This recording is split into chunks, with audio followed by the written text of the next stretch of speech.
now it's time for Brad's Tech and Tone Tips.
You guys are awesome. Thank you, Ricky. I'm going to give you the last word, I promise, and then we're going to end the show.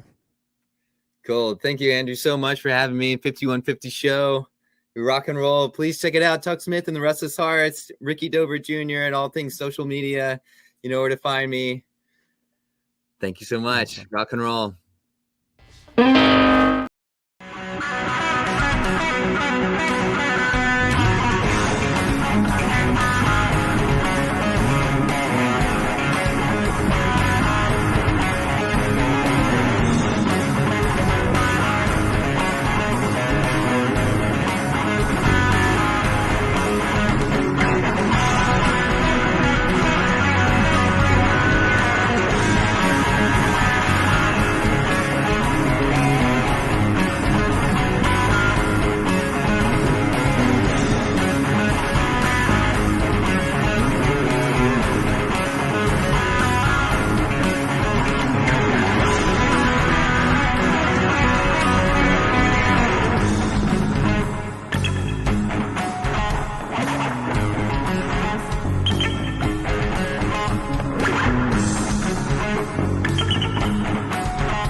Wow. It'll drive you nuts.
Mr. Rock, welcome to the channel, folks. We've got 3 people here. We've got John ZD351, and we've got our friend from the United States of America, Richard Orlando, here joining us. Good to see you, gentlemen. Good to see you. Fantastic, bro. Good. Hey, what's been happening, John?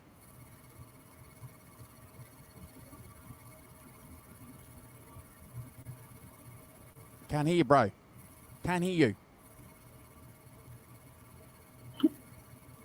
It's okay. We've got plenty of time. We've got plenty of time.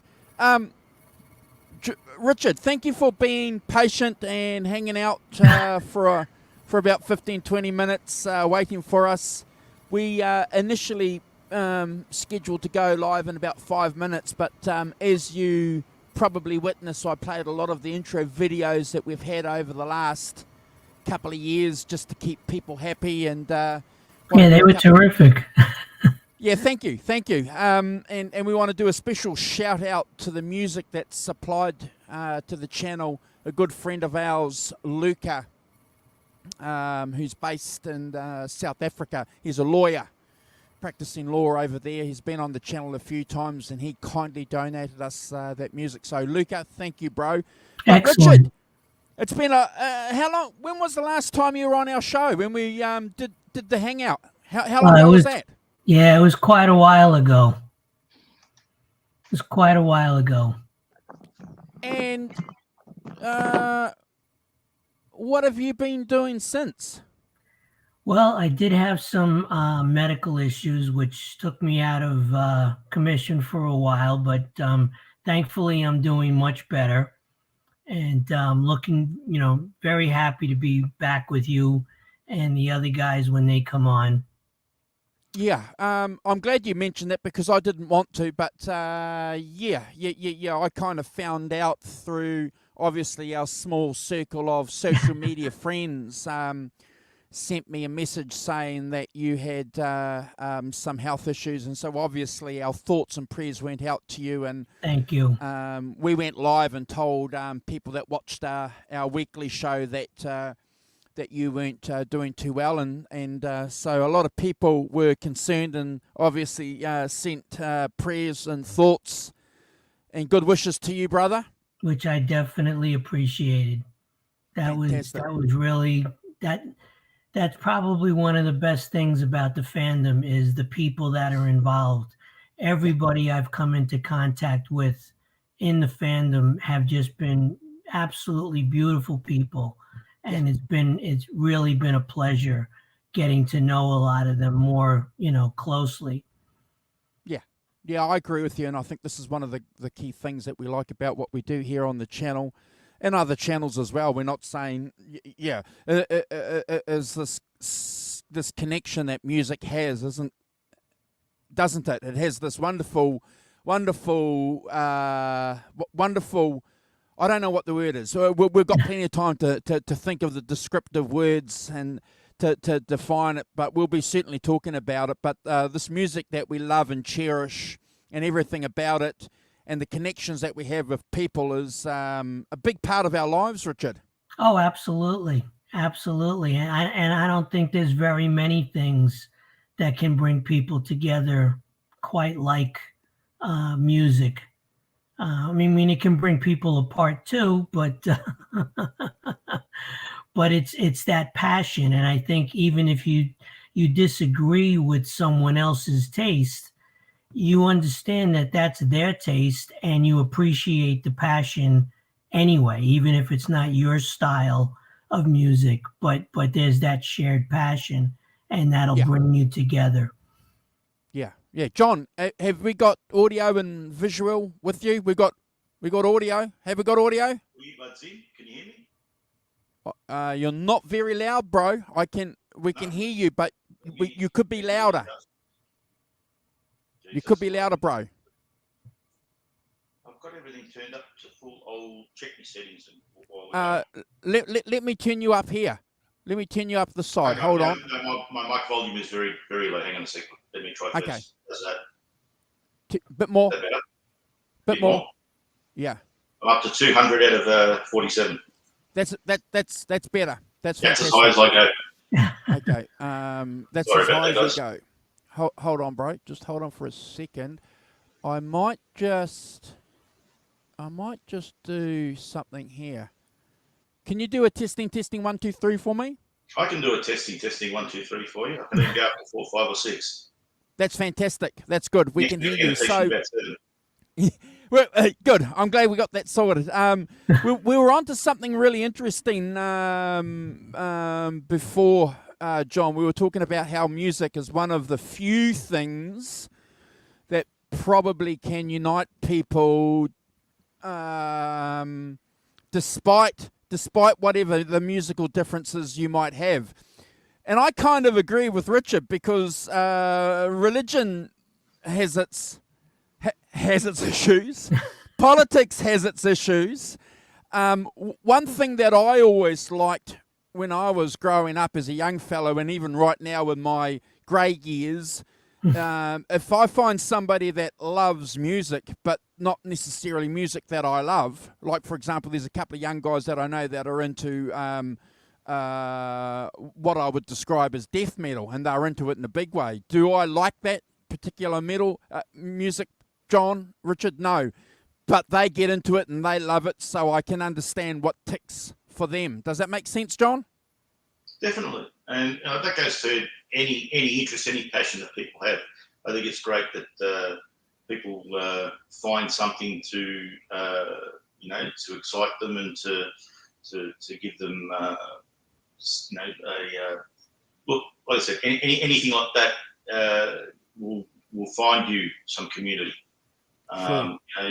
You see someone wearing a shirt with a band that you like. You see someone that's into the same movies, books, whichever hobbies. I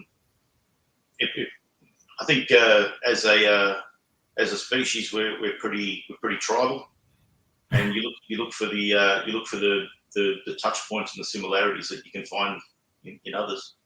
Yeah. Well, speaking of tribalism and music, we're part of this tribe, aren't we? We're part of this tribe. We're part of the Brad Cook tribe, and here's the leader of the Brad Cook tribe. There he is. Feel bad I didn't wear mine now. Part of the tribe. Merry Christmas, gentlemen. Merry Christmas. Likewise. I had to wear red today because I thought Christmas, Although the Christmas joy might be, I don't know whether it's I've been training too hard or what, but it seems to be a bit tight around the. So long as it's tight around the arms, it's not tight down here like my one is. It's like I'm wearing a rash shirt or something. Anyway, yeah. How are we, gentlemen? Wish I had that problem. Merry Christmas. Good to see you, John and Rich. Thank you. Good to see you. Andrew, good to see you, brother. Cheers, mate. Thanks for hanging out. So, you guys have been here before. You guys know what the rules are. This is just only 15 minutes into an epic show. So, talk, gentlemen. I found it very interesting, Andrew, that you put up a reel on Instagram and Facebook with all the Led Zeppelin albums, and out of all the songs you chose Ramble On, which I feel should be the theme song to this show. So, see, I knew someone would get it. Yeah. Ramble On. Very good. So here we are, gentlemen. Another year done. Can you believe it? No. I'm still trying to figure out where 1992 went. Yeah. Well, same, John. To be honest with you, I feel like since the 90s to now, it's just buzzed past so quickly, and I have to say it's been a wonderful year. A lot to look back and be grateful for. The channel growth, especially Andrew. You mentioned something to me in in a chat, private message about some growth we've had over the last little bit, which is fantastic. And that's a credit to everyone that's part of the channel. Andrew, I don't know if you happy for me to say on behalf of the channel, thank you everyone who's contributed this year. It's been great.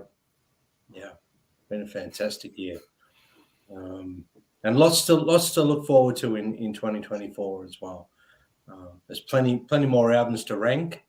There's plenty more things on the cards, which will be lots of fun for the channel. Lots of fun. Looking forward to it. I've got a couple of ideas, Andrew, for next year, which I don't know. We won't talk about here, but we'll talk about for next year for the channel, and I think it's stuff that's long overdue. So Well, look, bro, if you want to spill the beans here on the show with some of your ideas now, we're all family here. I'm happy to hear that. I just want to do, before you do that though, or before you answer that, I need to do something. I've just received a couple of messages. I want to do a special shout out to Charles Green for supporting the channel financially, and also to Andy Carson for the Christmas gift to the channel. You guys are fantastic. We appreciate that. We lost our monetization on the channel because of the issues that small channels have with YouTube, and we'll be talking about that a little bit later on, I suppose, won't we, guys, with one of the great things and the negative things, Richard, that you can have with dealing with YouTube. They don't make it easy. Yeah. But thank you, Charles, and thank you, Andy, for your donations. It's appreciated. We don't do this show to get that, but any donations that we receive are always appreciated.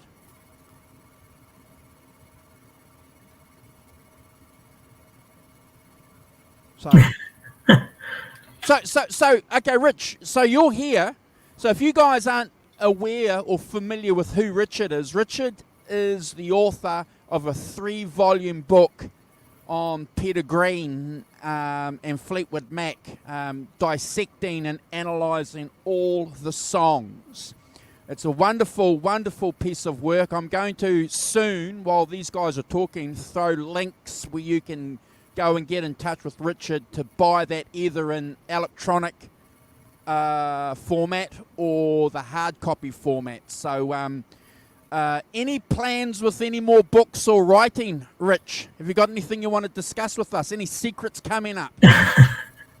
I have been thinking about doing a follow-up because I only took Peter Green's music up until 1971. And what I thought might be interesting as kind of a companion volume to the 3 Peter Green books would be to do a book where I would cover the music of Christine Perfect from Chicken Shack up until Bare Trees, and also Jeremy Spencer's solo work and Danny Kerwin's solo work. So that would kind of, and again, it would pretty much be restricted in terms of timeline. Danny only put out a few solo albums, and but I did want to cover the remaining Fleetwood Mac albums that he worked on after Green had left, and also to cover the music of Jeremy Spencer with Fleetwood Mac, which, I mean, I covered some of that in the Peter Green books, but again, after Green left the band, there's a lot of material that has become available, especially live performances that I find very interesting, and hopefully other people will find it interesting, and there will be a market for a follow-up to the 3 Peter Green books. I'll buy one. Yeah, me too. Excellent. How are you, Robert? Good. How you doing, Richard? Good, thank you. Jeff, how are you? Hey, hi, Richard. Hold on, guys. It's been a while can hear since I've me. done this. So Richard, folks, that's not Richard, that's Bob. G'day, Bob. How are you, Bob? Hey, Bob. Hey, Andrew. The Happy So legendary that's what Bob looks Jeff, looking Hi. dapper with his sunglasses. Yeah, good, Well, good to have you gentlemen on, Robert hanging said out with us. I should. Yeah, Robert came to see you on this fabulous anniversary. Robert suggested I dress like my art shades, so here I am. He's hard to dress. Happy holidays, Brad, John. Richard, I can't thank you enough. Richard flew all the way to our recent event at Reggie's on the south side, around the corner from Chess Records. Oh, that was fantastic. That was just Was a that- great, great evening. Really had a good time. It was our pre-1 year anniversary of the book coming out in the States. Yeah, that was a great night. The bands that you put together were just fantastic. A real pleasure. Thanks. I can't believe I actually shed a tear when Richard rocked into the room. I have that effect on people. Yeah. But now I know why you're taking notes. Yes, I was sitting at my table taking copious notes of the music that was being played and who was playing it. I know Chris appreciated you coming up afterwards and talking about Sunny Side of Heaven. Yeah, no, that was a fantastic rendition. They all did a tremendous job. Oh, and we have That a little was- news, Andrew. We're going to be on a local news station in Chicago, WGN, which streams worldwide. Wow. January 5th, they're going to interview Jeff and I, actually mostly Jeff. So we'll be interviewed on the 9 o'clock news here in Chicago. Well, you know, since they've So- never met either one of us, you could go as me if you want. He's going to need the sunglasses. Yeah. No, he has his own sunglasses. Yeah, right. Look! It's fantastic, isn't it, guys? That the hard work that you guys have put into that book is gaining traction, and people are interested in talking to you guys for a lot of reasons about the book. It's unbelievable. Yes, but I think, particularly since this is your anniversary, I'd like to point out that you were one of the first people to contact Robert, and say you'd like us and talk about the book. And certainly it's the first worldwide exposure we ever had. And you guys were number one. And you've continued to promote the book, even though it's not a new thing anymore. And we very much appreciate that. Well, that means a lot to us, and it's a pleasure for us to do it. And we'll be talking about your book for as long as this channel exists, Bob and Jeff, and Richard's books too, because they are, as we know, because we're all music fans here, you know, the books, the written word about a band or an artist, you know, that's just as important as the music these days. And well, I'm also trying, and Richard, you know this, so I'm going to put pressure on Jeff right now. Trying to get Jeff to write a second book, because he's got photos of people like Mort Saul, the comedian, Leonard Bernstein, Lenny Bruce, you know, aside from Muddy Waters, Duke Ellington, you know, blah, blah. I mean, come on, name drop some people, Jeff.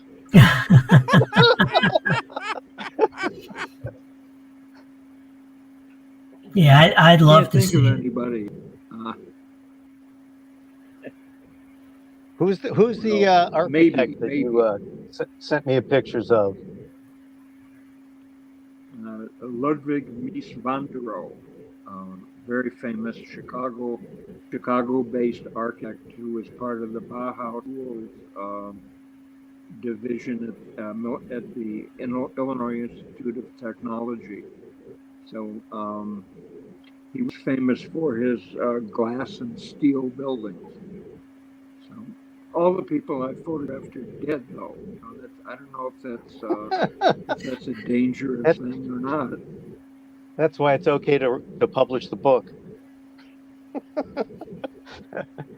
And I hope I hope you do your book, Richard. And Jeff and I would help you as much as we possibly could. Thank you. I'm sure I'll be asking Jeff for another cover photo. Yeah. Now, and I know you've told us this, but I don't know if you've ever stated this on the 5150 Club. How many years have you? I mean, I know the number, but I want to hear you say it. How many years you worked on your 3 volumes about Peter Green? It took me about 15 years to compile all the information and get it written down. Unbelievable. So all these things are labors of love. Oh yes. Oh yes. And it only took Jeff 54 years to do his book on Fleetwood Mac. I'm a speed demon then.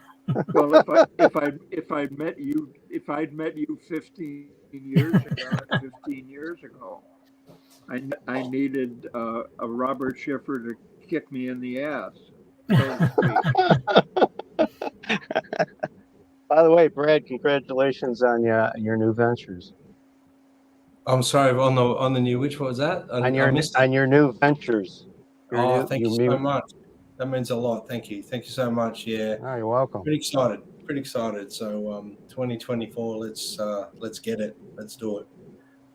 Yeah. It'll happen. Yeah, I hope so, guys. I hope so. I'll just be glad to get out and play my own music for a change. It'll be great. So, and if people aren't aware of what Brad's talking about, I'm just going to put this up. Sorry for interrupting, but it's a good point to talk about it for people who are interested. On the 9th of February 24, Brad's playing live at the Cherry Bar. Yeah, the iconic Cherry Bar in Melbourne, which is going to be my first official gig as my trio, which is really excited about, guys. Really excited to break a leg. I'll try. Don't you worry. Power trio. Yeah, it's I don't know what you'd call it, Andrew. What do you think? Power blues, or I don't know, blues power. I don't know what you call what I'm doing. Blues power. Yeah, that's good. Yeah. That's actually a name of a British blues cover album. Yeah. Yeah. So what kind of sets do you do, Brad? Well, don't you want to divulge? This is going to be pretty much playing my EP that I released a little while ago now, actually, a few years ago. I'll be playing all of that, plus a few other originals that haven't been released, and 1 or 2 covers. So it's I've just locked in a support band. Last night I actually locked that in.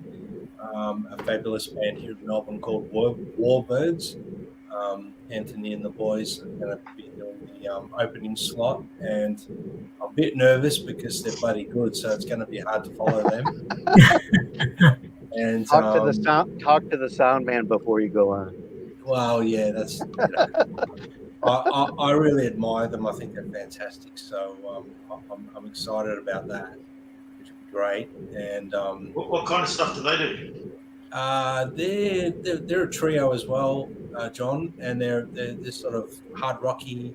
They're a little bit more rock than what I'm doing, but the contrast will be good, I think, because it's still fairly both blues power, like lots of power and lots of rock heaviness in the blues from me, and a little bit harder edge from him. So it'll be great. It'll be good amalgamation, and he's a fantastic guitarist, singer. I'm going to get him on the show at some point as well. But his band is fantastic. He's got a great drummer and a bass player that I know really well. Danny plays bass in Destroyer.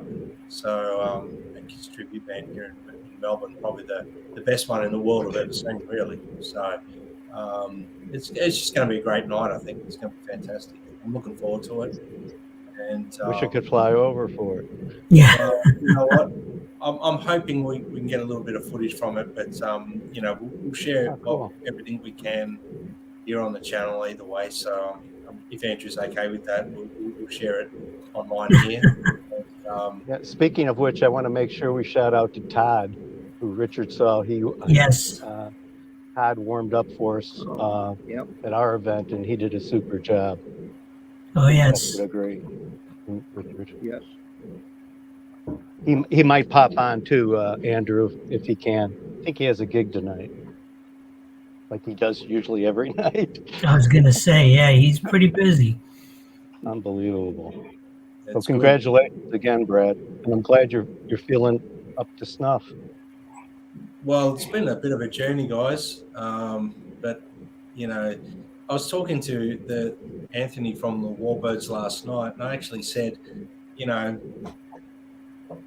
I still don't know if I'm feeling 100% ready for it, but if I don't do it now, I'm never going to do it. So I might as well just do it, jump in the deep end, and see where I end up. You know? See where the currents take me on the night. You know, we'll see. Hopefully the energy's good, and we can draw in a decent crowd, and it'll be a good night. That's all I care for, is just to have a bit of fun. And Well, you know, just remember what Jeff Beck said. If he wasn't making enough mistakes at night, he wasn't doing his job right. well, that's you know, that's exactly what I think about Jeff Beck a lot, actually, and whatnot, and everything he says like that. You know, if you make a mistake, just do it again, because then people think you're meant to do it. That's the point. Very good. And then if people are not happy with the mistake, you say, look, I was playing a bit of jazz improv, so just bear with me. In a minute, you know. But no, look, I don't know if you can tell, but I'm pretty excited. I'm a bit nervous, but I'm going to start rehearsing probably in January with my boys.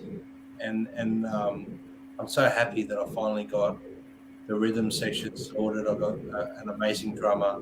I play with Nick Gutzialis in Appetite for Destruction and Rewind 80s. And he's going to jump on drums. He's in my film clips and everything like that. And my good dear friend Jacko Coetzee, who's the bass player, is amazing. And I know some fantastic musicians. I'm just blessed that they're happy to jump on and be my band, which I'm, you know, when Just I think remember, about it, in the big just scheme. remember, Brad, if you weren't nervous, you wouldn't be good. Yeah, that is true. I guess if you weren't nervous, there's probably a problem there. You think you're too Right. good, maybe the problem. That's right. And, yeah, anyway, so I'm looking forward to it, and you know, I'm grateful for the support of the channel.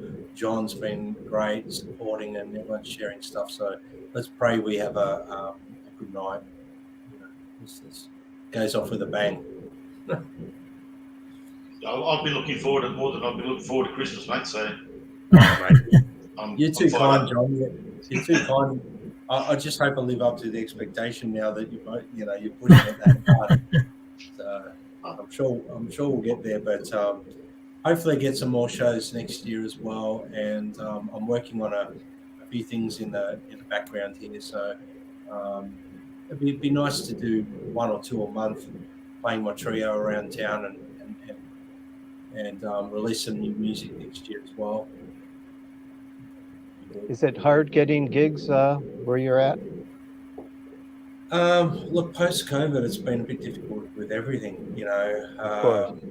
You know, so it's a bit of a kick in the teeth when I released something and then we're all locked down. I couldn't do anything about it, and I had my health issues and whatnot. So, you know, on the other side of all that now, I'm just going to treat it like a bit of a fresh start if I can. Like you know, it's like a clean slate, 2024. You know, my birthday gig is my birthday's on the 12th of February, and this is on the 9th of February. So I'm trying to treat it like a birthday celebration, and I get to play guitar at it, which is the best part of it. Did a lot of venues close up during COVID? A lot of venues struggled, even with post lockdown when they did we had capacity limits at venues which were ridiculous. You know, like 50 people in a venue that could hold 300 or something, like just stupid stuff post COVID. And but without sort of getting down and being a bummer with all that stuff, it did affect the industry quite a bit. it hasn't fully recovered, and I'm not sure it ever fully will, to be honest with you. But we just keep soldiering on and Yeah.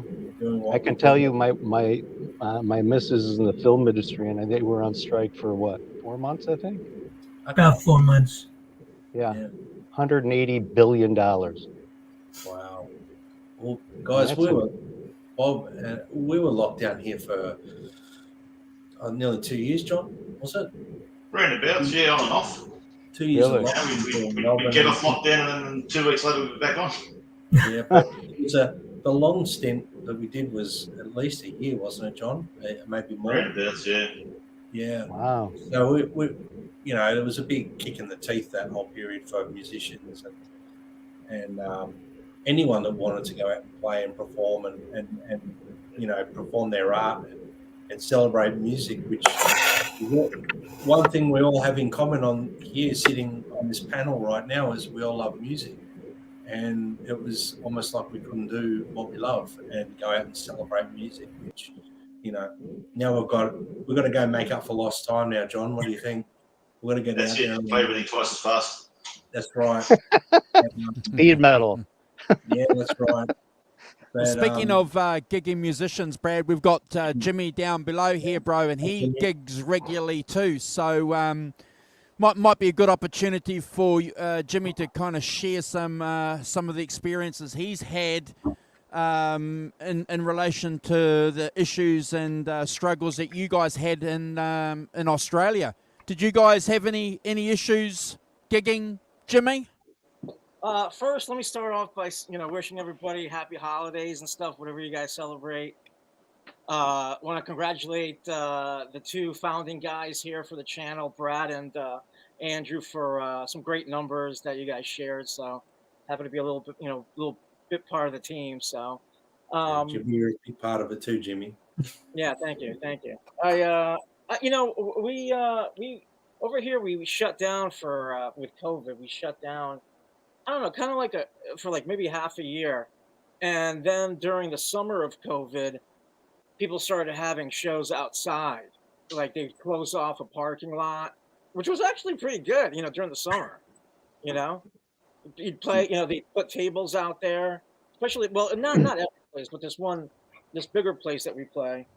Yeah. Instead of having you inside in this big stage, they kind of cordon off the parking lot and set up some tables, and it was fun, man, playing outside. Playing outside presents other challenges. Your sound just goes straight.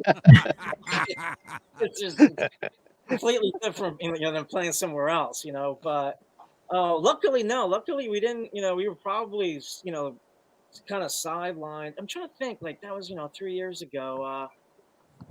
Were there other places? I mean, there were some places that kind of, there was definitely places that didn't have gigs, but, we were kind of just playing outside most of the time, which was the one good thing about COVID, though, right? That kind of still translates here is before COVID, we used to start at 10 o'clock, like 9:30, right? And we would have to play. I mean, this was my entire life up until COVID, right? You start at like 9:30, and you'd have to play, until I don't know, 12:30, 1 o'clock, really, right? But now with COVID, there's all these early shows. Like you start at like 8. Great. When you're done by 11:15, it's freaking great, man. Great. And they haven't changed it. They never rolled it back because I think they also realized that whatever my audience is our age, 55 or whatever. So they don't want to stay out until midnight or getting people to come to your show at 9:30. It's so that was the We're in bed. We're in bed by 9 o'clock, bro. Man, same here, dude. Same here. I can relate, man. So that's the Jimmy, where are you located? I'm in Connecticut. Okay. I'm in Connecticut, just outside of New Haven. Okay. So yeah, it was kind of like a good, that was the one good thing is that, and it's still like that now. I'd say 50% of my gigs start at 8. The other 50%, well, probably 60% at 8 and 40% at 9. You know, no more like 10 o'clock stuff. So that's great. Our event started at 7. Yeah, it's even better, man. I played a couple of gigs outside at 6 o'clock. It was great, you know. But yeah, there were some places that not thankfully not too many places got hit here with like having to close. You know, that's just sad. You know, especially whether it's a venue where people play or like a small business. You know, you start a small business, you know, 2 years before COVID, you know, you're doing all right, whatever. And then lo and behold, you don't see this coming. And then, you know, you got to shut down or something, you know, you got to pack it in. It's really sad, but we were worried about this one venue that we play. That's really nice. It's the one where they had us setting up outside. And we were worried that place was going to close because it's such a big place that, you know, if nobody's in there, the rent is, you know, you still got to pay the rent. You know what I mean? Right. But thankfully, And it's Connecticut. Yeah. It's just, you should. It's just what you got to do, you know, to be nice. A good point. But yeah, it's, so, you know, thankfully, like not a lot of places closed down. You kind of weathered the storm, you know. There's still a lot of vacant places down in Chicago. It's really sad. Same thing in New York. Yep. Mm. Just they, you know, just can't make a comeback. And to your point too, Jimmy, a lot of restaurants. Yeah, it's really sad, man. You know, like you start, you know, you start this business, and you know, let's say you're doing all right before COVID, then all of a sudden, you know, you got to shut down for a few months and still pay like the rent and all that, and you know, lo and behold, at the end, you know, you can't make ends meet, and you have to close up while you were doing, like, I would be pissed, man. I would seriously be pissed, you know. Yeah, because it's totally out of your control. Yeah, out of your control. Yeah, it's completely out of your control. Luckily, the restaurant we always go to by Jeff is always busy. Mm-hmm. He won't go anywhere else. No reason to. But anyway, yeah, it's worked out. So you know, we're lucky here. I gotta say, we're lucky. You know. That's great. What's the gig scene there like, Jimmy? Is it? I don't know, and Brad, you can probably tell me from the audiences that you've seen at your gigs. Most, and I'm guessing most of the gigs I go to are all geared to people my age anyway. But are we still getting kids going out seeing bands, or are they all going for something more electronic in their lives these days? Yeah, like, you know, we don't really get. I mean, we get. Like I said, our audience is older. You know, we do. My band mostly plays Van Halen. We only play Van Halen. So the audience is older, right? So you know, sometimes people will bring, you know, their kids and stuff. But for the most part, like our audience, you know, we played a gig up in Massachusetts a couple of weeks ago, and you know, all like people like our age, maybe in the 40s, figure 40s to 60s. But you know, they'll bring their in some places you can't bring your kids because it's 21 plus. You know, Right. you're a little. But Richard, like, you were just in. Really answer that because I feel like Richard, you were just in Nashville. How did it go there? Oh, it was terrific. Yeah, we had a great time. And we didn't see any live music, unfortunately. Oh, you didn't? But we kind of did what my wife likes to call speed date a city, where we just go for literally a couple of days, usually on the weekend. So we got in on Friday early in the afternoon, and we were gone by Sunday morning. We had to fly back, but we were able to fit in a couple of museums, which were absolutely fantastic. The Memphis Museum of American Music and the Stax Museum. Very, very well done. Highly recommended. I thought we'd be in and out like, you know, in a half an hour or so. We were in both museums for over 3 hours. The displays and everything else were just fantastic. Just really, really a wonderful experience. A great city. Great city. Oh, you were in and out of Chicago too for us. Yes. Hey, Todd. Hey guys, what's up? Todd, Merry how are Christmas. you? Good. Good to What's see you, going Todd. on?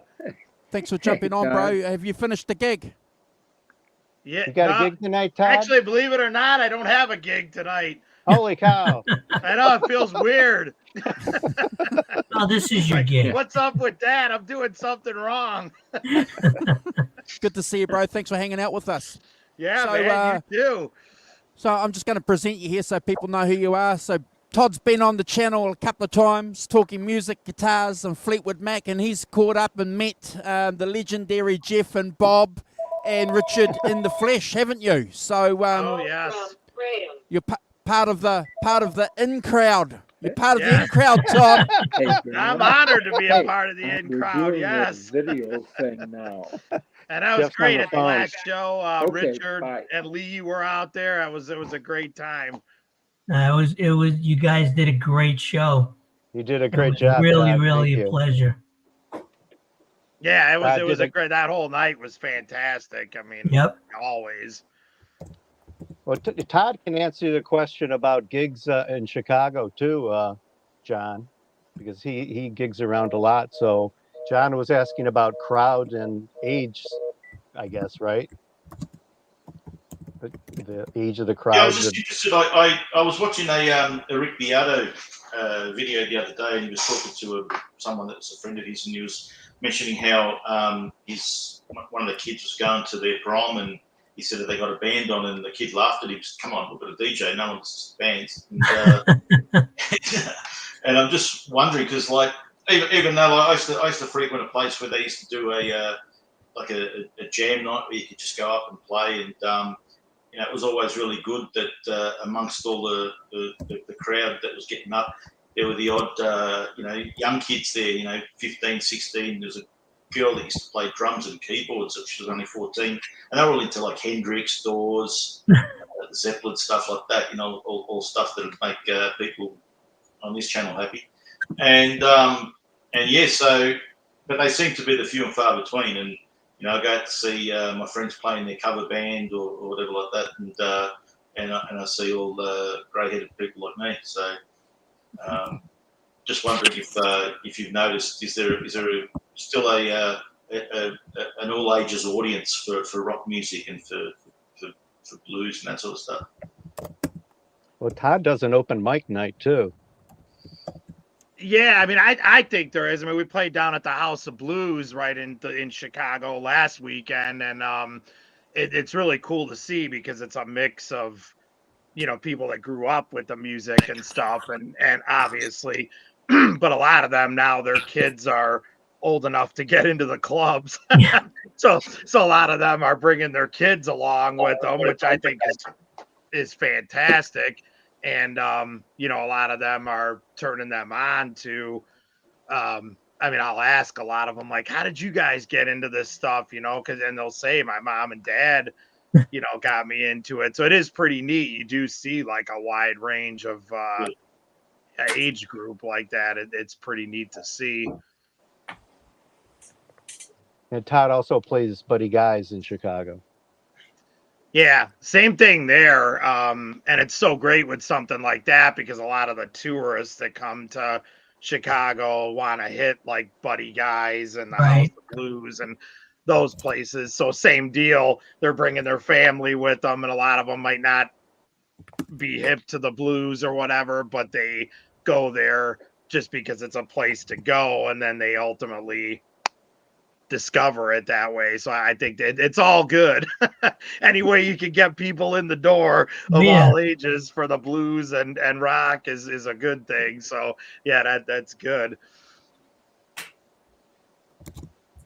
Hey, Brody, happy holidays. Hey, brother. Hello. Brody. Yeah, nice wall of guitars behind you, by the way. Can we hear you, Brody? Yeah, I can. Can you hear me? Yeah, Yes. we can. Thank you, bro. Yeah. Merry Christmas. Good to see you. Yeah, How's it Merry going? Good. I was just happy to see all your smiling faces. Good to see you, Brady. All right. I'm going to just present you so that in case people, watching on their little iPhones can't see the point that Todd was making. So hold on. Yeah, zoom in on the ugly, huh?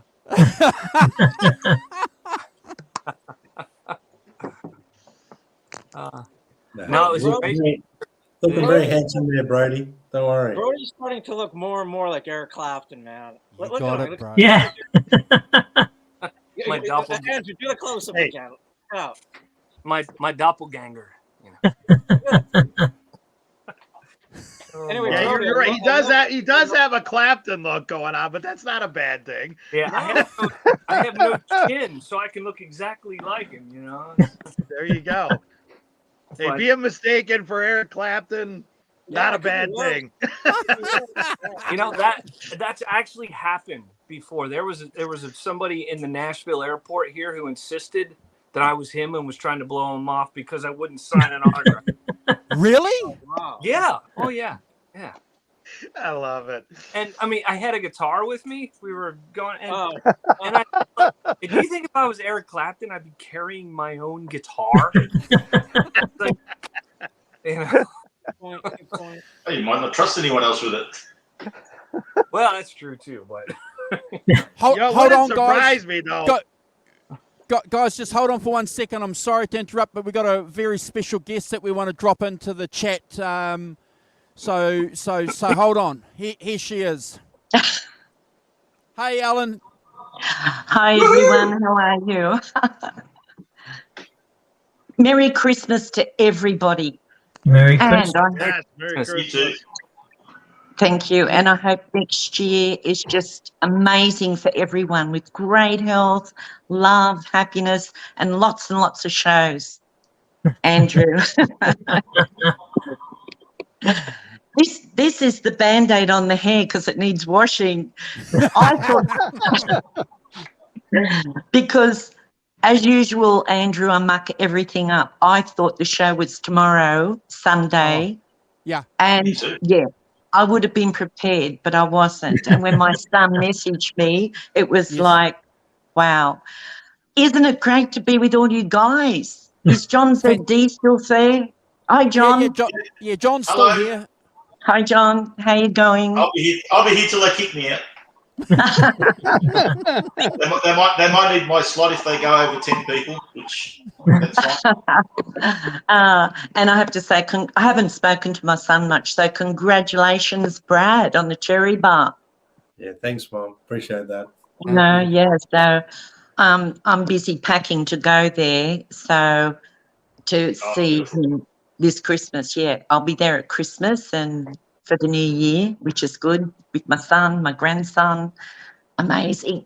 Yes, can't wait. And That's what it's all about. yeah, I thought I'd just pop on quickly. I won't steal the show because I know if I stay on too long, I will. And because my son, I'm like my son. I love to talk. What are you trying to say? I talk too much. No, I think you talk just right. I'm lucky. I've got the perfect son, to be honest. You know, I am lucky. And talk about talented. I mean, I'm so proud of him. He's Thanks, just, you couldn't Big wish guy. for a better son. He's always been respectful, extremely loving. You know how some mums can sort of say, this kid did this to me and caused me that trouble. Not my son. He was My mum. perfect. My mum. Oh, My mum used to do that. Andrew, I got to tell you, my little dog, Chino, he's turned 14 the other day. You've got Pepper, and I've got my little dog, Chino. Oh, Love dogs. Yeah. Stick your Tony. hands up. Stick your hands up if you're a dog lover here on the show. Oh, yes. Yes. Big dog lover. Tony, get Chino for me. Yeah, so I'll just lift Chino up to say hello. I mean, I see Pepper and I think, oh, I so much want to tell Andrew about my little Chino. He's brought me that much love and joy. And not only do I have the perfect son, but I have the perfect dog. Very Isn't nice. it Chino, beautiful? say hi. He looks just like Say hi Brad. to everybody. Yeah, he's beautiful. Come on, Oh, let's my get you on. Lord. Oh, Yeah, say, I'm a beautiful boy. I'm a beautiful boy. Yeah, So, mine yeah. right. You know, He's adorable, and I'm lucky. I've got the perfect dog, the perfect son, perfect husband. What more can you want? Fantastic.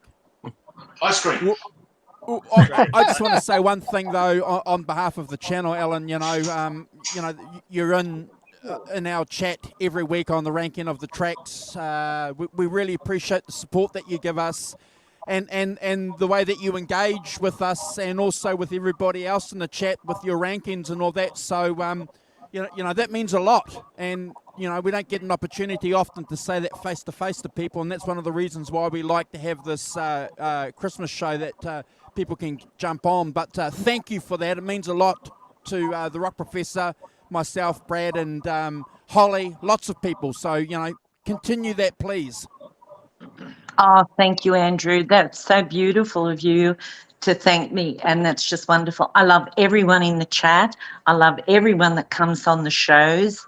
I just think it's amazing because everyone has got something interesting to say about some little incident, whether it's been with a famous band or musician, and I learn a lot. So even though I'm old, I'm still learning, and I enjoy it so much. And of course, I love watching my son. So he's brought a lot of joy to me through his music because I enjoy the shows. Yeah, everything stops when the show is on. My husband has to wait for dinner. The dog has to wait to be walked. And sometimes when they go 2.5 hours, it's like, could be divorced, I don't know. Love it. Fantastic. Did you hear that, guys? Everything stops. And I wish Holly was on. I was hoping, seeing my son convince me. Is she? Yeah, she's coming on. She knows the story, though, that we're going to be streaming for another 7 or 8 hours. So, yeah, she'll be on at some stage. Oh, good. I wish she was on now. But lots of love to Holly and to everyone that's usually in the chat. And is there anything... Sorry. Holly just popped up in the chat. Oh, has she, Holly? I can't see the chat. Come on, Holly. Come on now while I'm here. The girls. Yeah, take my spot. The girls against the guys. You'll come back, John, though, anyway, won't you? I will be on all the way till the end, but drop me out and drop me back in whenever you want, mate. Hey, John, it's always good to hear your things in the chat. You're such a laugh, and you're so clever. You're so clever as well. I don't know about that. I don't know if he's clever. If you're not having fun, you're doing it wrong.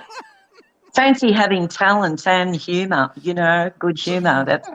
Yeah, sorry, can you repeat what you said before Helen Andrew was busy interrupting you? You're just so clever. You're so clever, John. You love all this, don't you? But you are. You've got good humour and you're very clever. Not as clever as my son, but you're getting there. Oh, you can live up to that. And so is Holly coming on? Yeah. Oh, she says she's got some stuff to do. And she'll be back. What a shame. Okay. She sends you much love. Oh, good. Much love from me. Yeah. And okay, Brad, so you got the Cherry Bar coming up. Yep. Yeah. And got 1 million people coming, I hope. Let's pray. It's Are you going to be able to make it down to that gig, John? Well, I'm praying that I can. I'm praying that maybe, see, I'm going down now, so I'll be there, and then it'll be just weeks later that he'll be at the Cherry Bar, as he said, around his birthday. So it depends on my husband's health and everything, if I can fly down by myself maybe and see the show. Yeah, I'm hoping. Oh, I hope it all goes well. Yeah, me too. I hope all goes well for your husband, but we'd love to see you there, definitely. Oh, yeah, me too, John. You know, I just get up the same. and every song and tell everybody how good he is. But he deserves this praise so much. You know, it's like everyone in life, if you're working hard towards something, and Brad has been working hard about his music since he was 16. He would sit in his room teaching himself guitar. These are all the things that when the show is on that I see, I know, because I was there. And he taught himself just from a book, and he'd just sit there. He was so determined. Such a change of heart too, because when he was younger, I always saw him with a guitar in his hands. And when I sent him along for guitar lessons, he didn't want them. And the teacher said to me, "You're wasting your money." And he just wasn't interested. But then when Brad because he's like that, Brad has to make up his mind what he wants to do. No one can tell him what to do, which is great, because I'm like that too. I've been trying to get him to iron that backdrop for bloody months. And I promised you I'd do it when I got there. But no, he went on, he taught himself guitar, and he just got better and better and better, and he's just pushed. And so it has been good to see him work up. And naturally, you'd like fame for that person. And instead, he ended up having a stroke, which was nearly killed me, you know, to know about it being in Sydney and everything. That was extremely hard on me as his mum. But thank God he's moved on, which is really fantastic. So that was a very hard time. And he's done so well. I mean, look how far he's come now. He's just amazing. And so naturally, I'm hoping and praying that I get to go to the Cherry Bar and be there. I'm sure the last thing he wants is his old mum there, but I'm hoping I do get there. No, it'd be good to have you there if you can make it. Oh, thanks, my son. Oh, bless you. As I said, he's the perfect son. But this is just great, this Christmas. It's so good that I came on the show now. I wasn't going to because I looked terrible, felt terrible, and Brad messaged me, and I thought, you know, I can't let him down, and I can't let Andrew down. I don't want Andrew to think, you know, I don't care when I care so much. I really do. Well, thank you. It's you know, it's the least we can do is give people an opportunity that have supported everything that we've done to jump on and talk about the year and some events and things that have happened and maybe some hopes and wishes for the next year. It's the least we can do. Oh, absolutely, Andrew. Absolutely. And I absolutely love it when you talk about the favourite ones of mine, like Brad's too. I can't believe as his mum that the Beatles, when they came and became famous, I'm not kidding you, I was just going into teenager to be and they were my life. And so much so that in high school, I combed all my hair forward. I had long hair and I combed it all forward, went in the bathroom and did the Beatles hairstyle, cut the fringe, cut my hair all the way around. And when I went to school next day, I was sent to the headmistress, and they were off their head at the school about this rebellious girl cutting her hair like the Beatles, because they were like, oh no, with the principals, like these bad people, the Beatles, you know, and there's such an influence on these girls. And it was an all-girls school, of course, and so on and so on. My father had to go up. He had to see the headmistress and tell them to back off, that my daughter is impressed by these musicians. She loves them. And he said, oh, to be honest, I'm even singing their songs. She loves you, yeah. So, yeah, the Beatles were extremely big in my life. So, and then amazingly, they're my son's favourite band. I can't believe that was no persuasion, but I think he just grew up hearing all the Beatles songs, you know. He probably went to bed singing them in his head. But it's just, I love the fact that he loves them so much. Yeah. Good one, Brad. You love the Beatles, yeah. I think everyone loves the Beatles. I always say, if you don't love the Beatles, I don't know if I can trust you. Thank God I love the Beatles. Yeah, no, I love them. And I used to be so in love with Paul. Oh my God. All the girls used to get his picture put under their pillow going to bed and talk to him and everything. Yeah, Paul was the baby face. You know, he had this little baby face. No, I think the Beatles, even if people don't like the Beatles, they still like a Beatles song or two. You can't not dislike a Beatles. And isn't Paul a clever man? How lucky were you, Brad, to go and see him at 82, isn't he? Yeah, 82. 82. Still goes to the gym, does handstands in the gym, everything. It's Like me. Yeah. Yeah, it's amazing. No, but that is, yeah. Music's He's young, 100%. Oh, so many of them now. Look at the Rolling Stones too. Mick Jagger. My goodness. He can still turn it on stage. Yes. Dancing, Hey, guys. carrying on. Hey, Mike. Happy holidays. Happy holidays.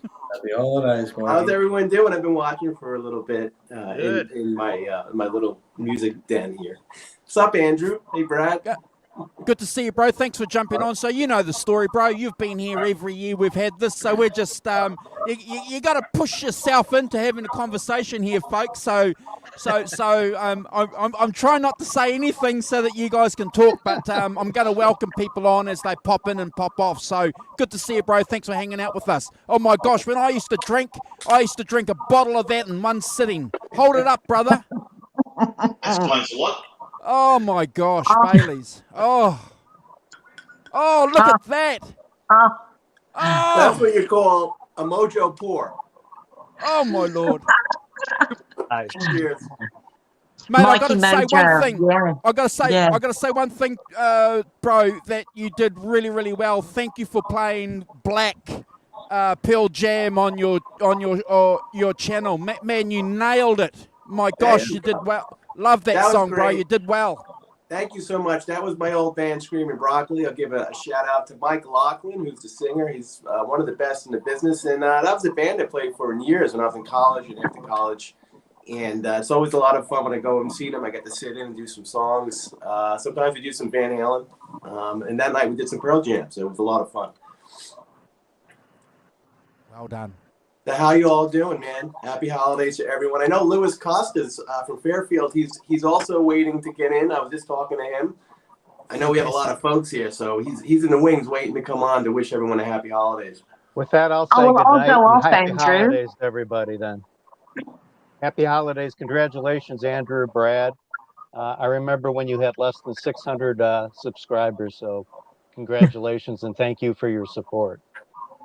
Thank you, Bob. Thank you for joining us, and we look forward to getting you and Jeff on early next year for an update on the big interview that you guys are doing. And like I said to you guys before, we're always going to be talking about your book. So thank you for allowing us to do that. Thank you. Right. Talk to I you think soon, everyone Richard. needs Thank you at for least doing one that. copy of the book for every room in their house. Thank you. Happy holidays, everybody. Happy holidays. Cheers, Bob. Thanks, Bob. I'll talk to you soon. See you, Bob and Jeff. Look, Okay, bye. Nice to see you Yeah. Who took that Take care. picture? guys. Oh, I know that picture. That's a great Right. shot. Who took that one? I wonder who. Is he Uh-oh. left? He went off. He's embarrassed. we timed him out for taking such a good photo. I think he's left, but he hasn't switched the stream off. Okay. Bugger. Mikey Mojo's drinking my favourite drink, Bailey's Irish Cream, isn't it? Yeah. Absolutely. Yeah. This is my holiday drink. I drink this Thanksgiving through New Year's. That's my favourite. That's the first thing I got drunk on at 28. It's like my alcoholic chocolate milk. Yeah, exactly. It's beautiful. Yeah, I was 28 years of age when I first had my first alcoholic drink, and I was drunk with one glass of that. It is yummy. Yes. So, Andrew, do you want me to go off so someone else can come on? No, it's fine. We've got, here he is here. We've got our good friend Lewis from Fairfield Guitar Company in here hanging out with us. Stay here, Alan. Here he is, folks. If you don't know who he is, here he is. We're going to present him. Hey, Happy everybody. Christmas. Lovely. I know that guy. It's good to see people out of the chat onto the screen. That's great. How's everybody doing? Happy holidays. Merry Christmas. Happy holidays. Merry Christmas. Got a good. I'm Brad's mum, in case you don't know. I've been hearing. Oh, you've been watching. I've been Good. watching this guy and those people. Sorry. So That's good. Come on and say happy holidays, everybody. Always thankful for being on here, and with Mikey on, it's even more special. Yeah, this is great. This is like a tradition, an annual tradition. You know, Andrew's probably like my 3rd or 4th year on with you guys from back to the beginning of COVID, really. And I look forward to this every year because it's a great way to celebrate the channel, what you guys do, how you bring us all together, social media wise, globally. I mean, from New Zealand to New Jersey and everywhere in between. Absolutely. Awesome. You know, it's just awesome seeing all you folks. Like you say, you see everybody in the chat, you talk to everybody, but when you can put a face to the chat, it's really super cool. Well, Absolutely. I've got a face for chat, not for live stream. Yeah. And Brad, I Yeah, totally because dig everyone that. that comes on, everyone that comes on, I go like, hi Fairfield Guitar, hi blah, blah, blah, hi blah, blah, blah. And you're right. And finally you get to say more than just hi. You get to say happy holiday. That's right. Mikey, you were going to say something. Yeah, Brad, I was just saying that I really dig the videos that you were posting about your 80s group. It's so super cool. You guys sound great, by the way. Thank you, man. Thank you so much. Yeah, I love the selection of music that you guys do. Thank you, man. Yeah, it's good. We do a good mixture. Obviously, love playing the Van Halen stuff. I always think of this. I always think of the crew, the 5150 show, when I'm playing Jump and Beat It and all these things. I'm thinking, if these guys are in the crowd right now, they'd be losing their minds. Absolutely. Yeah, no, it's great. It's great you guys wave the torch and keep that whole genre of music is great. Yeah. I mean, obviously for us specifically, because we grew up in the 80s, most of us, 80s and 90s. But just to hear that out in clubs and bars again and bands, celebrating it, it's awesome. Likewise, man. Love hearing your little clips of you playing along with Van Halen and stuff. It's great, man. Yeah, it's great, man. Like Andrew said, the Pearl Jam Black the other day, that was great. Yeah, thank you. It's a lot of fun. Yeah. Can Andrew, I just, you too, man. You posted a couple videos, Andrew, playing some good stuff, man. You're playing some really good blues. Yeah, appreciate it, bro. Thank you. And yeah, obviously we need to do a little bit more of that. But I've got a question I want to chuck out to you guys about Pearl Jam, because after I watched you, I took my dog for a walk and I listened to 10 when I was walking Pepper, and man, that's a fantastic album. That's one of the greatest debut albums ever. And like most of us, I think we remember when that album came out. But how important, or how are Pearl Jam forgotten about as a band? How influential are they as a band, as Stone and Mike as guitar players? I'll be interested to hear what you guys have to say. Anyone want to lead it off? I mean, I have plenty to say on that subject, but I'll let you guys lead talk. off, Mikey. Mikey, you lead off. Okay. Because you Yeah, I mean, I'm a super fan of Pearl Jam, just because I was entering college when it came out in 90, 91. And although I love the hair metal bands, like when the hammer or the pendulum swings too far, it was starting to get too candy-like. There was so many of them on MTV. that it was starting to get watered down. I mean, everyone loved the originals, you know, Rat, Guns N' Roses, you know, I'll put Bon Jovi in there because I'm a big Sambora fan. All the bands that were coming out were really good, but then there was just so many of them. And Pearl Jam, even after Nirvana, they were kind of breaking at the same time, but Pearl Jam for me, the 2-guitar attack really was reminiscent of like a Zeppelin's 70s kind of, you know, bringing it back into old school kind of rock and roll. Plug into the amps, you know, it's not really overproduced, it's guitar rock. So for me, it was like a breath of fresh air. And the players were great because McCready is an awesome lead player, Stone was an awesome writer, and Eddie had the voice and the songs.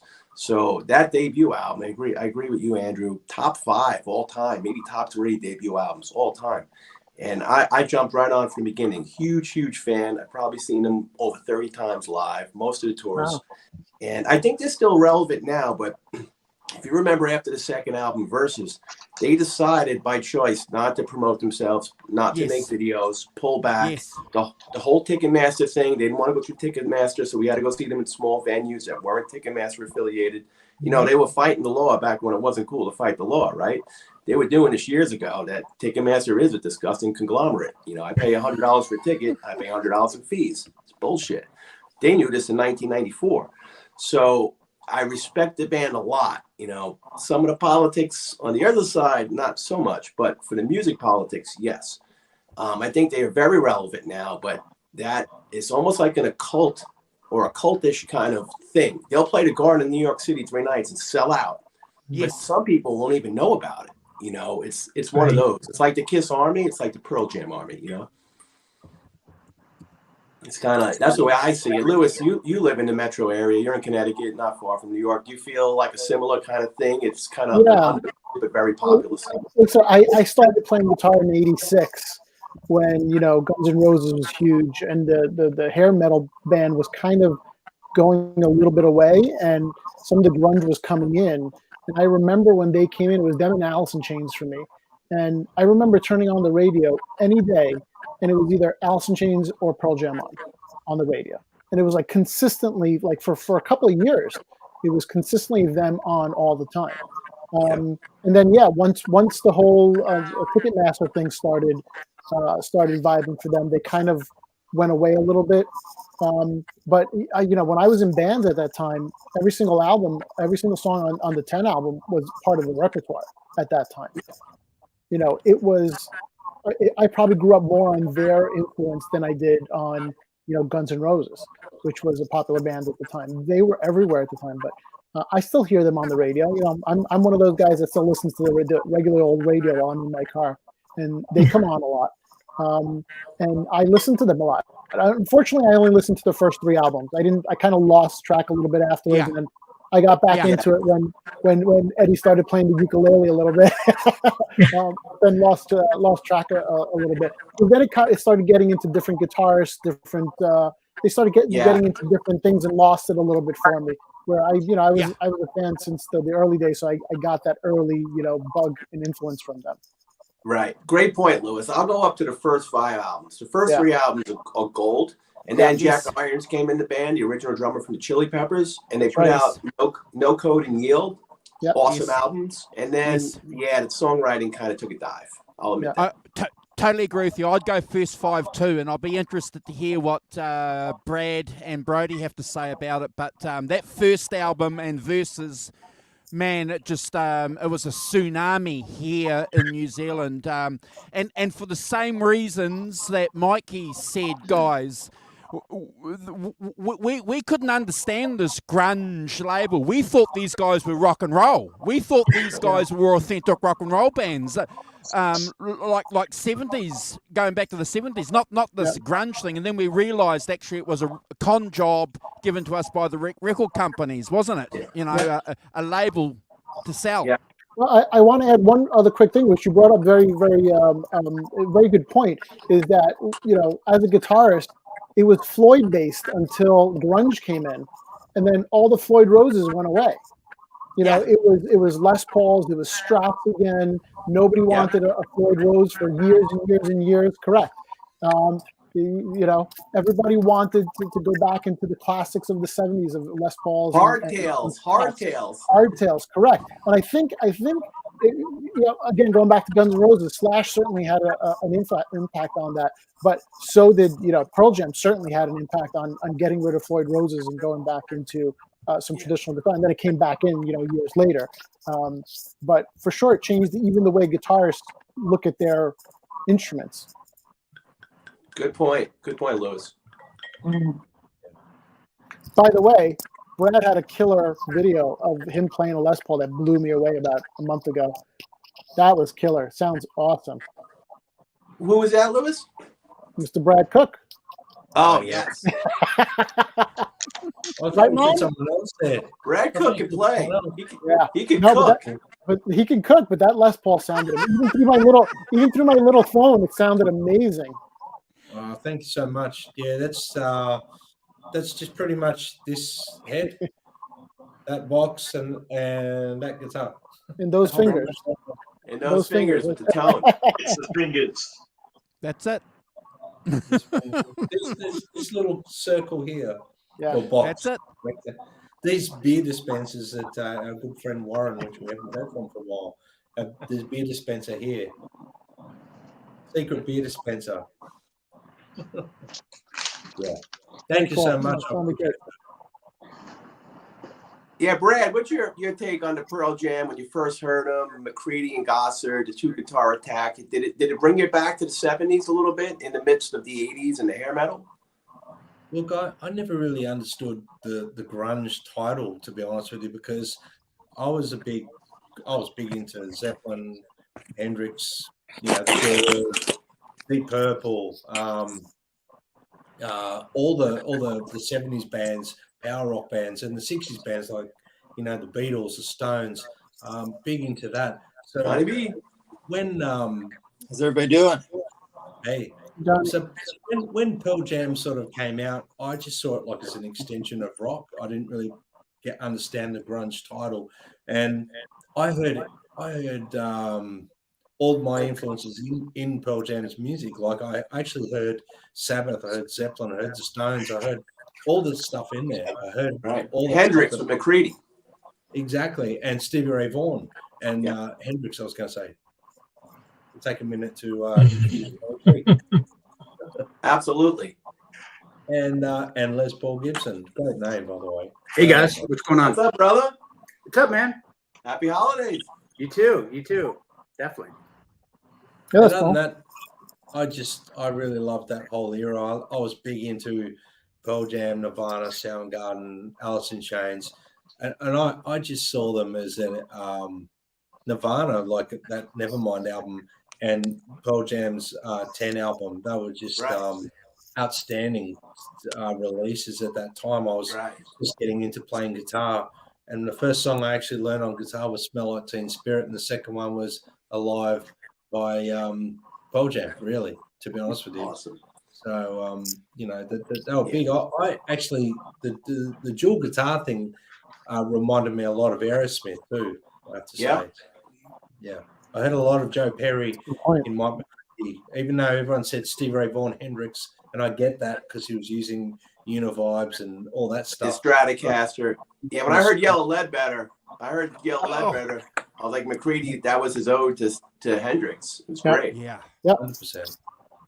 And don't sleep on Smashing Pumpkins. You know, all these bands in Seattle were great. And at any time in the radio in the 90s, you heard Soundgarden, Alice in Chains, Stone Temple Pilots, Pearl Jam, Nirvana, and Smashing Pumpkins. And when I remember when that album, Siamese Dream, came out, produced by Butch Vig, absolute masterpiece. I mean, masterpiece.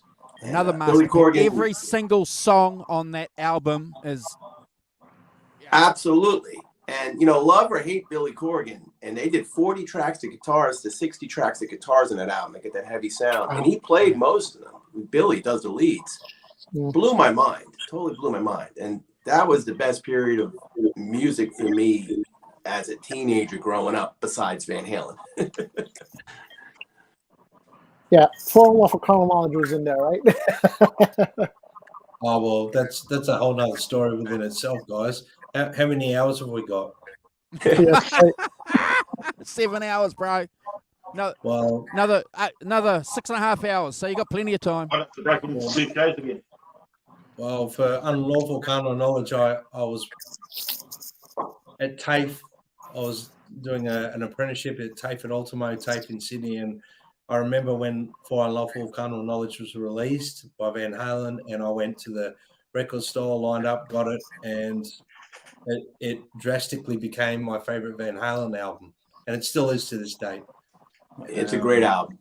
Great album. Still is to this date, despite what, and I love David Lee Roth. I love both eras. I love all eras of Van Halen because I see Van Halen as Ed's music.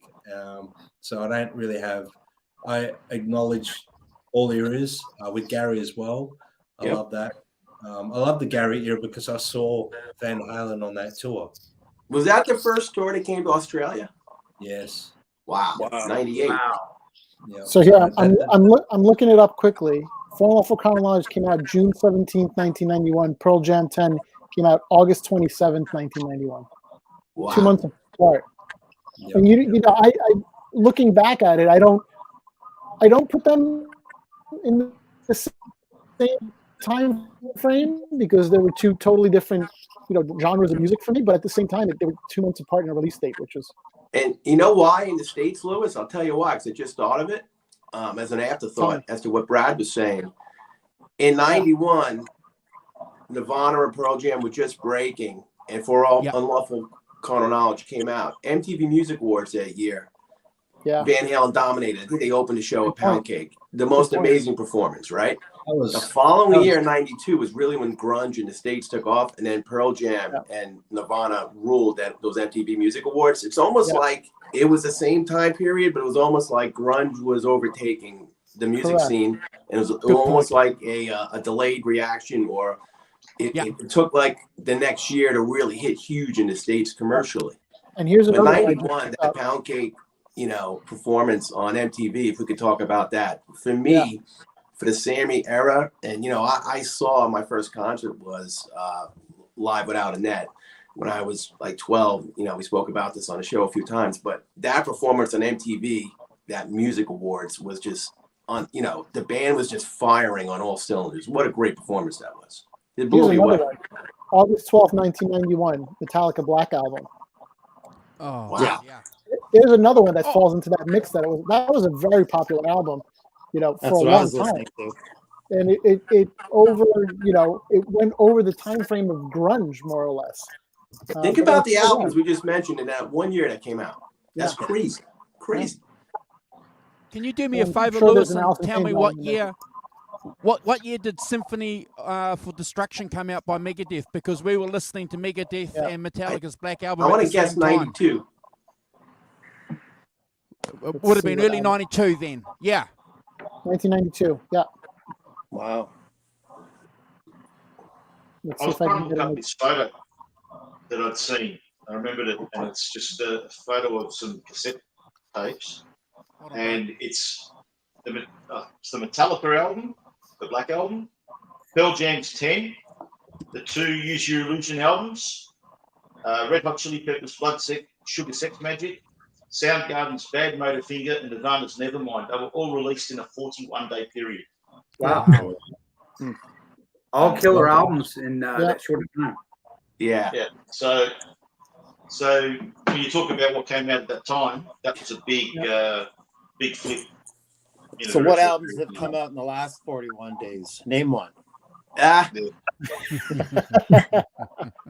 tell you, a country guy I just found out, Chris something Jr. I just found this guy. He's amazing. He was in Rolling Stone's top 25 country albums. He has a song called 1994 that you guys should Google it.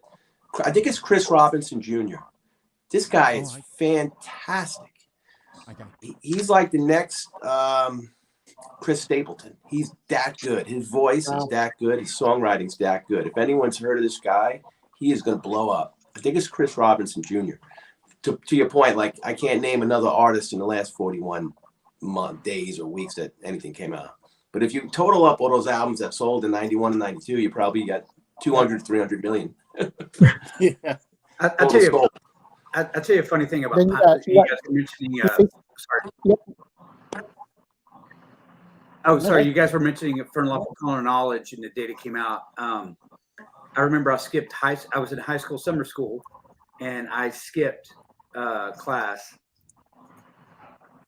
to get the album.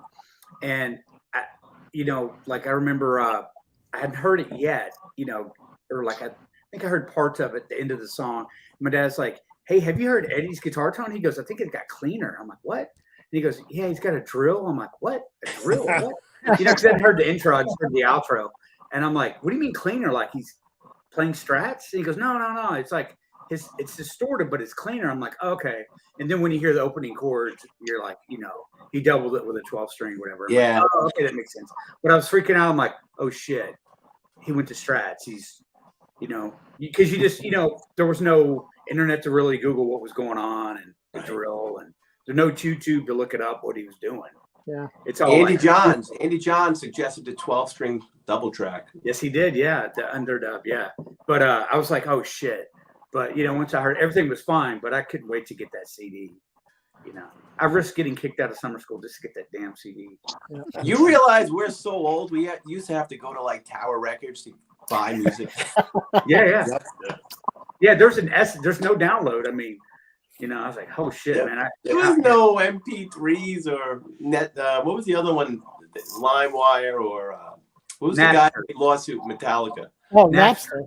Napster. Yeah, you actually had to take a trip, and it was called Music Land, and I remember calling the guy. I'm like, "Save me a copy of that on CD," and he goes, "Oh, I don't have that many left." I'm like, "Okay, cassette."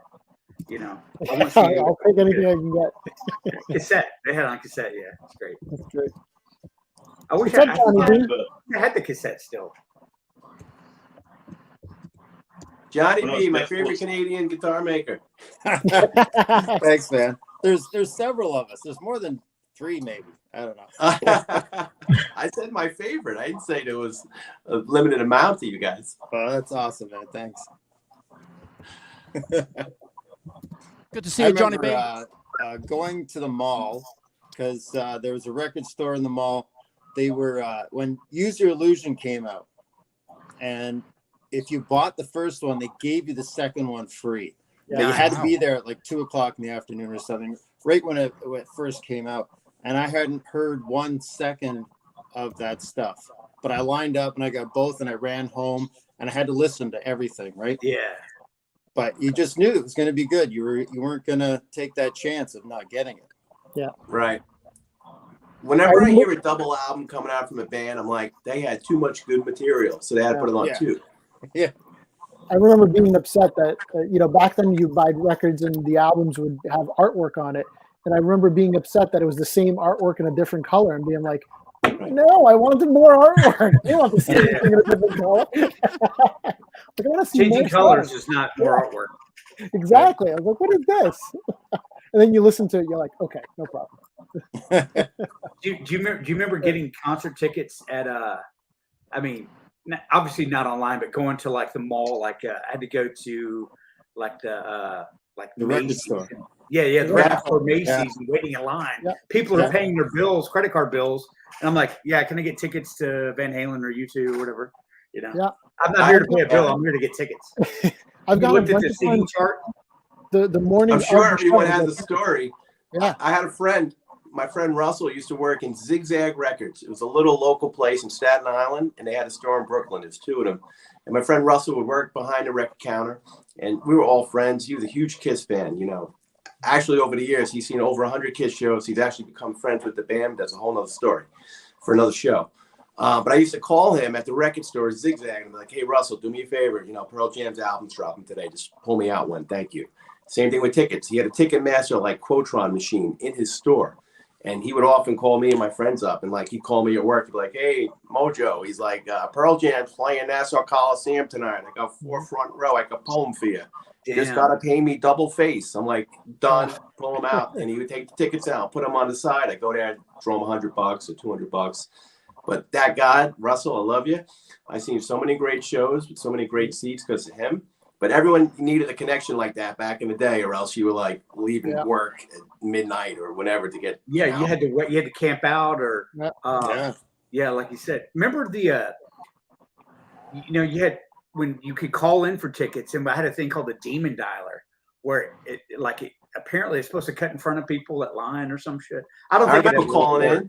I remember calling in Ticketmaster. Yep, calling, and I've been on hold and shit. Oh yeah. Well, the We're radio that station- old. radio And they station call you has- back. They never called you back. You know, once you hung up, you were done. Yeah. it's good Got to times. the back of the line. Yep. Wow. Yeah, there's No. there's a essence about buying tickets, like waiting in line and shit.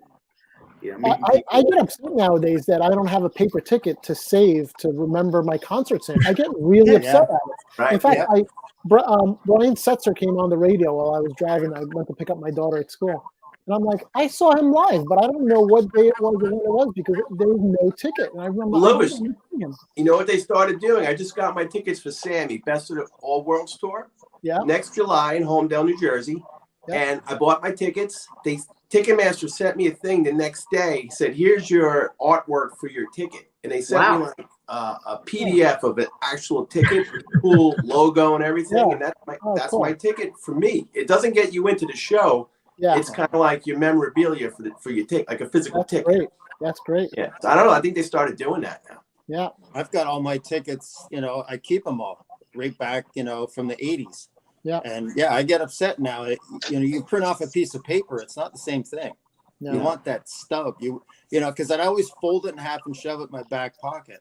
So That's right. they all have this fold in the middle. Yep. From, that ticket was with me at that concert. It hurt everything I did. This is the last one I got. It was like 2 weeks ago. I went to see Eric Johnson. actual ticket. I saw that show. It's coming back. The 80s are coming back. I had the ticket stub for the Texas Jam in '86 in Dallas. Wow. For Oh, the nice. at the Cotton Bowl, and I think the ticket was $12.50. Jeez. Yeah, $12.50. I posted on Instagram last week my a Rush The Rush concert. ticket. The Rush ticket. It was $33, and I remember going back to Mikey's conversation. I went the morning of to Ticketmaster, which was down the block from my house, and they're like, "Oh, the band's family couldn't make it. They released a bunch of tickets on like the second row," and so we grabbed it. It was $33 plus like $3 processing. I'm like, I saw them second row for $36. Wow. Doesn't happen anymore. You couldn't even park for $36. Yeah. You're right. Lewis, my Rush ticket from '87 was the Hold Your Fire tour. When I looked at it, it was $25.99 or something like that at the Garden. At the Garden. 1987. I saw Marillion and Rush. I saw Mr. Big open up for Rush that tour. Ah, that's cool. Oh, nice. That's better than Marillion. No, you know what? I apologize. Was it them? No, it couldn't have been. It was the Bones. Sorry. Yeah. Because they Going were back- Mr. Big since '89. Duh. Sorry. Going back to our conversation before, It was Mikey, Tommy did you, Shaw. Tommy Shaw. did you see Alice in Chains open up for Van Halen? Like I did? No, I saw Alice in Chains open up for Kiss on the first reunion wow. tour in '96. I was at Tiger Stadium, 11th row. That's a crazy story for you guys one day, but I saw Alice in Chains and Sponge open for Kiss in '96. I had 11th row, Tiger Stadium, first show at Makeup. That's out of your zone, though, Tiger Stadium. We flew out there. I stayed in Dearborn, Michigan for a week. Like I said, my friend Russell, the Ticketmaster dude, huge Kiss fan, he got like 10 tickets for me and all my boys. We flew out. The first show was so good that we went to Louisville, Kentucky for the next show. And we were on the soundboard with Dimebag Darrell. It was that crazy. And the stories from that trip are just insane. I saw. But that's the only time I saw Alice in Chains. Speaking of Dimebag Darrell, I saw Pantera in '88 in Dallas when he was Diamond Darrell. Wow. I called him Diamond Darrell. Yeah. 87, 88. Yeah. And they were doing the whole glam thing. They weren't like They were was glam like band. Cowboys from Big Hell. hair, yeah. Totally different. Yep. Bill didn't shave his head, all that bullshit. Different time.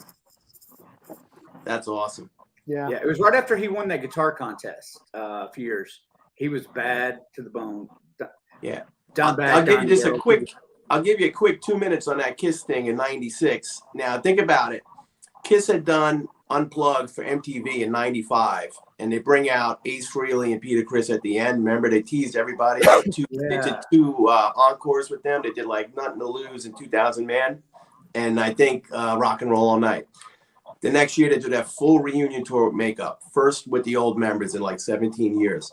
Mm-hmm. So my buddy Russell, we all get tickets. We go out to Detroit. Now think about it.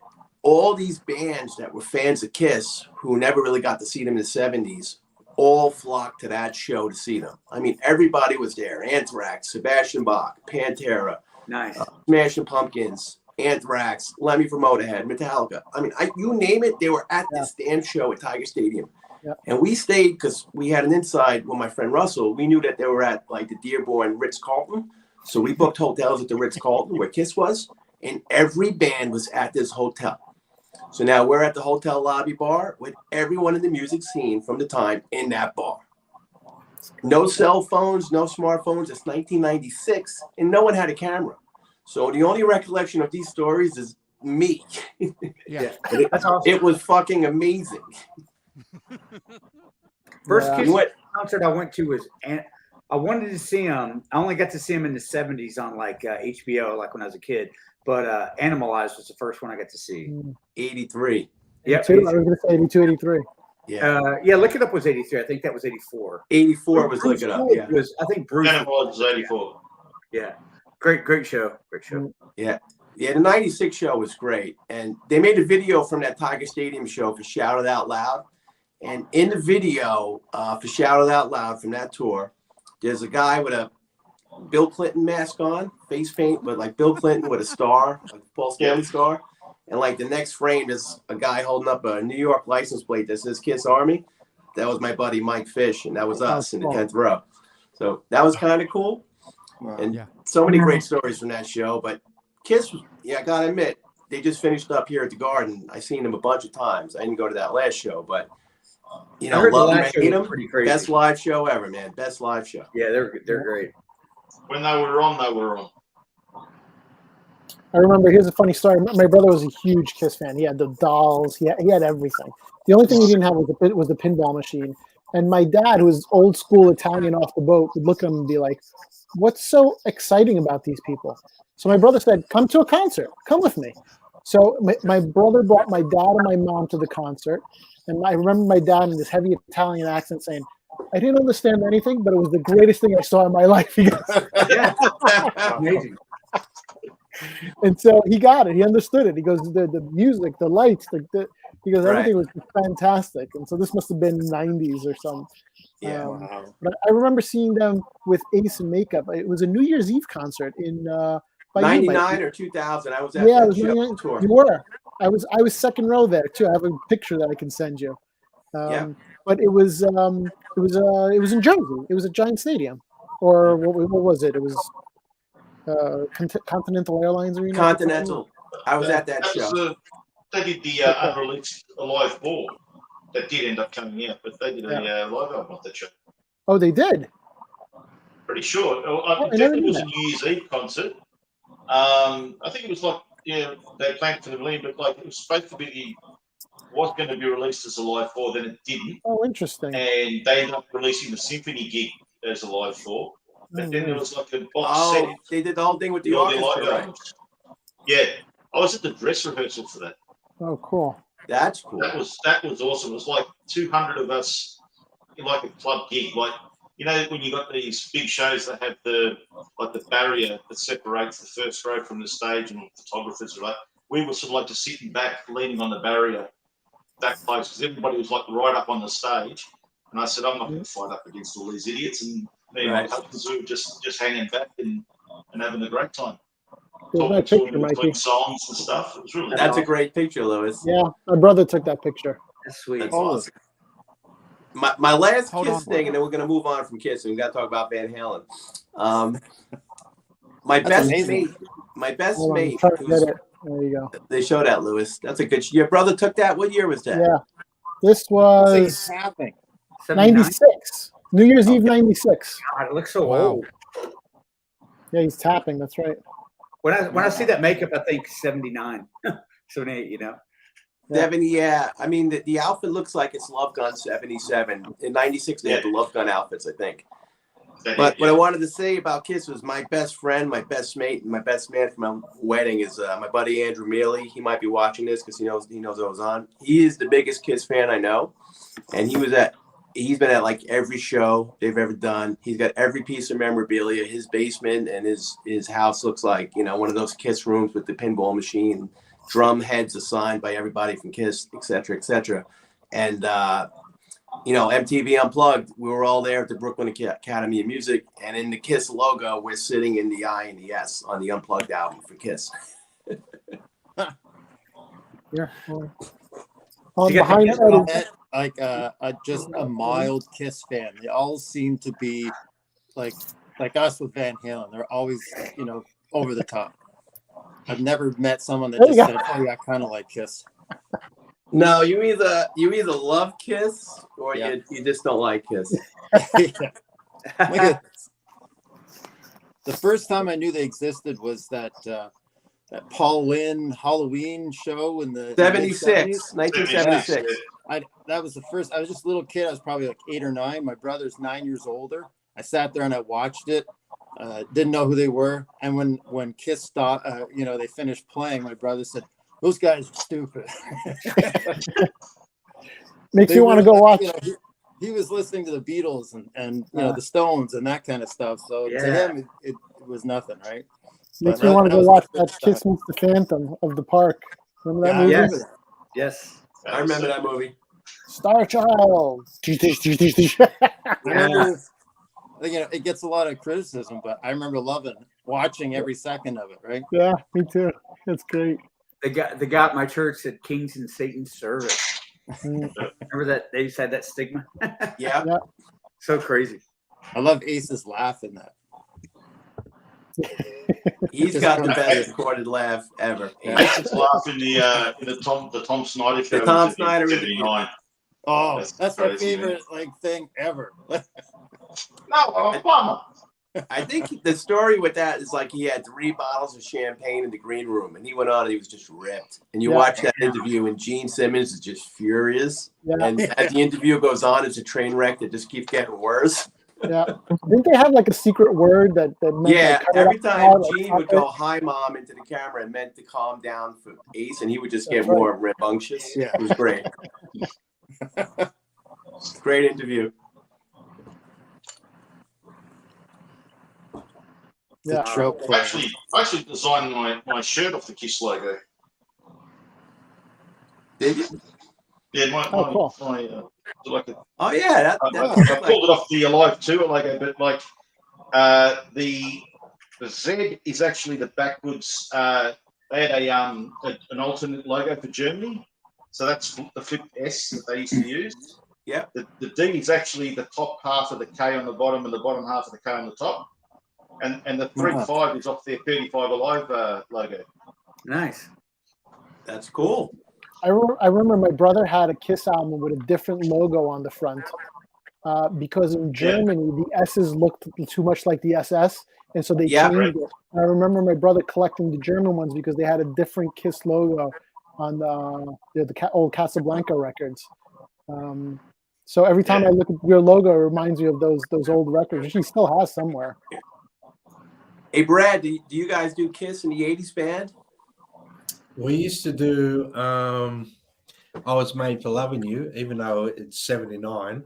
It counts. Do it. That disco song? It was a hit in the 80s as well. So disco. We used to do that, and we haven't played it for a while.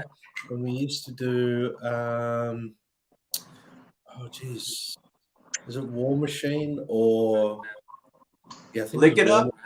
We used to we've done Lick It Up in the past, yes. But it would that song would either go really well or clear the dance floor for some reason.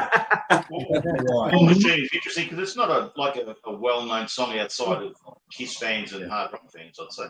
Yeah. It wasn't a single or anything like that. The 80s were tough for Kiss. They were trying to find their way. I mean, they had some hits like Tears Are Falling, and, they tried to write poppy stuff. Let's put the X in sex. They were kind of all over the place. Yeah. It's like I feel like they tried to follow Bon Jovi with the hits. And then like, you know, I remember like in Animalize, like they wanted the Guitar Hero, the guitar is just ripping all over like that. Yeah. Trying Well, to they definitely did because they tried to get hired their Eddie Desmond- Van Halen or Randy Rhoads. Yep. And but the songs were still good. It's just they were changing directions a lot. They were, and they did hire Desmond Child for a while to write some stuff like Bon Jovi did for them, and just I think he wrote Forever and a few of those big hits in the later '80s. Crazy Nights is all like. Well, Desmond actually co-wrote "I Was Made for Loving You."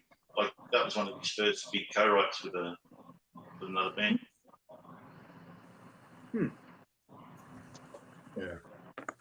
Do you remember, Brad, when you dressed up and you were with others? I've got the picture here somewhere in a frame. I have to look in my room Let's of look at where it. Let's see you it, were Mom. made up like this. Do you remember Go get that? it. I want to see it. Go get it. You had the makeup. Dad, do you know where we put it in my room? It's not a good moment because I was dressed as Vinnie Vincent. Yeah, but you still looked really good. You looked was hoping really, you were really East. good. That was my I'm friend's, trying to. It was my friend's Kiss Destroyer.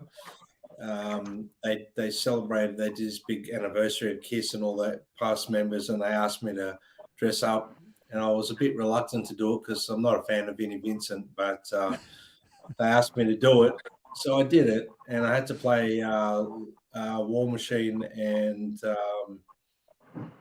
can't remember the other one now. I played 2 songs with them, and then I couldn't get off stage quick enough to wipe the makeup off.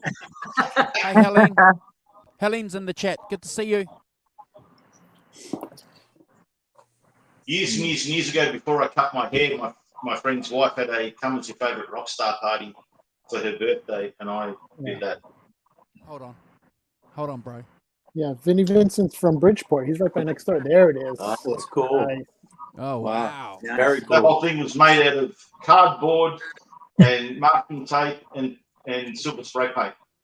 All on the boots and everything. Threw it all together in one day. Fantastic, bro. Very cool. The logo. Oh, cool. There you go. So there you are. Here, since we're sharing, Hold on, bro. That's nice. That's can cool, tell- Lewis. What year is that? I don't know. You can tell by the green bamboo wallpaper young. in the back. It's got to be The green 90s, wallpaper? early 90s. Nice. Good makeup. Good job. Yeah, I remember doing it. I remember taking my time and doing it properly. Right. Wasn't easy. Can you imagine doing that every single night? No. No kidding. No, Like the thousands of times they've had to do it. I can't imagine that. Yeah. My favorite though was Peter Criss because he had the green, he had the color in it. Right. Yeah, that was my favorite one. The cat. Always looks good too. You never see it get smudged. Like, you look at photos, right? They're Right. sweating. Always looks good. They must have had the Yeah, they best look. makeup Yeah, that you could get. they had that shit down. Yeah. Because when you dress up for Halloween, after like 20 minutes, it starts to run and like get all thin and look like shit, Now, what was Vinnie Vincent? Was he the Egyptian? Yeah, he had the, Wasn't it called The Ankh. He had the Ankh. Ankh? Yeah, the Egyptian. Yeah, okay. I remember like him doing that. Yeah. And Eric Carr was the Fox. That's Yes, right. right. Fox. Space Band. Yeah, it's cool. I remember it was an HBO. I think it was 78 or 79. They had that the first concert they ever had on HBO. I remember I acted sick, like I played hooky just so I could stay home and watch like the smoke and shit come out of Ace Frehley's Les Paul. I thought that was just the most. Was that the 77 Japan show that they were it still might- wearing the destroyer outfits? But It had to be because it was the first time they were on HBO, and I remember it just being mesmerized as a kid. Like, holy shit! Like, how to get smoke out of his guitar, and just the theatrics. I think I was 6 years old just watching that shit. I'm like, what the fuck is going on? You know what's funny? When I watch old bootlegs of like the 77, I think it's the 77 tour, which is Alive 2. Yeah. Ace at the end of the guitar solo, like he makes it smoke, he shoots off the rocket. And remember at the very end of the solo, like he would hook it on a string and it would fly away, Yeah, yeah. making the noise, and then he'd get another guitar and start a song. But in some of those old bootlegs, like he's so drunk he can't actually hook the guitar on the string. You actually see him like doing this for like 5 minutes. He's got the Pretty black sure. Les Paul, the 3 custom pickup Les Paul, and he's trying to hook it on the wire, and he's like this. And I'm sure that Les Paul got dropped once or twice. I'm sure. Absolutely. Boom. You know. Damn. Yeah. There you go. That would have been 79 if it's flying up. I'm going to show off one last picture. That's so cool. That's Man. great, Lewis. I Oh, remember wow. that. That's awesome. He was That tired. is cool. He was tired that night. He only smiled at me once when I told him I was from the Bronx. Other than that, he was pretty tired. It was, I think it was past midnight at that point. And you said it was very hot that night, right?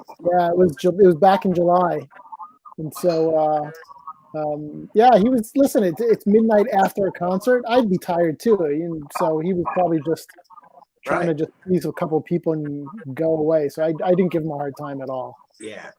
And remember, these guys are in their 70s. Like, Yeah. and think about Ace. That's a hard 70s, right? Dude, he had a rough. He's fucking tired. Yeah. Well, I'll make you laugh. That night it was in New Canaan, Connecticut, and he goes, I remember I got pulled over by a cop not too far from here back in the 80s. He goes, That's one way to put it. he said that he would keep pictures of himself in the car because whenever he got pulled over, he would just sign them and give them to the cops and they'd let him go. He says, Oh, hell yeah. because I always had a stack of pictures in the car that I would sign to get out of tickets. Wow. That's awesome. I remember Fraley's Comet? I saw them in like 88. Wow. He was I drunk saw them off a bunch his of times. ass. I saw them once and I don't think I'd ever seen anybody so drunk. Yep. It was bad. It was really bad. Well, you guys remember Freely's Comet, the song "Rock Soldiers"? You know the story of that, right? Yeah. That was his famous DUI or DWI when he drove his DeLorean off the road and wrecked it. Oh. And part of his like community service or whatever, he had to write a song against alcoholism. And That's right. Yeah, I remember that. So Rock That Soldiers, was his probation. Wow. yeah, Rock Soldiers was like mandated for him to do a song about it. No And shit. if you listen to the lyrics, it's like, whatever. Little fun fact for Freely's Comet.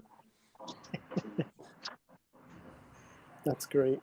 And that Washburn guitar he had was fucking hideous. Oh my God. With the lightning on it, all The garbage. lightning bolt, yeah. Black Remember and that came white, out in the two-tone. guitar world? You know, it's worth something. Somebody, Maybe I should share that shot.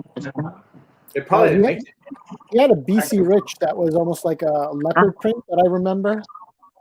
That was I think it was, false. I think it That was Paul. Stanley, maybe. Paul That was a- Stanley. that was a- Yeah, I'm sorry, Paul Stanley. That's right. Yeah, it was yeah, definitely a leopard or cheetah. I think it was an Yeah. eagle. I think it's a BC Rich eagle, if I remember Yeah, correctly. You're right. Yeah. Yeah, that one I remember. It was probably the Animalized tour. Makes sense now. When I saw Those them, creatures up to animals. yeah, Yeah, because makes sense. Gene had the axe bass. That's right. Yeah, Gene had the axe bass. And I want to tell you something. You want to hear a horrible combination? Not only did Ace play a Washburn, he paired that with Laney amplifiers. Yes. Two of the worst endorsements you can get, but probably the only two you can get in the 80s. Probably.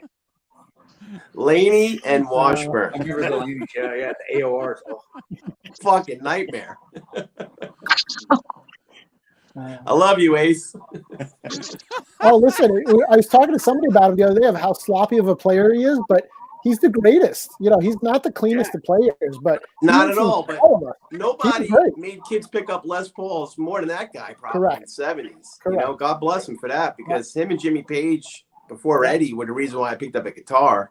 Yeah. And then once you started playing, you're like, wow, those guys aren't so good. Well, not Page, but Ace anyway. But I have a picture then around Eddie here came somewhere. and just a whole nother level. But I have a picture around here of Ace playing an Ovation, Breadwinner. Oh, the breadwinner, yeah, in the early days. Breadwinner. Yeah. Pre Les Paul Ace. wow. Can He played somebody an find a Epiphone. photo of that so we can put it up? I'm sorry? Not familiar with it. Can someone here, find hold a on. photo of that breadwinner, Ovation breadwinner? I'm not familiar There's that with that famous guitar at picture all. of Ace in '74 in the studio with that white Epiphone with the bat wings. Also, if you find that one, he played Epiphones before the Les Pauls. Here it is.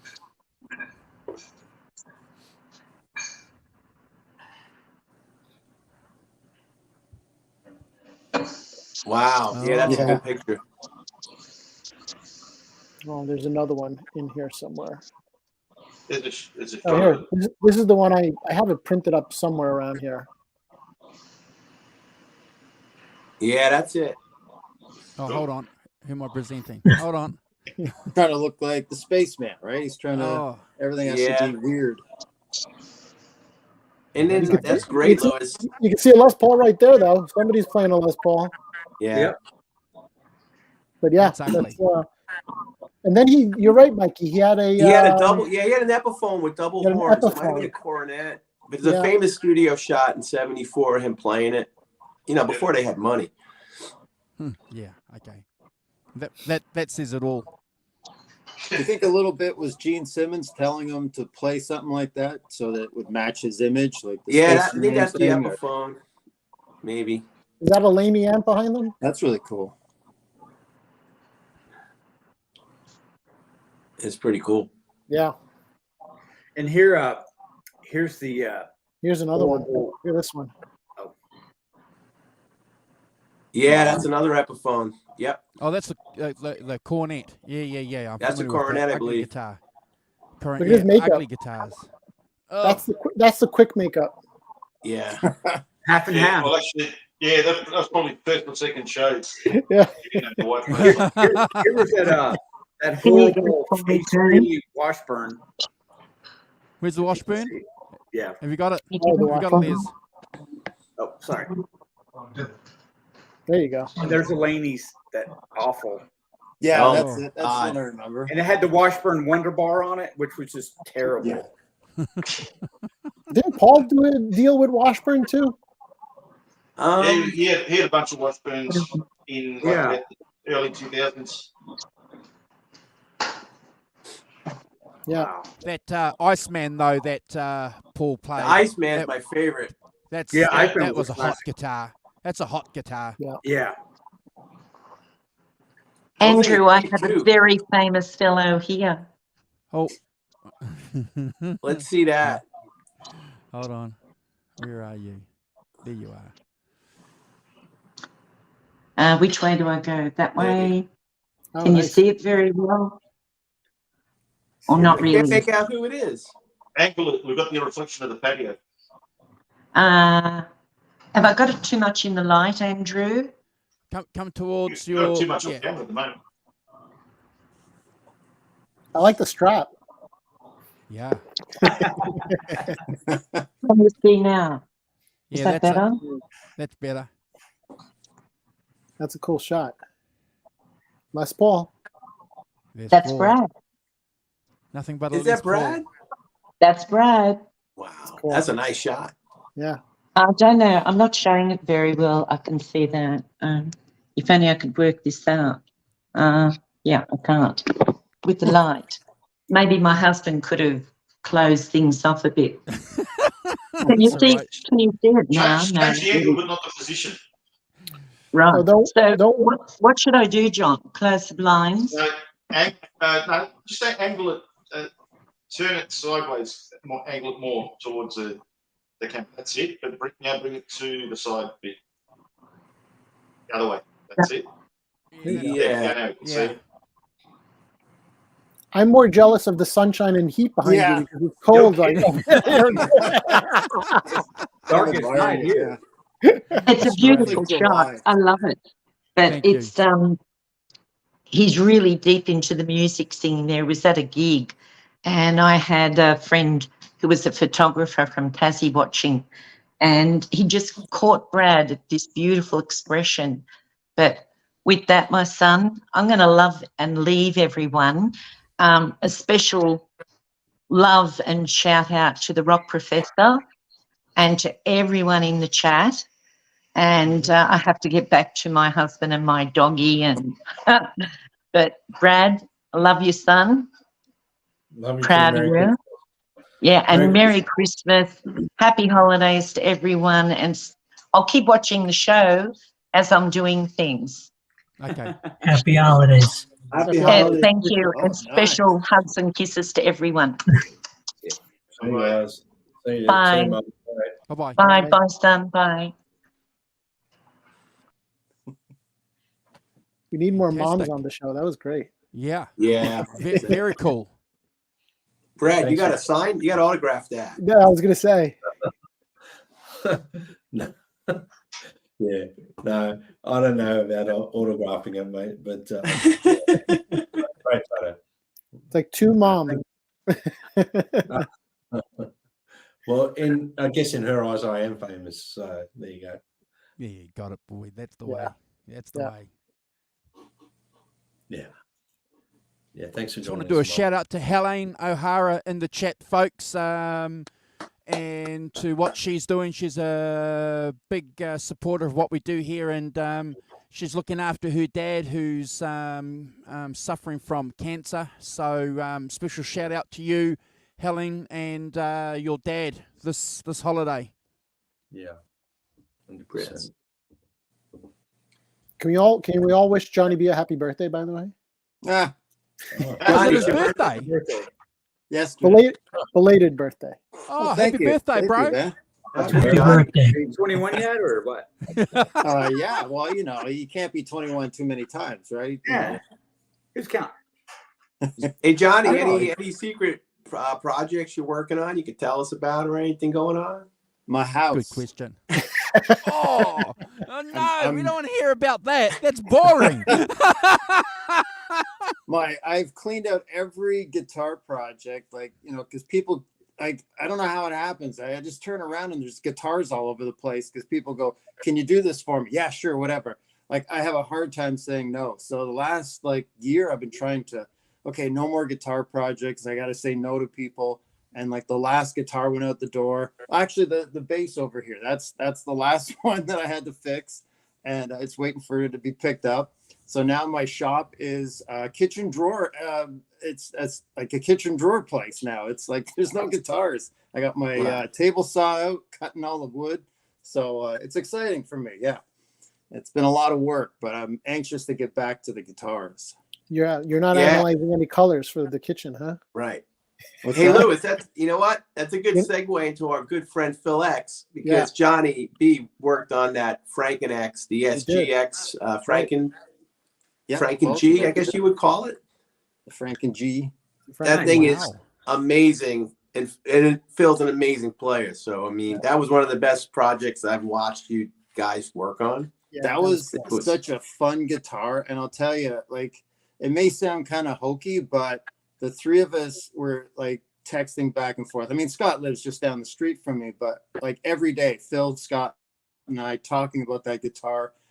Almost every screw we discussed about where it's going to go, what kind, whatever, but watching him play it, and then we didn't know he was going to throw it every show. I used to send you clips of that going, "Are you going nuts right now?" And then it was almost like foreshadowing. Scott was crapping his pants, "Oh my God." But I loved it because we got video. If he didn't do that, we wouldn't have as much video. Right. Yeah. And then I don't know if everybody knows or not, but the headstock broke off. Yeah.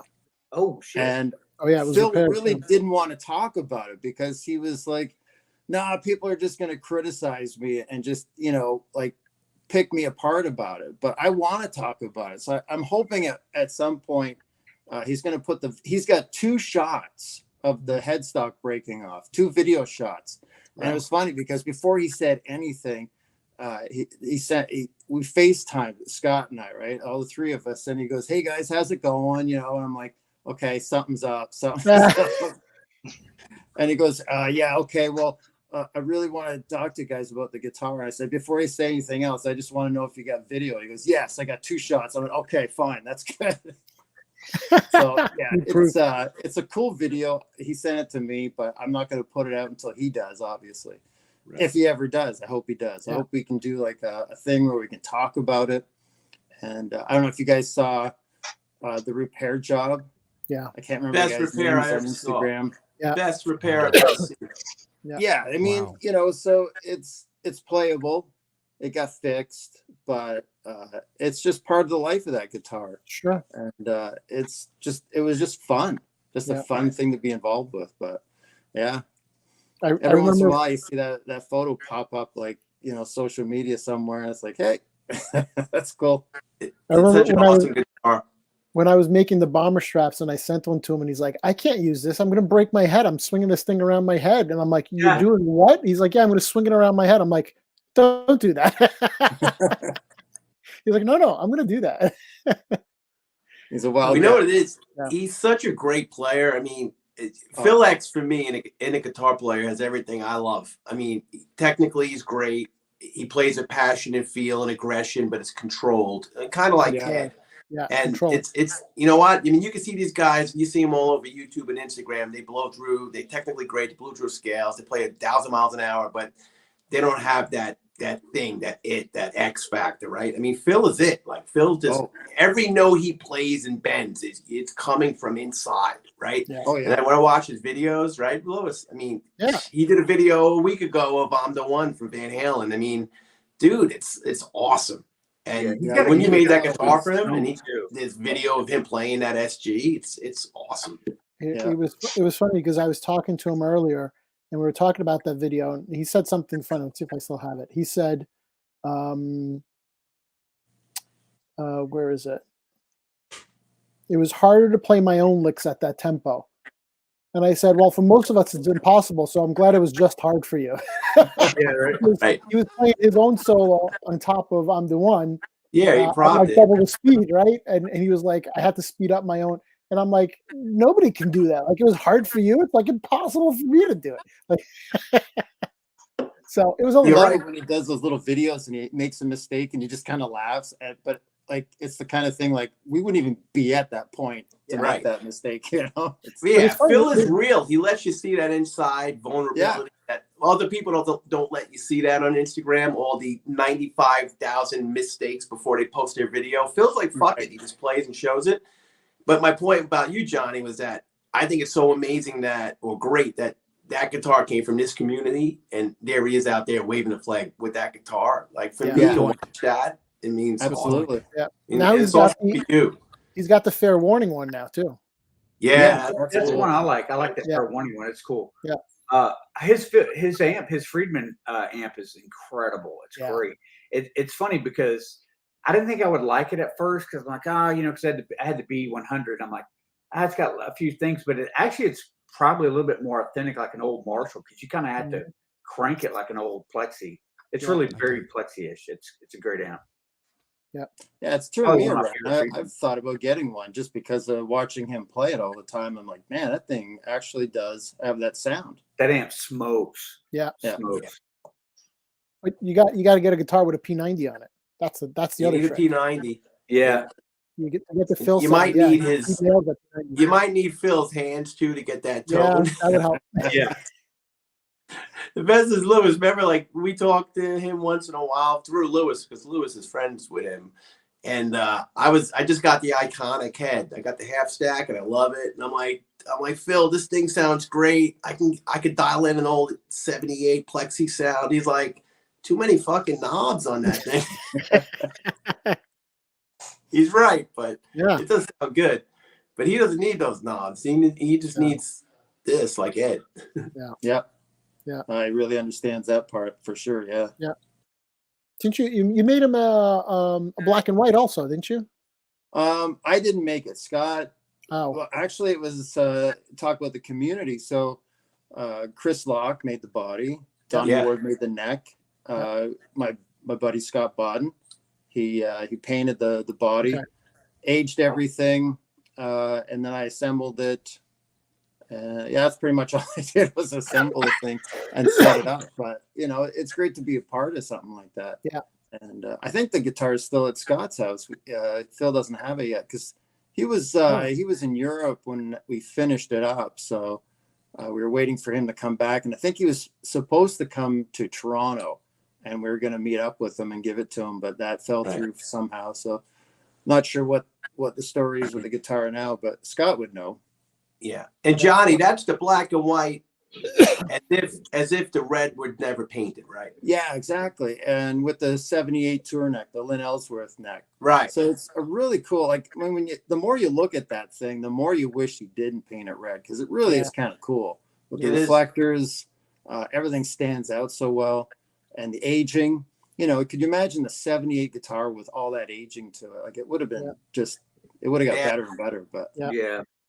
Well, You helped I'm out, sure you guys, you all saw that clip of Ed recently that's been going around when he was talking to, I don't know if it was Chip Ellis, when he was talking about making the 07 version of the Frankie, when he came out and said that he wished he never painted it red, right? You heard him say that? yeah, that's from the with the 07, 06 or whatever. Yeah. Yeah. I have a theory that he didn't really want to paint the red so much that he wanted to paint it. I think what he was trying to do is disguise the guitar, because that was 79 and his, you know, he was in debt. The whole band was in debt. And he really didn't. If you think about the 79 tour, how many guitars did he have at the beginning? There weren't a lot, and they were kind of oddball guitars, like the Snake Dragon guitar. He had the Star guitar, but it was all beige. It hadn't had that paint job. Right. And he had the Frankie. The Destroyer? No, he didn't have that. Not 79. Oh, he didn't have the Shark in 79? He didn't have the Shark in 79. I don't know why. I don't know if that's when Chris Holmes had it. Okay. I don't think so. I think that was too early for that. But for some reason, but I think he was trying to break the first tour from the second tour. He didn't want to repeat the gear. And he had the Bumblebee coming, but he was waiting for the Floyd. It was off in Seattle because he wanted the Floyd installed in it. So that was his the 79 tour guitar. So I think what he's trying to do with the black and white one is disguise Make it it. different. It didn't look like the first, you know. Right. It wasn't the Frankie yet, really. That was just the guitar he had in the first tour. Yeah. It hadn't become the iconic thing. So he wanted to change. Yeah. So I think later on down the road, he might have looked back like, fuck, I should have just left it black and white. Right. Yeah. But- I wish he kind of would have started over and kept that and said, okay, make that what he intended to, what it was. Yeah. But just keep the black and white. It'd been great. Well, Johnny, I also remember one of your videos when you kind of narrowed down to the week when he painted it red in 79 in March, whatever it was, when the rain and this and that. Remember his buddy said it was raining, went to his house, and he was in his garage. And remember you had said that Eddie's frame of mind from his friend said Eddie was in a pissed off mood that day. Yeah. The second tour wasn't selling out. The Le Mans or something was in town and taking all the ticket sales. The album wasn't selling. They were in debt. He was in such a bad state of mind that he was actually anxiety, pissed off, right? and he just sprayed the guitar out of like anger. Well, part of that too, you know, like because he used gaffer tape, and that's a whole other thing. You know, he didn't have a lot of money. You're right. You think he didn't even have money for a roll of masking tape. So He's that living made at me home. also think that the red paint might have been bought in 77 because that's when he did the Shark guitar. When they got the advance from Warner Brothers, had to buy new equipment. That's when he had a little downtime because they didn't want them playing at the Whiskey and stuff like that. So they had a little downtime, and that's when he did the Shark guitar. And I think he went and bought a whole bunch of paint, not realizing, you know, what color. Just grabbed the whole bunch. I have money. I'm gonna buy the good paint now. Right. So I kind of have another theory that the red paint was actually bought in 77 and not 79, because if he went to the store to buy paint in 79, he would have bought a roll of masking tape. Right. So I think he kind of went to the basin or wherever it was, grabbed a can of paint out of what he bought in 77, grabbed the gaffer tape. He had the sandpaper. There's 80 grit sanding marks on the Shark guitar. I think he had all this stuff. So he didn't even go to the store to buy anything. It was all free. And that's kind of Eddie's style. Use what you have.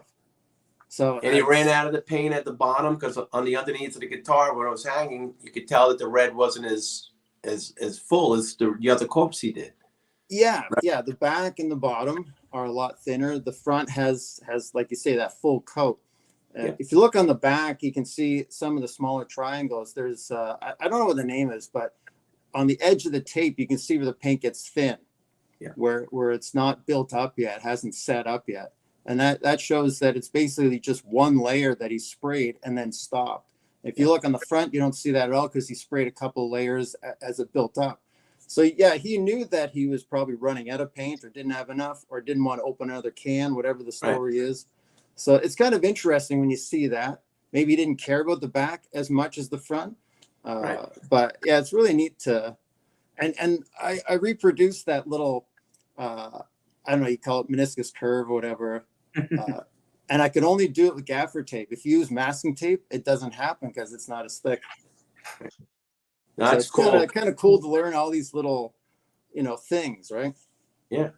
I remember for years I couldn't understand why.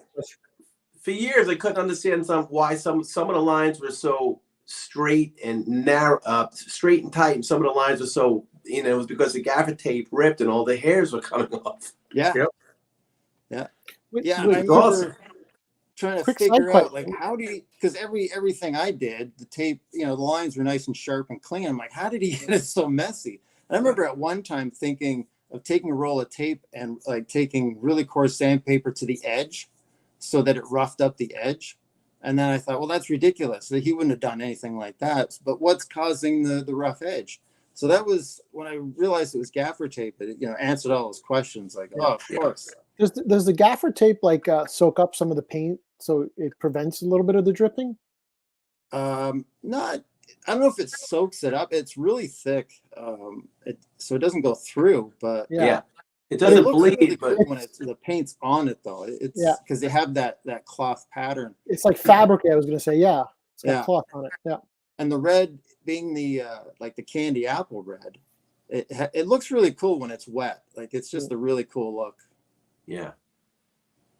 I have a bunch of photos where, I just took photos of the tape when it was wet because I just liked it a lot, But that's one of those things when you go through the process, because we're all used to seeing what the guitar looked like after it was done, but this is what it would have looked like when he did it. And he was the only one that saw that until you go to reproduce it. And then you kind of have this weird feeling like, wow, this is what he was looking at. This is what he saw before he peeled the tape off, So stuff like that's kind of cool. I painted the Star guitar. Lewis, you did one. We were talking about it when I was doing it. But one thing that, you learn these little things, like when I was pulling the tape around the edge, around the roundover, I had to pull it fairly tight because it wouldn't go on the right angle. So I realized, he, like Ed always talked about how hard he played. And you look at like the pick guards, you can always see the screws were really tight and hard. Yeah. Pulling the tape, I realized he wasn't doing it gently. He had to really pull it to stretch it to get that right angle. And he was just pulling it, where I'm trying to copy what he did. So I had to do the same thing. Little things like that you learn when you paint something, trying to copy it.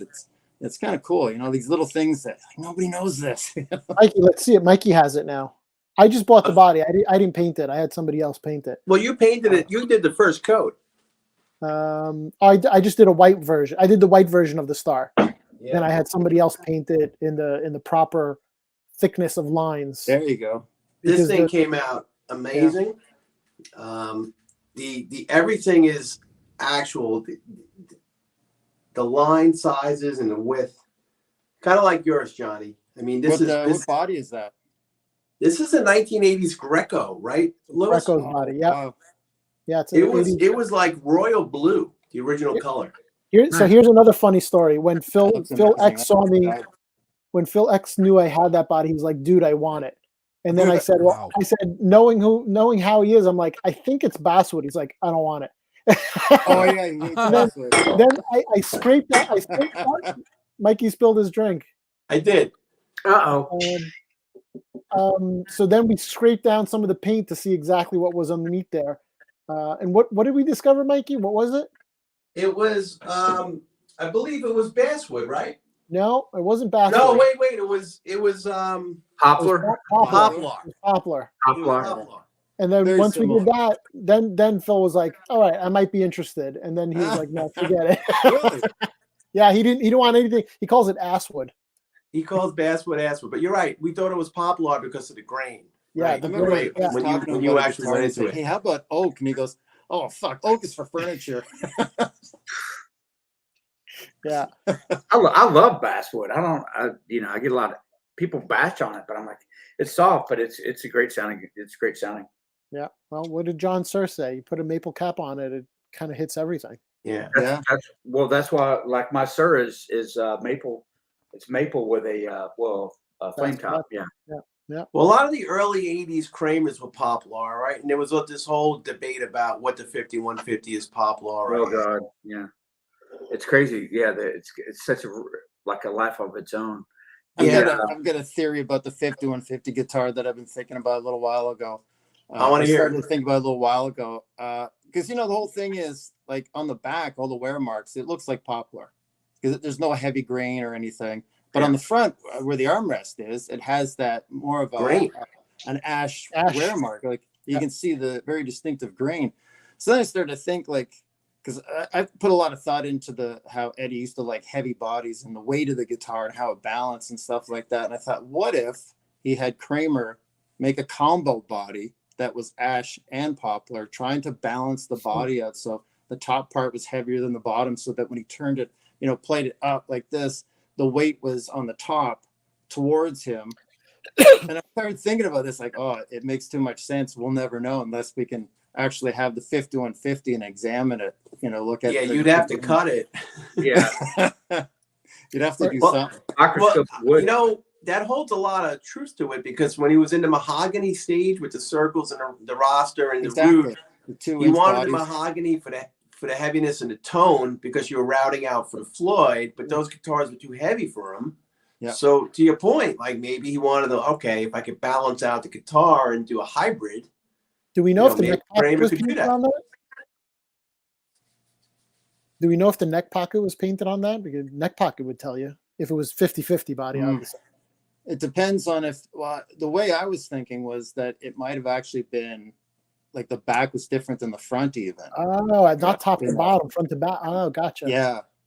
So, I mean, it's a wild theory, but we'd have to actually look. If you had the guitar sitting in front of you and you looked, you'd be able to tell, because you could look where the seams are. With that guitar, you'd definitely be able to tell where the seams are. Yeah. But it's just one of those theories that pops into my head every once in a while. And I go, oh, man, what if it's that? Like something that we haven't thought about. Because that's the argument for years. It's Poplar. No, it's ash. Right. It's Poplar. Yeah. Yeah. The only argument about that I would say is that all these guys that worked in the Neptune plant back in the 80s, see how they all come out and say, oh, it was ash, I remember the bodies, or it was Poplar. Like, I think if they did something that unique, they'd be like pounding their chest about, well, we did the first hybrid body. Yeah, but how many people would really know? Maybe one or two. I don't. Depends on who did it.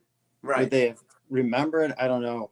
But I mean, like I say, it's a wild theory, but it's just something that, one of those things I think about that it bothers me, because it's like I'll never know. What is it? When I held I got a picture of me and the Hog when I got to play that big thing.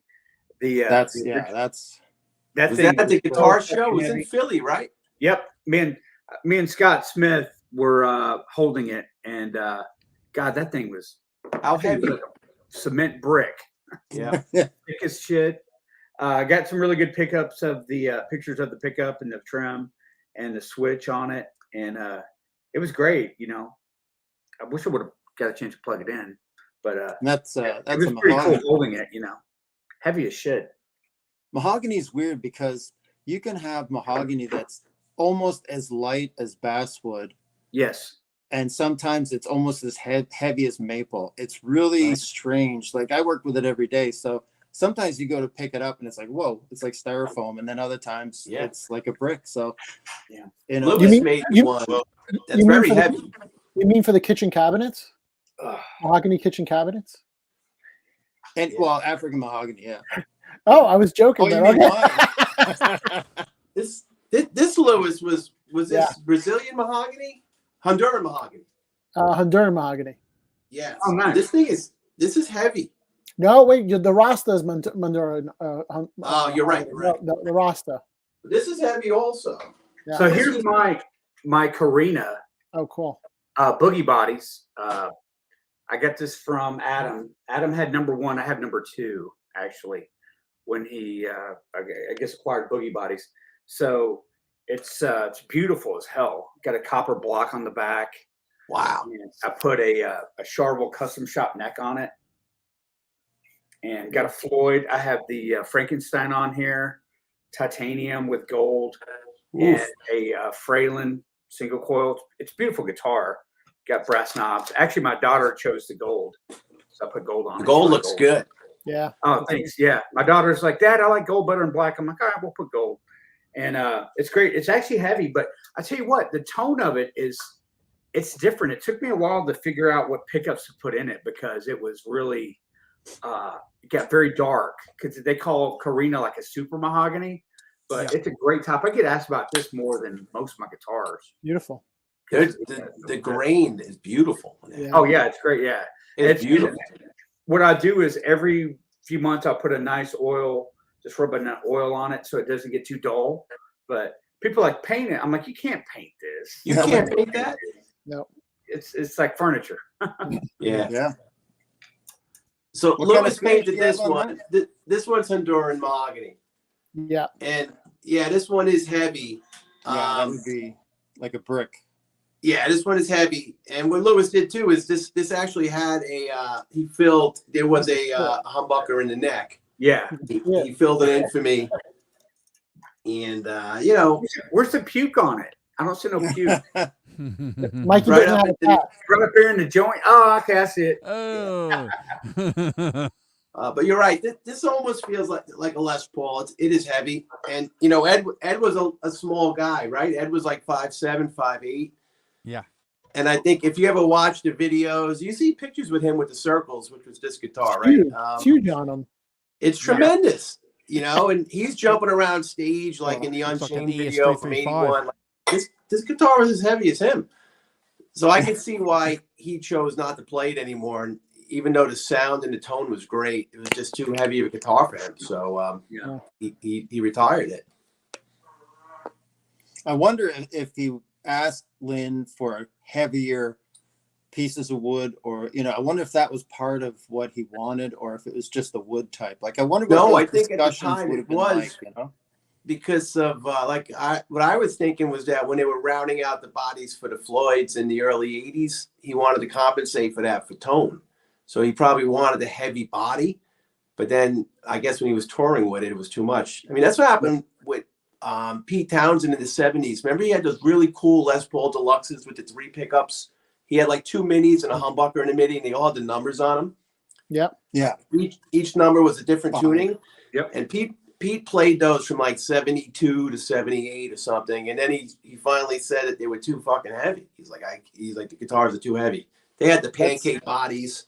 Yeah. That's why they sounded I thought great. about the 5150 body being not a whole solid piece of or a piece of ash, but sectioning it down like pancaking it, things like that. Maybe to they did get that. the tone where he wanted it, and not at other places to distribute the weight and all kinds of things like that.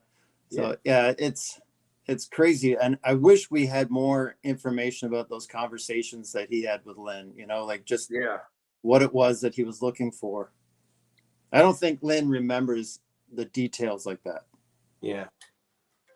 It's weird. Poplar, like I had a Jackson Poplar body, and look, it was a used body from Jackson in the '80s, and God knows if they use great wood or cheap wood, and I couldn't get it the life of me. I put like 8 pickups in it from Alnico 2s, Alnico 5s, JBs, too honky, too weak, too weird, and I just couldn't get Poplar to work for me. And but when I got my Axis and my EVH Wolfgangs are basswood, and I've always liked basswood with Alnico 2 pickups, and it's kind of like I found it. But I like basswood. I wish it didn't dent so easy, but it's the nature of the it's cost of doing business. You should try the Steve Morse Music Man is a Poplar body, I believe. Really? Okay.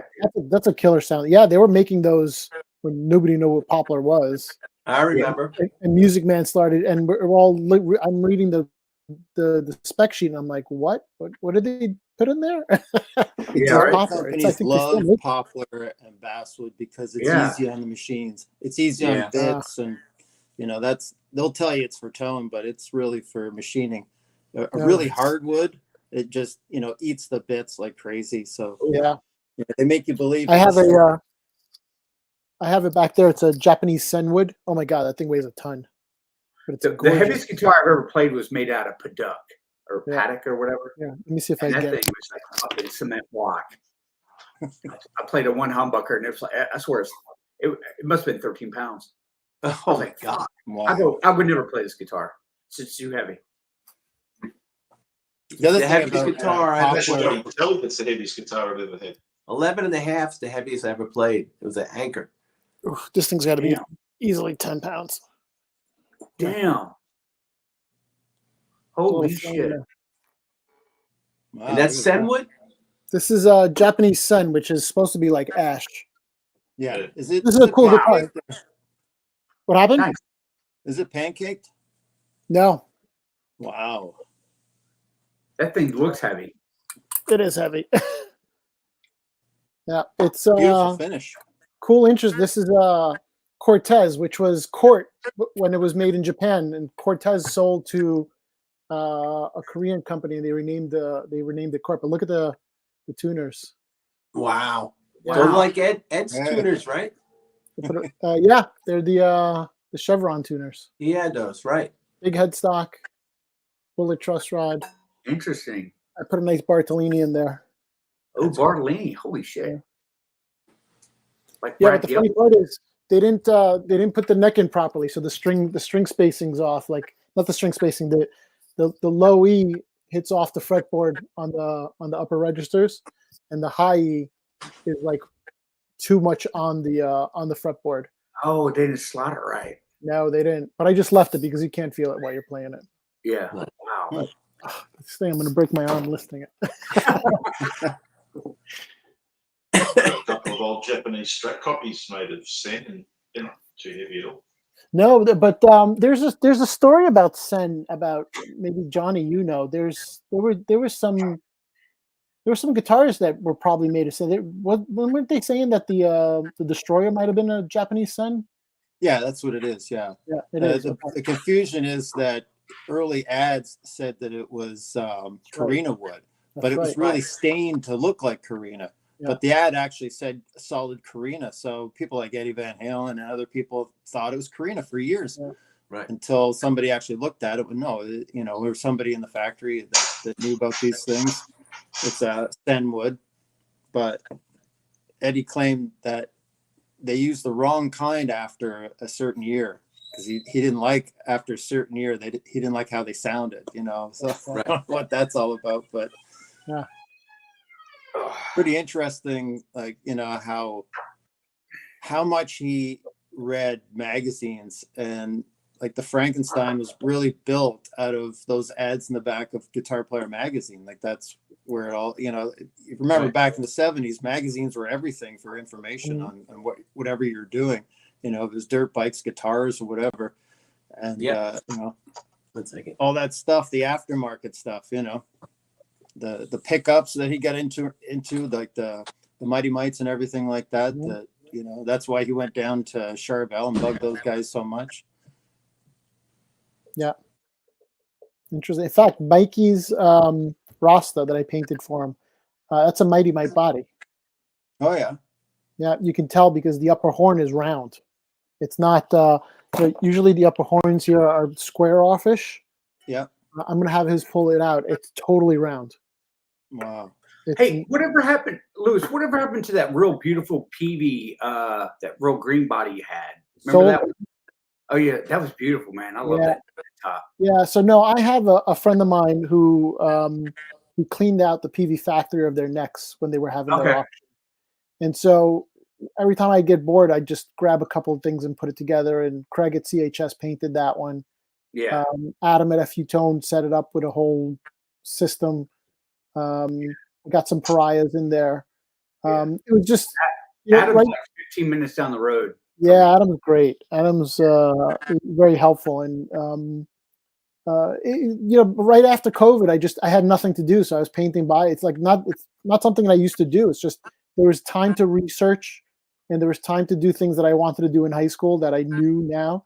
Yeah. And so I get people asking me to paint all the time, and I don't paint. I did it because there was nothing else to do during that time, and I just kept myself busy. but Mikey's Rasta was a test for a friend of ours, Steve-O. Wow. Which that paint job's a pain in the butt. I won't ever do another one of That's those. a tough one to start off with. Yeah. Well, I think so. I did the Bumblebee, and my daughter would help me. The kids love to pull the tape off, like you were mentioning, Johnny. And then she's like, "Can we do another one?" I'm like, "Yeah, there's like 12 more we can do. This is if we're locked in forever. We can do a bunch of guitars." And so I did the black and white. Then I did a Frankie. I did a 5150. I did Mikey's. Hey, Mikey, can you grab your Rasta again for a second?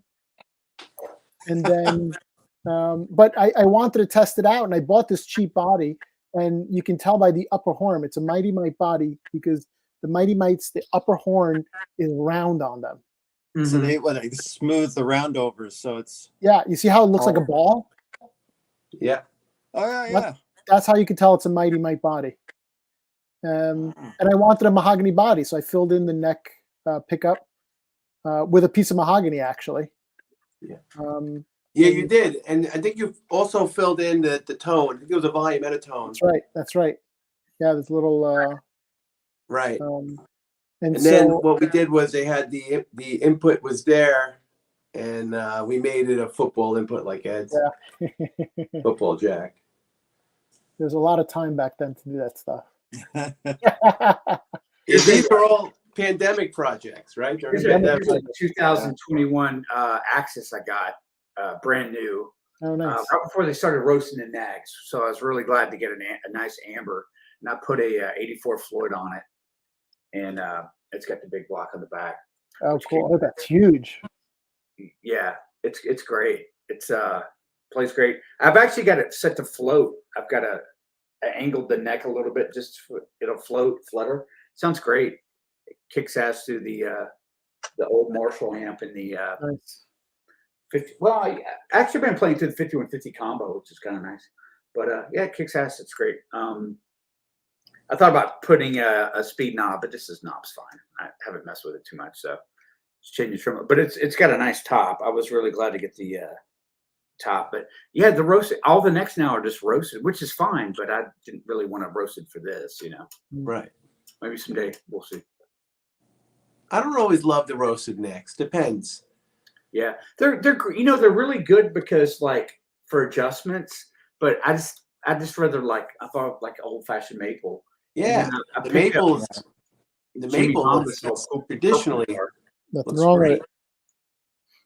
I bought one of those Steve Brown guitars that's got the roasted maple neck on it. It's beautiful. How is his guitar? Is it good? They're good. Yeah, listen, I blocked the trem to go down only, and now it stays in tune perfectly fine. I had to change the pickups on it, but other than that, it's a great starting off point if you're gonna, the pickups that are in there are good, but I was just looking for something different. So of course, yeah, I would change those in a minute. Yeah. How's the neck comfortable? It plays great. It's really, really for what it is. Yeah. It's a spectacular instrument. It is. Yeah. Yeah, for that price point too. It's great. The price. I'm like, you get a full guitar for like what, less than $400? $398. That's a sick price for a guitar. Yeah. But yeah, I would take those pickups out and just put some Seymour Duncans in them or whatever. I put a Tone Zone and an Air Norton. That's my go-to. Nice. Yeah. I actually so I have Jimmy Vomba's purple Axis, which I love. Yeah, and his pickups are great, but I think these pickups are actually a little bit hotter for some reason. They seem hotter. When I play through the amps, I'm like, they're not bad, but they're just a little bit cranked up or something. And I've lowered them and the height on them's perfect, but yeah, they are a little bright or hot. It is what it is. Right. Or is it just the amp? No, same amp. I mean, I played guitar. I hope maybe it is. I remember I had an old crate Palomino. You played through it, Mikey, when we were in Philly. Yeah. And I'd have to change that amp for every guitar I played. It was like to go back and tweak the bass knob on it. And I'm a guitar straight into an amp kind of guy. If there's anything between the guitar and the amp, it's a wah-wah.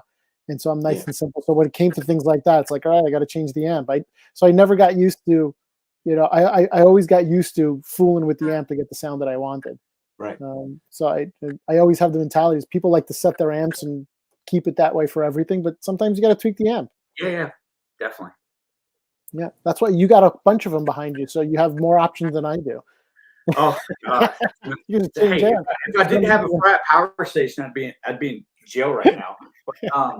But no, my main amp right now, I'm actually I've got my 1971 Marshall out for getting modded for a master volume, thank God. But the Fawn right behind me is a 50 watt and it's loud as shit. Then I have my Sir SL68, which is like a clone of Ed's Marshall, which is great. But it's got a master, which is good. But yeah, it's good. It's nice and tan wired, so it's quiet. Oh, nice. Yeah. But yeah, and then the the rack. You can see the rack behind me. Yeah. All the delays and bullshit. It's all a bunch of garbage. You don't need that. You just need a phase 90 and you're good to go. There you go. And the fingers. I've always thought you just need a clean, a crunch, and a dirty sound, and you can do anything. Yep. And the other thing is, like, we compare things, and I think if you have to A/B something to tell the difference, and it's close enough anyway, who cares? Yeah. It's funny. I just bought a Sir, and it was great at the store. And then when I got home, obviously different amp. It changed, but then you learn to tweak around it. But it's what shirt did you get? I got a Standard Pro 2007. Oh, guitar. Okay, cool. Yeah. Okay, Yeah. nice. No, not amp, guitar. Sorry. Yeah. So it was funny because you said A and B, and I'm like, I brought it home, and I'm like, it doesn't sound like the store, but I was also playing out of a much better amp out of the store. Yeah. So- I have a Sir Custom, and I have another one in the works, and the quality is impeccable. Yeah. Plect and everything, it's great. Like it plays 100% out of one of the nicest guitars I played. Yeah, for sure. I want to get my hands on a Pensa now because that's where he started off at. Oh, Pensa Sir, yeah. I got to go to the city and see if I can try a couple of those guys. I played Pensa Sir. Gosh, I think I played one in '88 or '89. Yeah. And it was amazing, but it was like the Mark Knopfler, which is great. Yeah. But it's like, this is kind of Mercedes. Yeah. I'm looking for Charvel Jackson. Yeah. I'm looking No, for they're the old definitely school Floyd shit. beauty pieces for sure. And now I'm like, Market selling his, you can get that.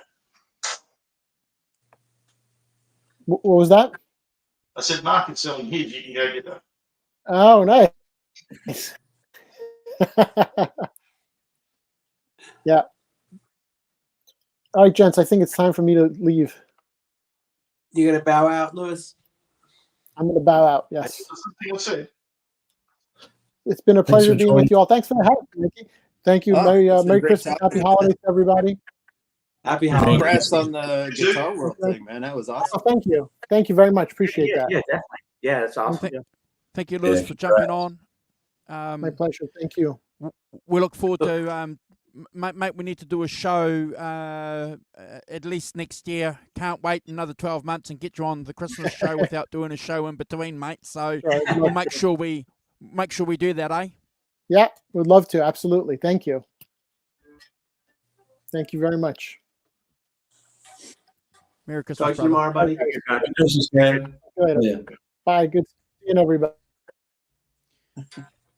I've got to say something, guys. You know, isn't it fantastic? You know, we all met Lewis when he first started out with his Fairfield Guitar Company, doing his little bits and pieces, and he's persisted with that, hasn't he, Mikey? You know, and it's got to a stage now where he's an insider. Dude, Lewis is a great story. I mean, Andrew, when we all first started talking in the beginning of the pandemic, which, man, it's probably like 3 years ago now, a little over 3 years ago. I met Lewis, the funny story is I met Lewis on the side of the road, right? We had met on Instagram. Well, let me change the context to that a little bit. It wasn't at a truck stop, I swear. Yeah, okay. Thank you. No Thank truck you, stop. Mikey. No bathroom at a truck stop. Yeah. No eyes meeting. Eyes and yeah, okay. Right. Right. Well, when the pandemic started, you know, and everyone was at home bored out of their minds, like, what are we gonna do? I'm like, I'm gonna start building guitars again and playing, you know, getting into guitars more than I have been in the previous 10 years, right? And I had seen Lewis's page. I don't even think it was Fairfield Guitar yet. It was still like Lewis from Fairfield, and he was building a 5150, and I was building a Bumblebee. And I remember reaching out to him online and be like, hey, that 5150 is great. You're selling it. And we were going back and forth. And I forgot what happened. Over one weekend, he had sold it. And I kind of, you know, I fell asleep on it. And I hit him up. I'm like, it's too bad about that. And then he started building the circles. And we stayed in touch. And I wound up buying the circles from him. And I said, well, where you live? I go, Fairfield. I bet you're in Connecticut. He goes, yeah. He's like, where are you at? I go, I'm in Jersey. So when I bought the guitar, he was pretty much like, you know, I'll save you on the shipping because of my job. He works in the garment industry. He's like, I head out to Philly once a quarter and I come through Jersey. I got to go out there next month. Why don't we just meet up? I'll give you the guitar and you pay me, etc., yada, yada.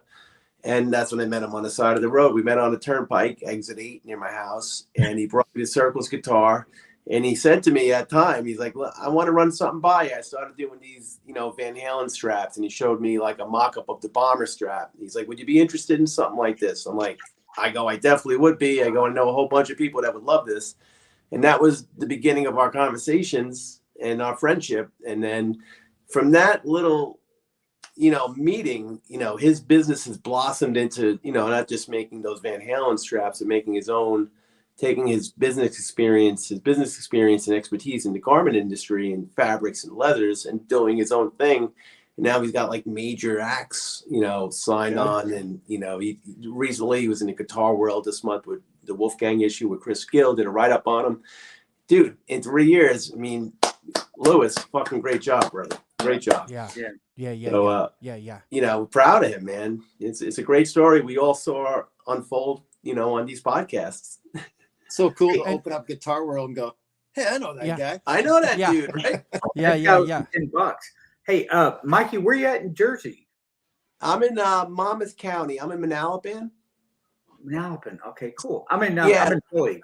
I'm in right outside of Philly. I think you hit me up before the Philly Guitar Show. Yeah. I'm right, I'm like 20 minutes from Trenton. Okay, so I'm exit, you know, I'm like central south. I'm exit like 8 on the turnpike. Okay. Like when I went to the Philly Guitar Show, it took me under 90 minutes, probably. Okay, cool. Yeah. So I'm not far from you. I go see I go see a lot of shows at Wells Fargo, you know. Oh yeah. Okay, good. Yeah. Because it's funny when I first moved out here, I'm like, holy crap, I'm close to Neptune, Kramer, because I'm from Dallas. So yeah, Jersey from Dallas is like going to Paris, you know. So you're like, holy shit. It's a quick drive. You're right. Yeah. Like I'm a half hour from Neptune. And when I drove out there, I'm like, that old plant looks like shit. You know, I'm like, okay, this is funny. You know. Yeah, I can get to Neptune in about 20, 25 minutes. That's towards the shore. I'm more west, but yeah, so it's pretty cool. Lewis came out here. He did a trip to Neptune, took a bunch of pictures in front of the old shop.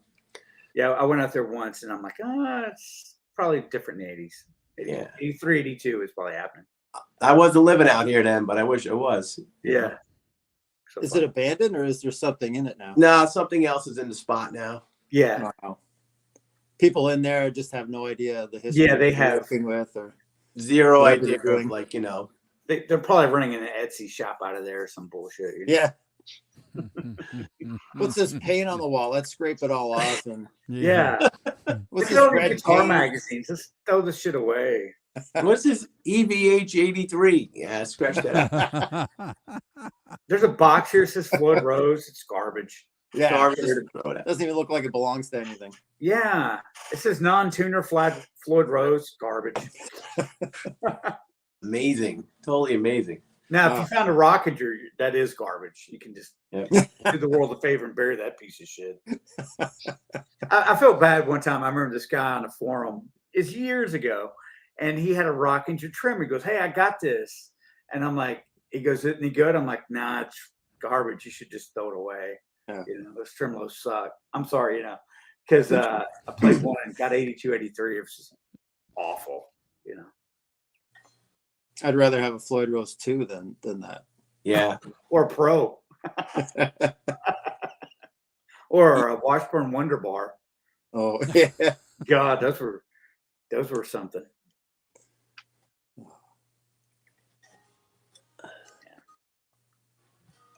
well, what are you gonna do? That's so cool that you guys live close to that stuff, though. You know, Yeah, it's it's really down the cool. road from you.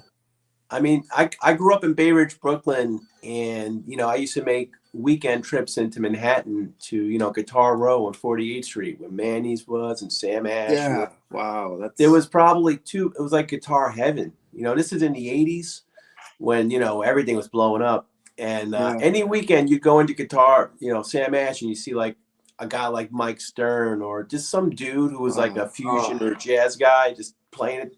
Well, I remember going in there one day, Mike Stern's trying Telecasters out, and my buddy's like, "You know who that guy is?" I'm like, "No." He's like, "He's a new jazz guy. He's amazing." Yeah. But there'd always be guys like that in there. It was Wow. it was cool. Like I that think it stuff. was Manny's.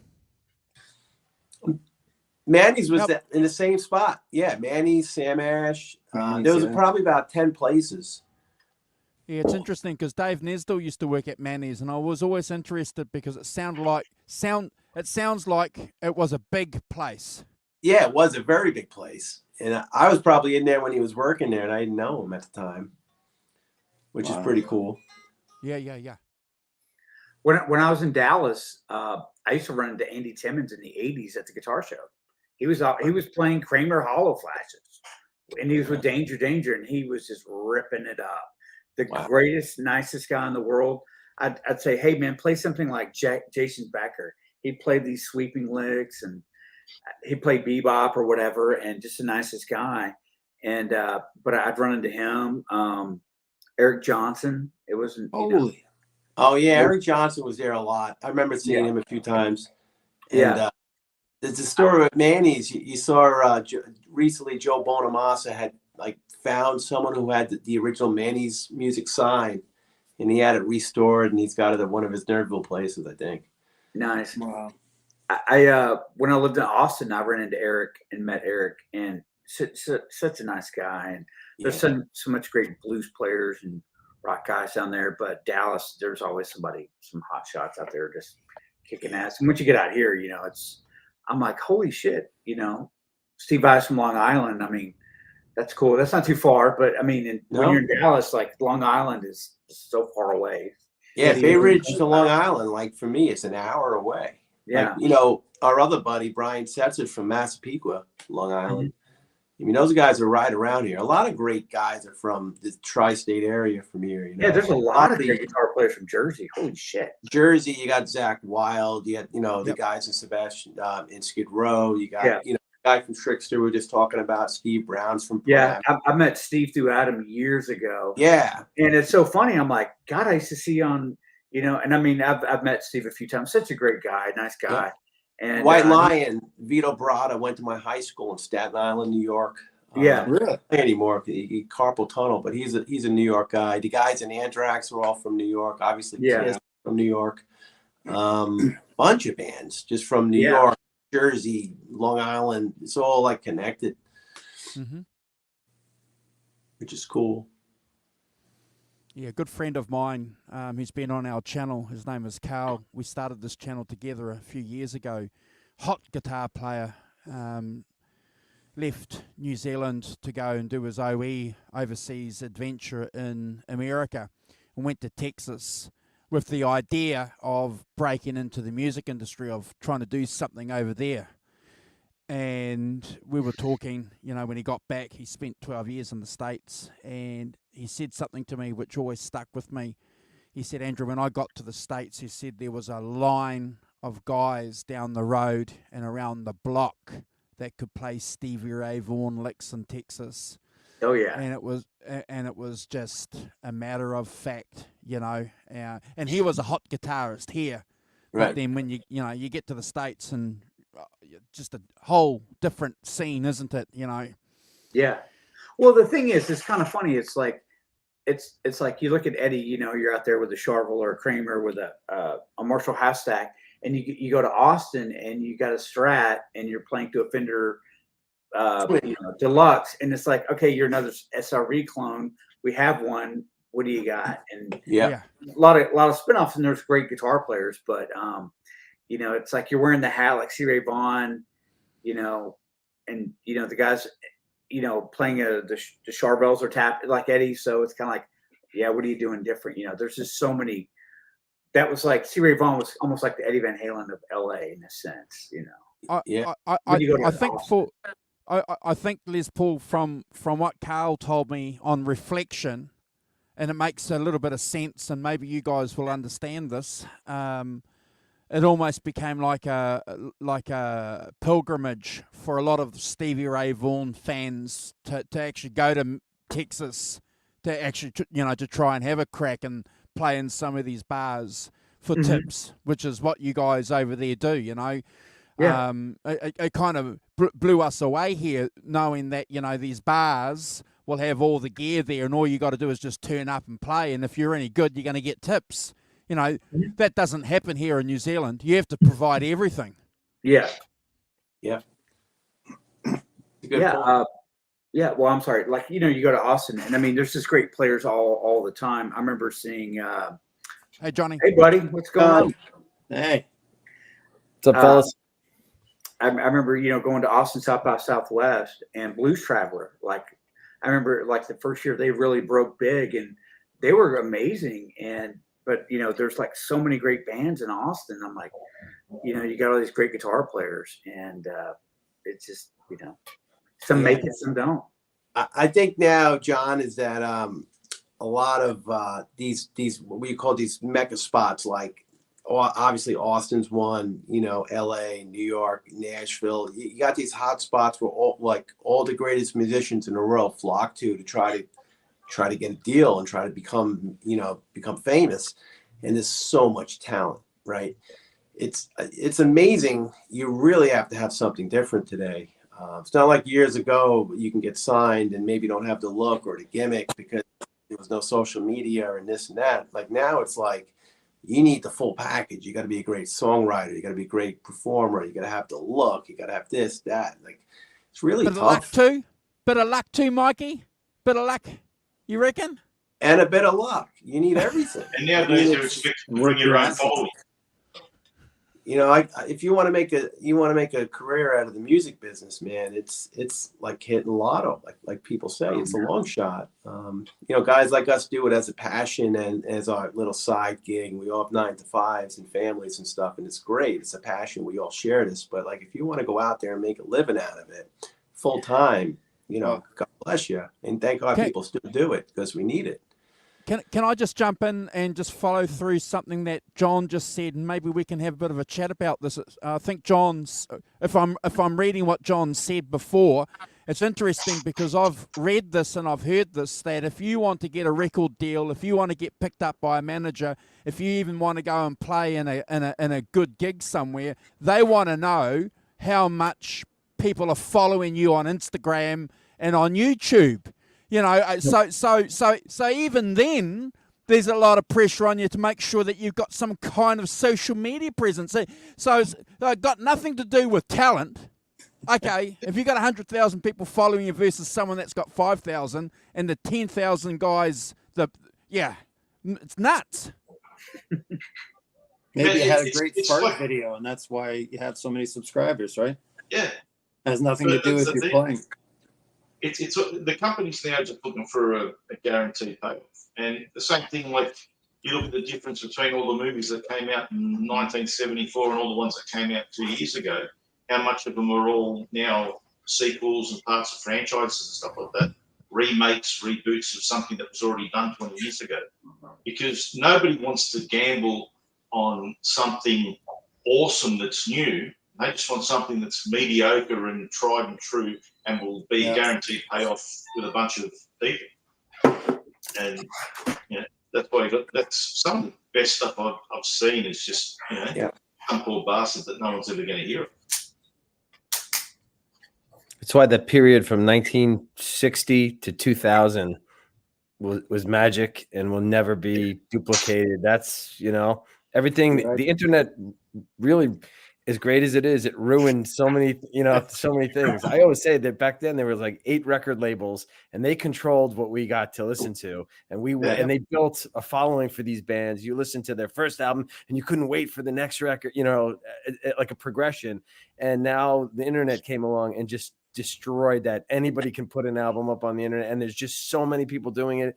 So many get lost in the shuffle. It's just, those good old days are gone. And, we probably hated it back then that there were, was limited, acts and things like that. But you know what? I guess there was a method to the madness, because those bands were phenomenal. And, in those 40 years, we had some great music. And now it's just, and like you said, it's just like it's the whole drive-through mentality. Everything's disposable now. It's not, they just want, like you said, something that's proven to they can repeat itself over and over and make money for them. It's the artistry is all gone in every aspect of the whole music industry. Listen to the radio. You watch a guy like Rick Beato tearing apart the top 10 songs, and he's just basically saying they're all garbage.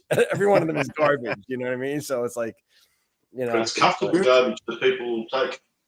But you know what, John, you're right, because like those record labels, they probably kept the shit at bay. Now, like the dam's broken, and there's just good stuff and bad stuff everywhere. Exactly. Like my brother's like, "Hey, have you heard of this band?" I'm like, "No." He goes, "Oh, they put out a video on YouTube." I'm like, "Dude, I don't. There's so much shit on YouTube. I don't know." I heard it, Yeah, it's true. Well, they said the best thing about the new thing is now that anyone can get this stuff out there, and the bad thing about it is that anyone can get this stuff out. You're right. That's the problem. And it sucks. That's the problem. It's so watered down, and there's so much content that to siphon through all the content to find the diamond in the rough. Like, it's so hard to find new good music. I found this country guy I was talking about before. I don't know if it's Charlie Wilson Jr. or something. He's amazing. But to find this one guy, I have to listen to tons of shit. Yeah. But then also the other thing too is it conversely, and for every, like I said, for every good thing is a bad thing. There's no longer the thing where an artist gets signed and they do a pretty good first album because they've thrown all their best songs that they've been working on for years on it, and then they do a pretty shitty second album. The third or fourth album, that's the one that breaks through. It goes mad. But nowadays, you don't get that chance if your debut doesn't hit it. See you later, son. There's 48 people waiting in line behind you, and it's the same with the TV shows. Seinfeld hit stride in its 3rd season. Nowadays, Netflix a hit show. Yeah. 2 seasons. Yeah, and that's it. Well, you're right. It was always a business, but now it's such a business that it's such a short leash that, it's just the flavor of the mix, not the flavor of the month. If you don't sell, you're out. It's like Andrew said, who's got the most followers on social media? Who's an influencer? Who are the people going to follow? Who cares if it's good, bad, or shit? If you got 100 million followers, we're with you. We're pushing you. It doesn't matter what it is. It's so commoditized that the artistry and the art suffers, right? There's almost no art to what's popular. Popular music is garbage. And that's where we have to find good music, right? And you gotta search for good music. And it isn't going to be popular music. Sometimes it is. Most of the times it's not. Yeah. So it's hard, The other part of it is, though, it's like the music industry screwed themselves. I scratch my head about how they let Spotify and all these companies, dictate the structure for the royalties. It's like nobody can survive as a musician anymore. They're getting paid pennies for 100 million streams. You get a check for $7,000. So I'm like, what? Yeah, exactly. So why would any of these artists, especially these like heritage bands and things like that, why would they want to spend a year in the studio and spend $100,000 making a record that they're not going to make any money off of, and that nobody even even cares about, and nobody even cares about? It's like, that's why a lot of these old bands, they just go out, if they have a catalog, they just go and they just go tour, sell tickets and merch. Right. Yeah, exactly. And it's just sad because, on top of a lot of these bands aging, and they can't bring it anymore the way they used to. They just physically can't do it. So you're publishing. Right. Well, what about this? What about the scenario, guys, where you've got a girl standing there with a guitar, half naked in front of a swimming pool. She's got 900,000 followers, and she can barely play the cover she's playing, but people watch it. She gets subscribers. Yeah. It's music porn. But Andrew, besides that, go back to Johnny. You hit a great, point. Say that like it's a bad thing. John made a great point. Here's the problem with ticket prices, because bands can't sell music. So Right. we want to go see a concert, and they're only making money on concert tickets and merchandise. Now, when Sammy Hagar comes around with his Best of All Worlds tour, and I want to get a good seat, I got to spend $400. Wow. And that's bullshit, because that's how they make their money, because they're not selling music, right? So we're all getting screwed because of this new streaming agreement where they make no money on music, right? Right. Yeah. So- Well, here in the States, and you get screwed by Ticketmaster on top of it, and these other companies who resellers, you know what I mean? And Dude, it's like the fees are as much as the ticket price. the fees, and then resellers who buy all the scalp them all up the tickets, and then you got to buy Right. from the resellers, and then they The tickets are $100. The tickets are $100. The fees and taxes are $100. How's that make sense? It's $200. Wow. Yeah. Jeez, I'm glad we don't have it that bad. I mean, we don't have it that good, but we don't have it that bad. Yeah, it's terrible because it's basically it's ruined. You know what I mean? It's It is. But Andrew, the naked girl with the Les Paul, I love that. But the other thing too, you got some really good players out there that are very good looking, young girls. And as much as you enjoy looking at the good looking young girls, they're good players, and you wonder is that working to their advantage or disadvantage? And it's kind of probably a bit of both. Yeah. Because it's probably some people that haven't got the look that are just as good, just as talented, that aren't going to get a look in. Well, there's this one girl. I can't remember her name. She's a British girl. I think we've all seen her. I think her name is Mimi. She's an okay guitar player. Oh yeah. She's attractive. She's got big boobs and all that, and I get that. But she's got like millions of followers. I'm like, and she's playing like basic licks. But I've seen other girls who went to Berkeley that can really Big tear it up. boobs. They're not attractive. Well, there you go.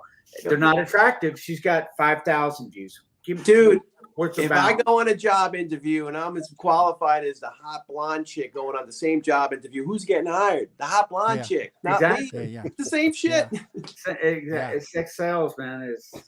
Yeah. So some things don't change in rock and roll then.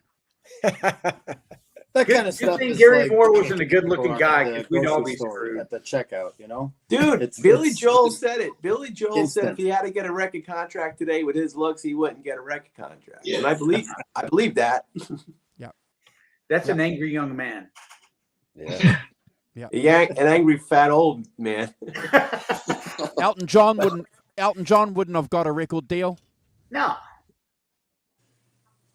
But you do have the outliers. There's a couple of people out there that I'd feel bad for saying someone's name and then saying because they're not that good looking. But there are a couple out there that have made it on whatever merit they've got.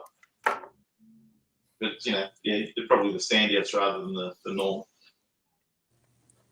Dude, it was a lot easier in the 50s and 60s when you heard a guy like Van Morrison, and a lot of people thought he was maybe a different color, right? Because it sold records. And then when they saw him at Woodstock, they were like, what the fuck? Or Joe Cocker. They were like, that's the guy singing that song, right? It was easier to sell shit when you couldn't see it. Well, Hall & Oates, when they played in Philly clubs, people they're like, we thought you were black. A Motown. Yeah. Yeah. We Right. thought you were black because of the way they sounded. Absolutely. There was a lot of that People were going on shocked. in the 50s and They were 60s. almost like, how the hell they get in here? Yeah. Yeah, good point. Good point. Interesting. Well, hey guys, I hate to cut it, or I got some stuff to do. I gotta actually work on some music or something like that. But anyway, it's great seeing everybody. Great conversations, great Kiss stories. Yeah, Kiss was fun, man. Yeah, it's good stuff. I'm gonna I was go back. about to say we have to change it from the Christmas special to the Christmas special as this keeps going on. But luckily I'm gonna go back and listen to Lick It Up and Animalize. Cheers, Les. God bless. Thanks, brother. Yeah, Andrew, I think I'm gonna hop off you, too, guys. man. Yeah. Cheers, Boys, Mikey. I'm gonna hop off too. I got some stuff to do. It's been awesome. I wish everyone a Take it easy, Merry Mikey. Christmas, Happy Hanukkah, Happy New Year's, Good holiday and to you. Happy New Merry- Year's. Right. Merry Christmas, Happy New Year. Merry Christmas, everyone. See you Take at care. EVH. There See you you at go. EVH Con, Mikey. See you. Yeah, January 21st. I'll Cheers, be brother. there, man. Rock and roll, guys. See you.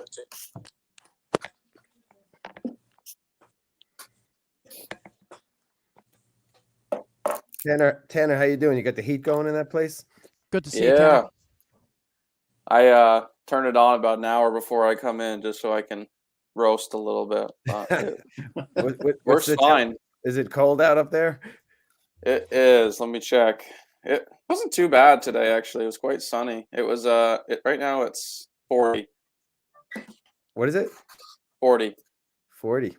Well, that's not too bad, I guess. Really, that's not that bad. This morning was cold, very cold. Yeah. But it's not too bad. I have a rug under my drum set, but everywhere where it's not rugged, I usually avoid because I usually have to go inside pretty quickly because it's cold. I didn't put any radiant flooring in or anything, so it's slippers or socks or don't come out here. So, can you turn your camera around and give us a shot? Or your drum setup? Sure. This is my setup right now. It's a little messy. Right now, I got the Roland kick and toms, real snare, real cymbals, kind of doing the 5150 thing. And I switch back and forth. I switch it back and sounds forth. Incredible. Yeah, it sounds so great. I switch back and forth between the Rototoms and the electronics because it's really quick. I mean, I have the Rototoms right over there. They sound amazing. Yeah. Yeah. You're right. The Rototoms, for some reason, they always sound good when you record with Rototoms. They no matter what. I've been watching a lot of videos, and it's like I really can't believe they never took off because they're a dream to record. They're a dream to lug around. And they adjust really easily, obviously, both like on the stand, but also just tuning wise. You get the whole thing in tune, and then you're just like, oh, it's too low.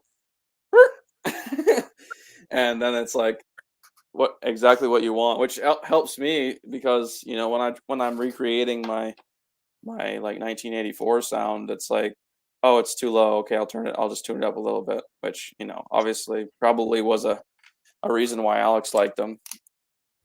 But it's interesting. People always say like, oh, he couldn't fit a normal sized drum set in the studio, so he used the Simmons electronic drums, and it's like those things took up the exact same amount of space as Rototoms.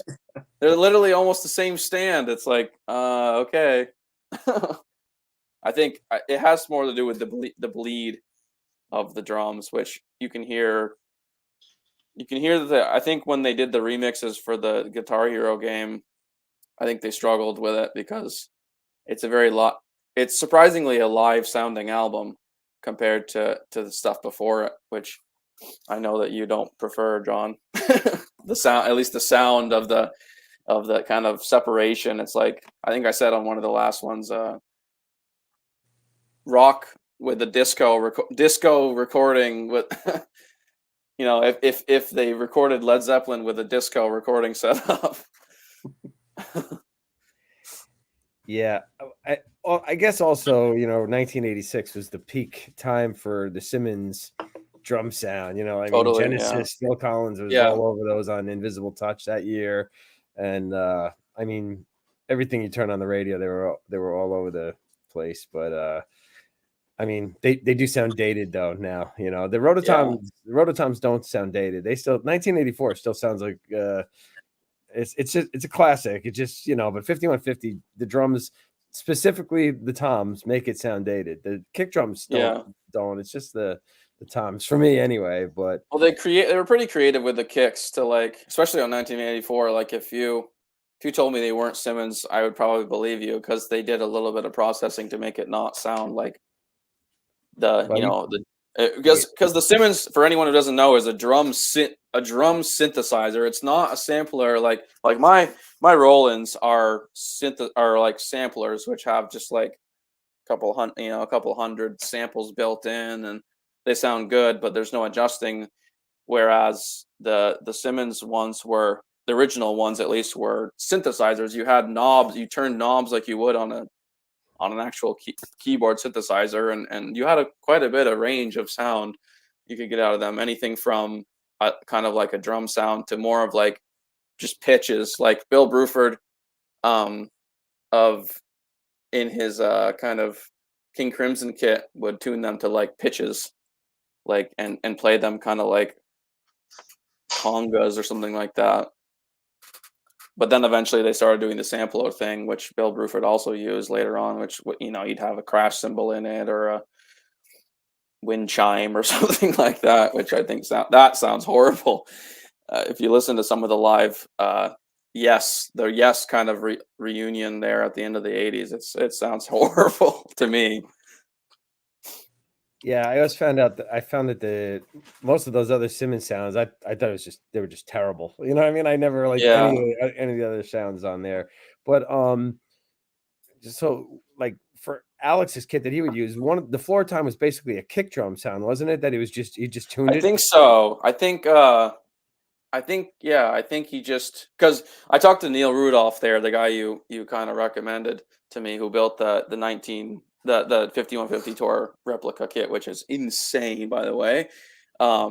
He let me know that the actual modules for the kick and the snare and the toms were completely different sounding. Like you couldn't just, like, it wasn't just, it said snare on it, but you couldn't like tune it to the same thing as a tom next to it. It just was wired differently, or different resistors or whatever is in it. So I think, yeah, he definitely mixed and matched. He had 2 racks running, and he mixed, the kicks onto one, and he probably had some kicks on for the floor toms, because he had 5. I only have 4 for my setup, but right. He's got 5. He had 5 at least on the. You get a really good shot at the Live Without a Net show. I've been overanalyzing that lately. And you picked out spots on there where they mistrigger, right? On the album, there's like definite spots you can pick it up on Hot for Teacher and on Panama, right? Panama, definitely. And I thought it was because the material they were made out of is polycarbonate plastic, which is like hard as a rock. Yeah, hard as a rock, and the kick was made out of that too. So I kind of imagined that he was probably using a wooden beater or something like that, which wood against plastic is going to bounce no matter how good of a drummer you are. So I kind of thought he just really wasn't used to it yet enough to just be able to hit it once, because it's kind of a heartbeat on Panama. If you listen to the kick track, it's like and what I learned, I think, is that after kind of like overanalyzing, is that it's the hi-hat triggering the kick drum. Oh, really? Yeah. Which is really interesting. And he said it straight up in an interview that he struggled with, I believe it's called crosstalk, which I do too. Even on my Rolands, I have to, luckily there's settings now on the modules where you can raise the threshold, kind of like a noise gate. Yeah. Like a noise gate kind of thing. So anything below a certain thing won't trigger. So when I hit my snare as hard as I can, typically the kick will trigger. So I have to kind of raise it up for certain songs. But then if I want to play Hot for Teacher, I have to lower it a little bit, because to do the double bass, it needs a little bit more sensitivity. But did you ever detect the wooden like beater on the overheads or anything like that?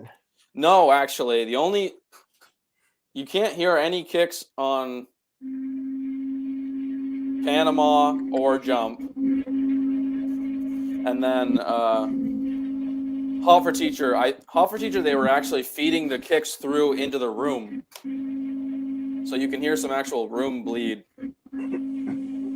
And so that was interesting. But you can hear the Simmons toms on 5150, and I've actually experimented with that lately. on top of the Simmons sounds that I've been using, I've mixed it. I took this little piece of plastic I have and just put it in underneath my drum set and just hit it once, and then use that and sampled that in. So what you're hearing is like the direct Simmons sound, and then you hear like the click of the drum, because my Rolands are just rubber and they don't do the same thing. Right. But it's absolutely there. You can hear it. It's almost like crucial to the sound because it's the overheads are picking them up, and those are compressed, so you're hearing clicks, very loud clicks, and you can hear the clicks in the beginning of the Hot Teacher intro too, the one that everyone thinks is Motorcycle. And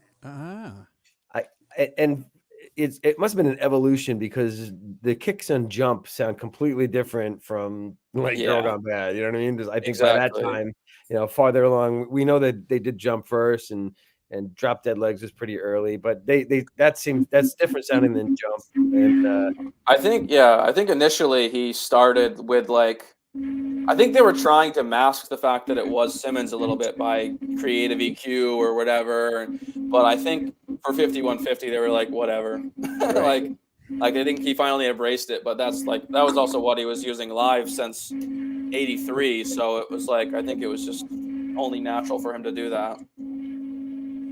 I actually think they were using them in '82 when I saw them the first time. I think Alex, he had him on the '82 tour down low. He had some toms down low and stuff, but by Us Fest it was all. I mean, he had the fake ones above, but he wasn't playing them. I think I remember the kicks. You could just tell. I mean, the kicks were always and he was one of the first people to do that. A lot of people started using triggers after Alex was the first guy to really do that kind of thing and rock arenas, because everybody wants that downbeat, you know what I mean, and a rock concert. They're a recording Dream. You don't get any. You don't have to deal with. You can completely freely EQ them without any bleed of anything, which I think was also out of necessity for them, because they dealt with the Rototom kind of crap, which I have to also.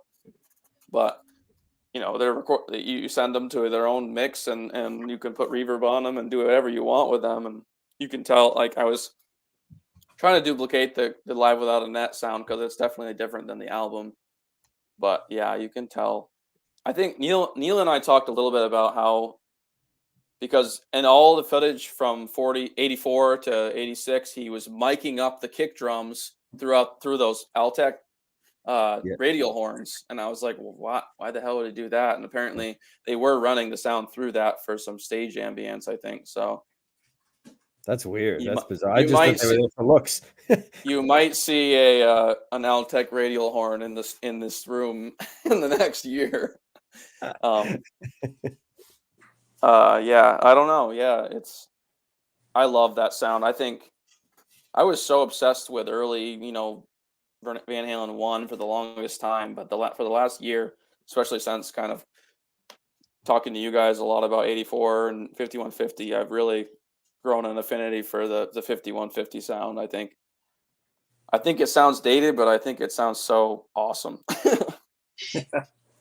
That's just cool. It's fun to record. I only have 8 inputs on my recording mixer, and one of them is actually I don't even need to use one for the electronic kick, because I can run that through a MIDI in. So I have all this extra stuff. I can do whatever I want. I can record the cowbell for Get Up and stuff, and do whatever I want, which obviously he enjoyed too. Well, that's it's really good to see these deep dives into Alex's contribution to one of the bands that we hold dear, isn't it, Johnny and John? Sometimes we forget that, and I look forward to maybe one of us, or somebody that we know, jumping on and talking about Michael Anthony's gear. We were fortunate a couple of years ago to have Simon Hosford on, and one of his friends, I forget his name, spoke for a little while. Jason, thank you. Jason from Melbourne spent an hour talking a little bit about Michael Anthony's gear, and that was fascinating. But just only scratching the surface, guys. Yeah, one of my friends, I don't know if anyone knows him, but his name's Logan Shank. Logan Shank, I believe, is how his last name is. He's been on Facebook, the EVH groups for a while now, and he asked me what consisted of Alex's 79 kit. So I did a little deep dive. I spent a little time to kind of figure out to the exact detail what he was using for stuff, and that was so fun for me. It only took me a couple hours for that kit, and I guess only for me, but but there's a YouTube channel called Drum History Podcast, and people go on there and do like a whole complete deep dive of every kit of, you know, Neil Peart or John Bonham or whatever. And I'd love to get a good, you know, totally nerd out list of everything he ever used and go and reach out to that guy, because I'd be happy to do that, because I don't think Alex gets enough recognition. It really upsets me every time how much, you know, I want to know about him, and I look it up and there's no articles, there's no, you know, there's a few websites that are dedicated to him, but it's like, it's really not fair, I think, for him being so influential for me and a lot of people on here, even non-drummers. I just think it's upsetting to me that he doesn't have the forums and the the replica building pages. Right. Do you know one thing though? One thing that can solve that situation would be him doing a lot of what his contemporaries are doing and jumping on social media and discussing and talking about that stuff. You know, he could solve that problem tomorrow. I know, it's unfortunate. I try to separate the artist from the art lately, especially with the, you know, with the recent stuff, and you know, I've made some jokes about him and stuff, and we all kind of have, just because he seems to be kind of going down a hermit path, but whatever, it's fine. He's had a career, a good career, and if he quits now, it's probably for the best. Well, Paul McCartney. Yeah.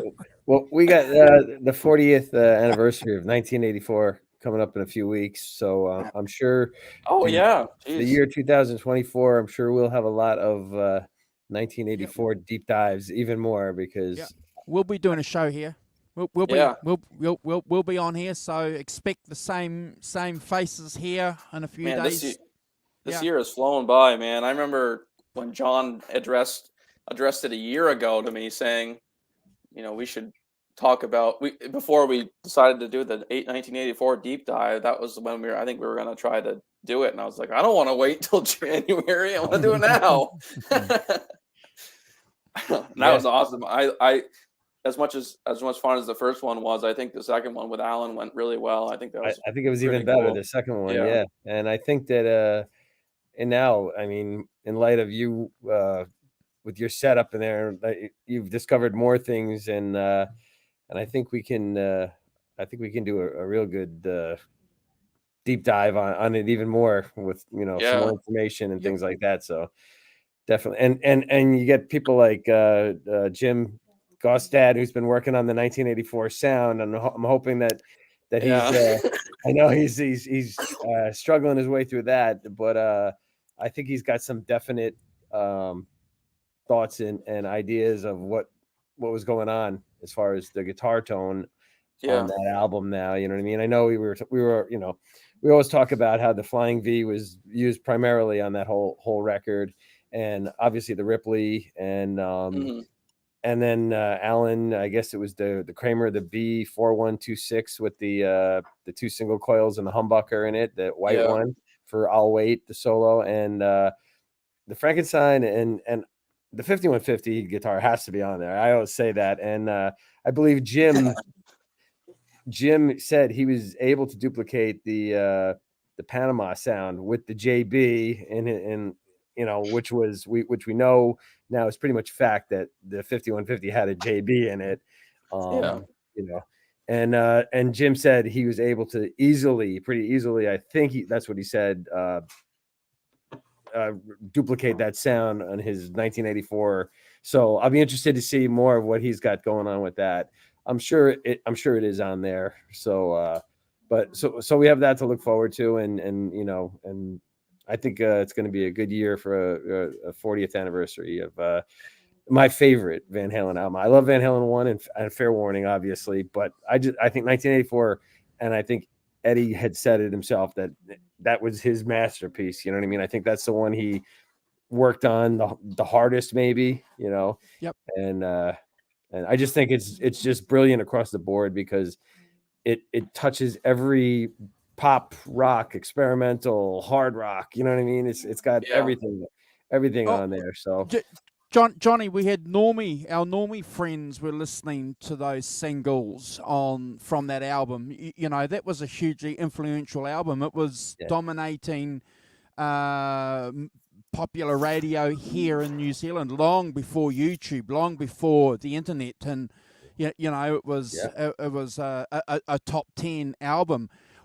One thing, getting back to the JB, I just got I read somewhere recently that one of the reasons why Eddie picked the JB was because it was a produced pickup, and if he had issues with it, he could easily put another one in. So that was one of the reasons why he went for that pickup. Does that make any kind of sense? Yeah, I think it does, and I mean, and we know like all of his backup guitars for the tour, the 5150 tour and everything had JBs in them. I mean, so it was like, I don't think that, like I had mentioned before, I think the JB was so associated with Jeff Beck, even though Seymour Duncan said it was jazz blues JB. But I just think, and I think Eddie had too much pride in stuff to want to use somebody else's pickup, so he didn't want really to advertise that he was using that. He wanted everything about him. There was always some kind of magical story about a broken this coil or that. I mean, the same story with the Frankenstein. It was dead when they put they metered it. It was dead. You know, there was you know, all kinds of crazy things going on like that. But I think that I think it's at this point it was definitely a JB, and then.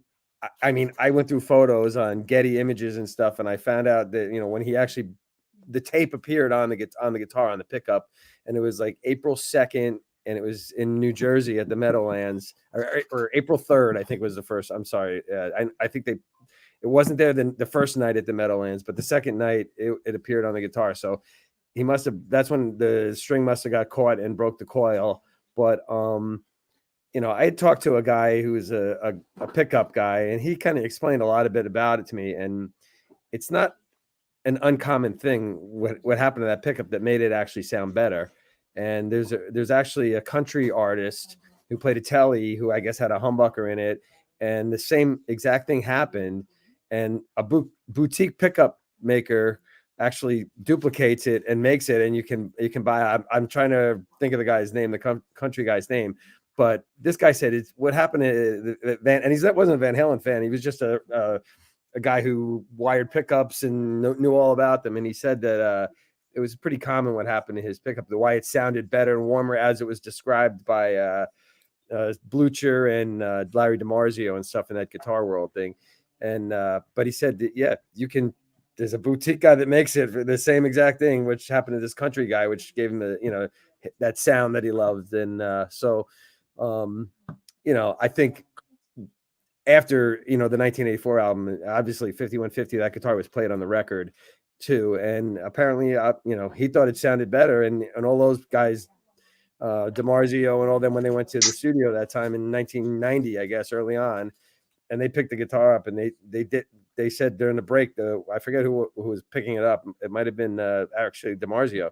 He said the guitar was set up nice. It played really well, and it sounded. It really did sound great. So, and I guess they based the pickups on the Music Man. That was a starting point for them there. And even I think as far as back to Jim DeCola, obviously, I think Jim DeCola he said he has the pickup, the actual one that Eddie asked him to duplicate it, figure out what happened to it, and then duplicate it, which he did. He said, and Jim told me that he did it pretty quickly. It wasn't like he knew what it was, and he was able to do it. And by the time he got it back to Ed, he said Eddie wasn't interested, I guess, because he liked the new pickups that they had wired for him for the Wolfgang. He said, just keep it. I'm not going to do anything. Just, you can keep it, whatever like that. But Jim doesn't say what it was, but I think it was, that. And then talking to this other guy about pickups, and him explaining that it's a kind of common thing. So I guess if it wasn't like as magical or whatever as we think, So Fatter highs, remember? Fatter highs, yeah, exactly. Fatter highs, but I'll never stop laughing about that. I know, right? But I almost think that in my mind, Alan Garber always argues about it, but he doesn't think the guitar is on there at all. But I have to think that the song Panama is probably the 5150. I always just say, that guitar showed up. We knew it was backstage at the US Festival, right? So he had it, and that was in May of '83, and they started recording the record in April. And when you get a brand new guitar that you like, everybody here, you get one. What do? You want to play that guitar, right? Especially if you like it, and you don't put it down. He did that. He was notorious for that. I mean, the Flying V was brand new to him then, and he played. That was the primary guitar on 1994. And then, exactly, Steinberger was that one got like 2 or 3 songs, and so it makes sense. The JB just like. Well, even without testimony, I mean, it just makes sense. And Jim Gaustad was the first one that kind of introduced it to me, or in one of his videos, that it's like it just fits. It fits in between his journey of pickups. It's like because he was having custom pickups wound for him that were and I've said it before, Alnico 2 or Alnico 5 or whatever, Alnico 5. And they were like 15K or 14, 15K. And it's like, that's a JB. It's a jazz blues. Yeah. There's only so many parts of a pickup you can change. And like, yes, magnet size and whatever matters and stuff. But like, it just makes sense. Whether it was a dedicated JB or a pickup that was wound to be a JB, basically a JB. It doesn't really matter. I think, but ultimately, it's like you can't. It's still hard to tell, even with the Flying V having like much lower output pickups for the songs that it was on. It's kind of hard to tell without. Luckily, we have some interviews with him saying which guitar he used, plus just like the fact that if he had a tremolo bar on the guitar, he used it because he couldn't stop using it. It's still I find it interesting, even on 5150, like the difference between the actual 5150 guitar and the Steinberger. It's kind of hard to tell the difference, honestly. Like like it doesn't add any more distortion, really. It's because it's smothered in Eventide. That's probably much why. Because I found like those EMG pickups. Good point. It's like like a Line 6 amp when you first play with it. It's like, oh, this is kind of cool, and then you buy one and you take it home, and then a month later you're like, oh my god, this is the biggest piece of crap that this thing's horrible. And I found that the same way when I had a Steinberger, the EMG pickups, the active pickups, I just felt like that they're like a one-trick pony. They were a one-trick pony. It was like there was no, dynamics. No dynamics at all. Exactly. You got it. That's a perfect way to put it. And it was just like, and after a while, I hated those EMGs. But when you smother it with that much Eventide, like 5150 is just completely over the top with that. And like you said, when you play the 5150 guitar with the JB and then the Steinberger, it's like, well, the sound, it's pretty much the same. You know what I mean? It's weird. Like I was talking to Joe Suma last week about Love Walks In, and he thinks that the Steinberger was the guitar that was used on the solo. Yeah. There's a spot where when he hits the bar, and it almost sounds like everything is kind of in pitch the way it is in one little spot. And I kind of I think it is too, and I think even Alan Garber thought so. So I think there's a guy on Facebook that I've seen. I think he's Japanese. He has like a lot of those. He has a bunch of Transform. I don't remember his name, but Mitsuya. Yeah, Mitsuya. Really, really cool dude. Yeah, that guy's phenomenal. Yeah, he does. He's got some cool gear, and I think there's a few places on 5150 where he like just by owning an actual GL2T, he just was like, I think it sounds better to me, and it makes sense. I mean, it makes sense. I think we can make educated guesses like that. I mean, Jim does that all the time on his videos. It's like, you know, he's got the gear, and if it doesn't sound right, you know, something's going on, you know, and you can get so close, but you know, stuff like that, like it's hard to duplicate, especially that Steinberger. Yeah, that for sure. And you could tell, I think it's on Inside, maybe on 5150. Love Walks In. It's on Get Up, obviously Summer Nights. But like you said, it's hard because I was isolating the guitar and like, just Why Can't This Be Love? And which we all believe is the 5150 Kramer, but it's just got so much Eventide on it. It's just like, man, it's like it could be anything on there. But back to 1984, I just think that, you know, Panama, and it's in light of what Jim was saying about how he was able to duplicate the sound with the JB, I have to think that Panama would be the 5150 if it is indeed on there. And like I said, when we all get a new guitar, you kind of just want to play that guitar for a long time, and he got it right when they were making that album. So it's like it's hard for me not to think it's not on there somewhere on either Girl Gone Bad, or not Girl Gone Bad, on the outro solo of Drop Dead Legs, House of Pain, or Panama, one of those, you know what I mean? So Alan's pretty conclusively proven that the solo for Jump is also on the Flying V, which is pretty amazing, you know? So plus most of that track was recorded in a half step up, right? Which was pretty cool. He was sending me a lot of tabs and stuff, and I was sending him some like AI isolated tracks to the best of my ability, just to try to, you know, really nail it down, because there's some places where it sounded like it was drop D and sometimes it didn't, and it just was.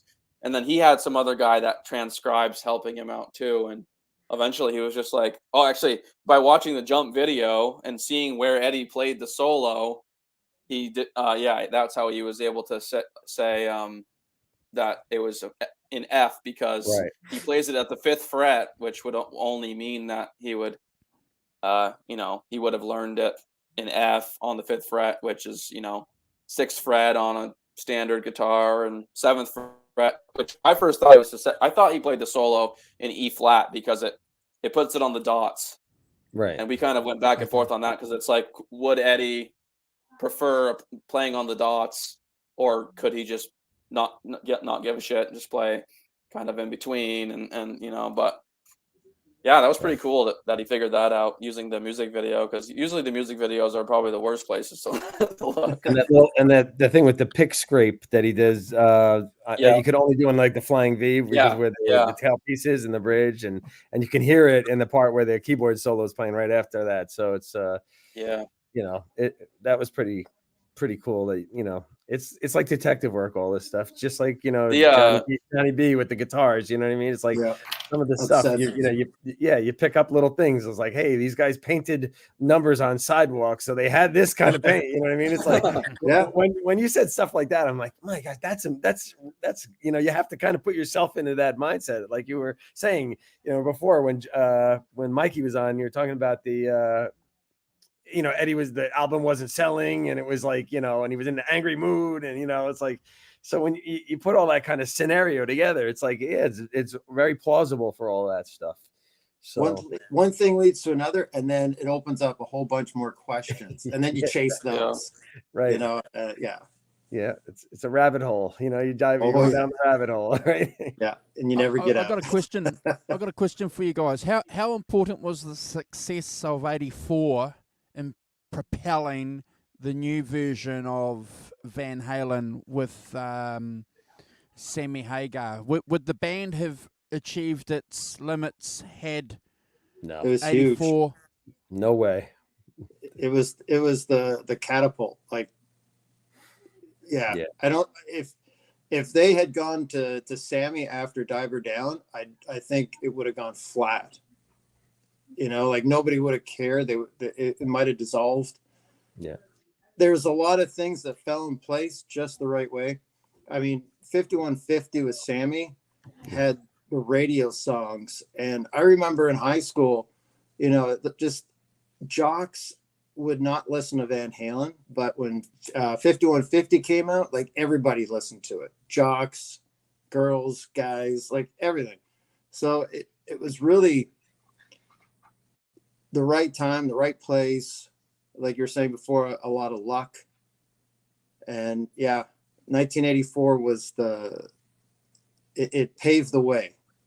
Yeah, I don't think they could do it no propelled them into the public conscious, I call it. Yeah. Because when you start getting into the pop world, it's just like everybody knows that. Grandma knows the pop song, everybody knows. And Jump brought them to Well, that. accessible. Everybody knew Jump. Yeah. Accessible music too. Like, I mean, I liken it. I always compare it to Metallica because you know, Metallica had the Black Album and stuff, which like you know, propelled them into. I mean, my mom talked about dancing to Enter Sandman with her girlfriends when they were, you know, 12 or whatever, and it's like, and that's hilarious. It's just like the fact that they turned on MTV and listen and watch the Enter Sandman music video as like a couple of teenage girls that didn't, you know, I mean, my mom was liked a lot of like she liked Chili Peppers and stuff like, and Rage Against the Machine and stuff like that at that point.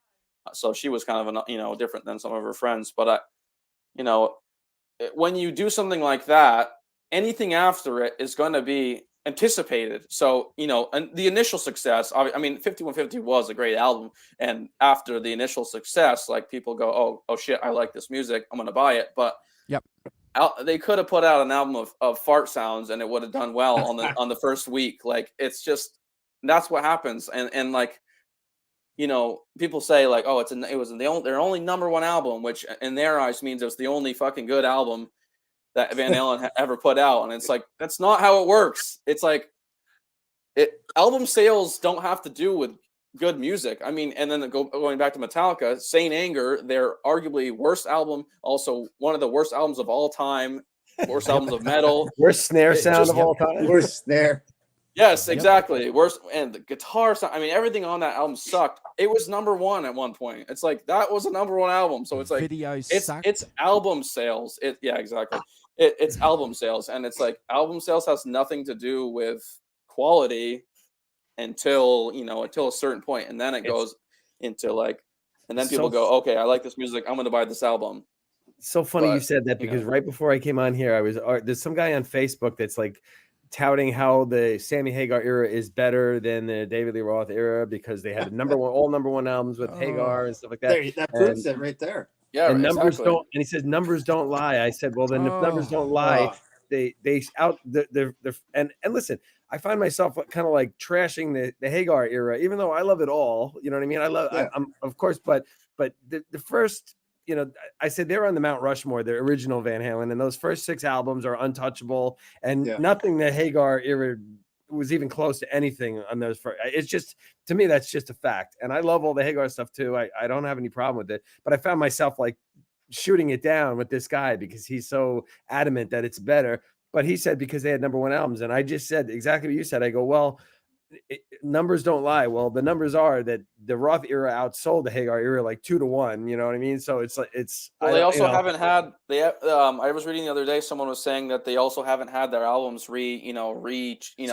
You have to recertify. So Correct. things You have to pay for that. Yeah, exactly. And they have to pay for that. It's right, exactly. But the estimates. So the way I look upon it, John, is it's a scale. It's balances itself out. One aspect, one part of the band had the sales. The other part of the band had the number one albums. So if you can't be satisfied and happy with that, exactly. Yeah, exactly. But you know, depends how much number two selling to make you number one. You could sell the same amount, but depending on who else is selling it that same week. Well, and the irony of a lot of it is like 1984 didn't go number one because of Michael Jackson Thriller. And one of the reasons Michael Jackson Thriller was so huge was because of the song Beat It that Eddie played on. So, in a way, I feel like Eddie's up there laughing somewhere because David Lee Roth never had a number one album. And part of it is because of Eddie, Eddie kind of screwed Roth because he was on Beat It. And I think that's still a great song, isn't it? Beat It, isn't it a great song? Yeah, it's a funny irony though when you think about it that he denied Roth ever having a number one record because basically he played on that song, So, but and also you're talking about that with 1984 propelling 5150 by being so successful before. I think part of also what made 5150 successful as well is because there was the comparison going on between the new Van Halen stuff plus the Roth solo stuff going out at the same time. Good And point. If Roth and Van Halen hadn't been so much in the public eye with 1984, then the general public wouldn't have really cared about that rivalry.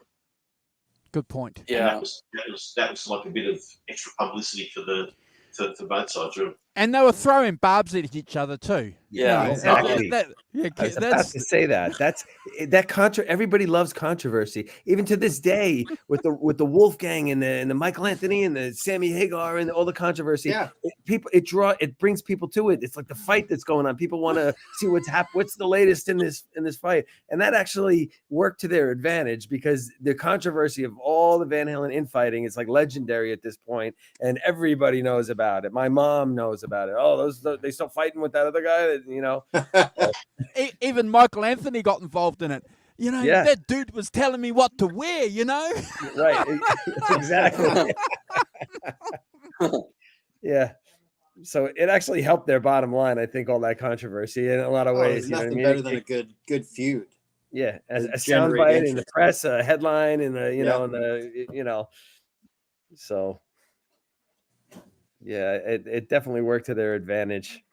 But It's you know, funny is, how though, people were guys- really surprised that Wolf and Michael were enemies. Like people were shocked, and same with like Wolf and Sammy, right?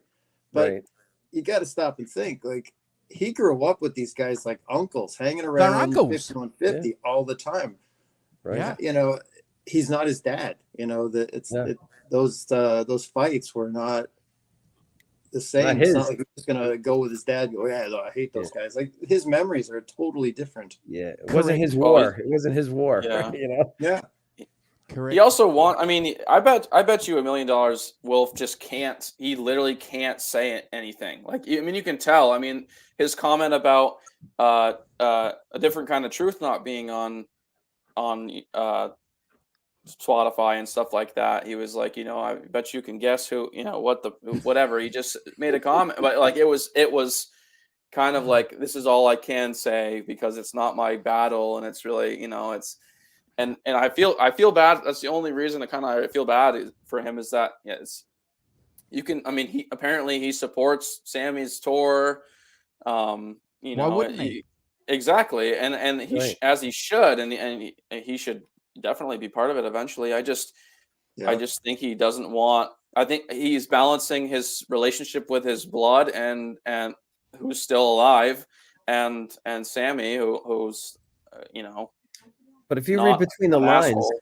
if you read between the lines of what Wolfgang said, he said basically, Van Halen is a very dysfunctional band, and basically, I got the feeling that he was throwing his father and his uncle under the bus as part Correct. of that dysfunction. I think so, yeah, I think so, too. I definitely got the feeling that he was like, listen, not just Roth, Oh, big secret. they were all Correct. dysfunctional. I think he meant his father and his Yeah. uncle too. Wolf's a smart kid or a smart adult. He's a smart guy, and he Right. knows where people went wrong, and he's not going to drag people out. He's not going to drag up the dirty laundry, and he knows when to not talk publicly about stuff. So Right. I find him very intelligent with a lot of the stuff that he's doing, and he's just going, no, I want to do a music career, and I'm doing my music career.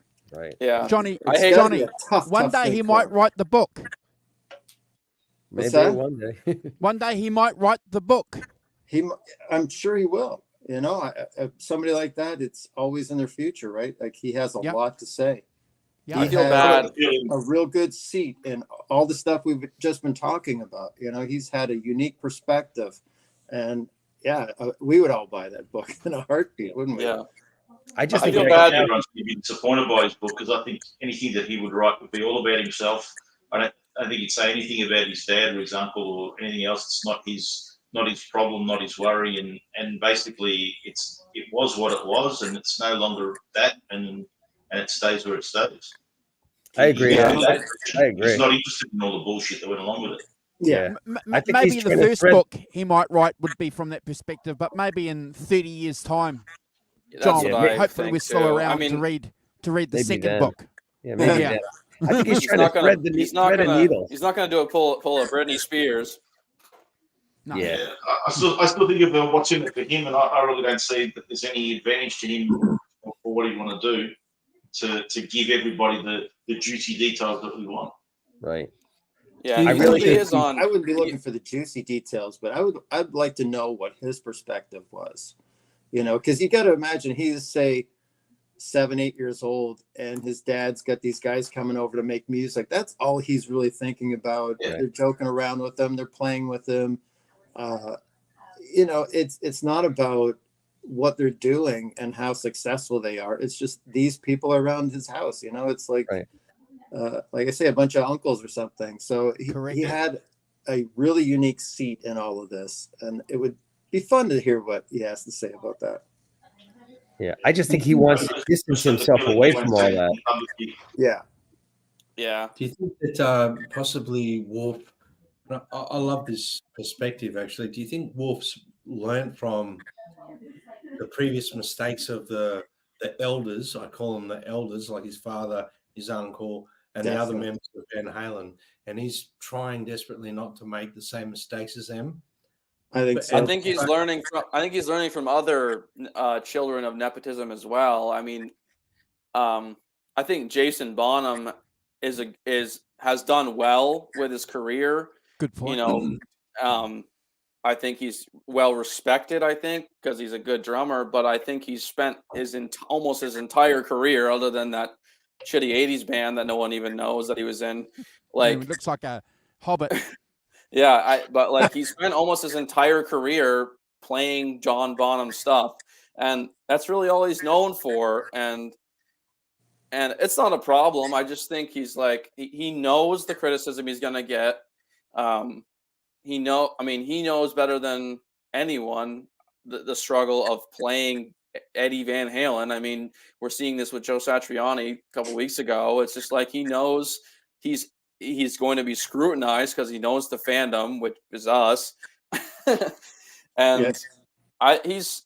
He's smart. I think I actually feel bad for him because he gets clickbaited so much. He does interviews and they take what he says so far out of context in the title. No one even reads it. They just immediately comment, "Oh, fuck you. You're just writing the coattails of your father." And you like read the article and like, he didn't say any of that. You're like, where'd you get that from? It's horrible. It's like, I saw one that came out literally like a week ago, and it was like Alex Van Halen may be going into the vault. And I was like, he spoke on it, and I looked at it, and it was like something from a year ago that was like, based on something Wolf said that where he was like, it's up to us to look through the vault. I'm like, this is all old news that's not ever going to happen, just being reformatted. And it's like, oh my God, this is horrible. I feel jealous of Alex right now, just being able to just.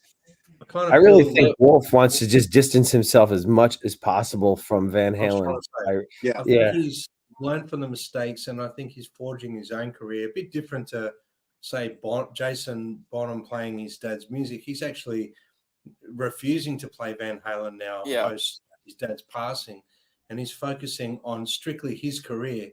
And it's either you come with me and be part of it, or sorry, that's okay. You can have your own opinion.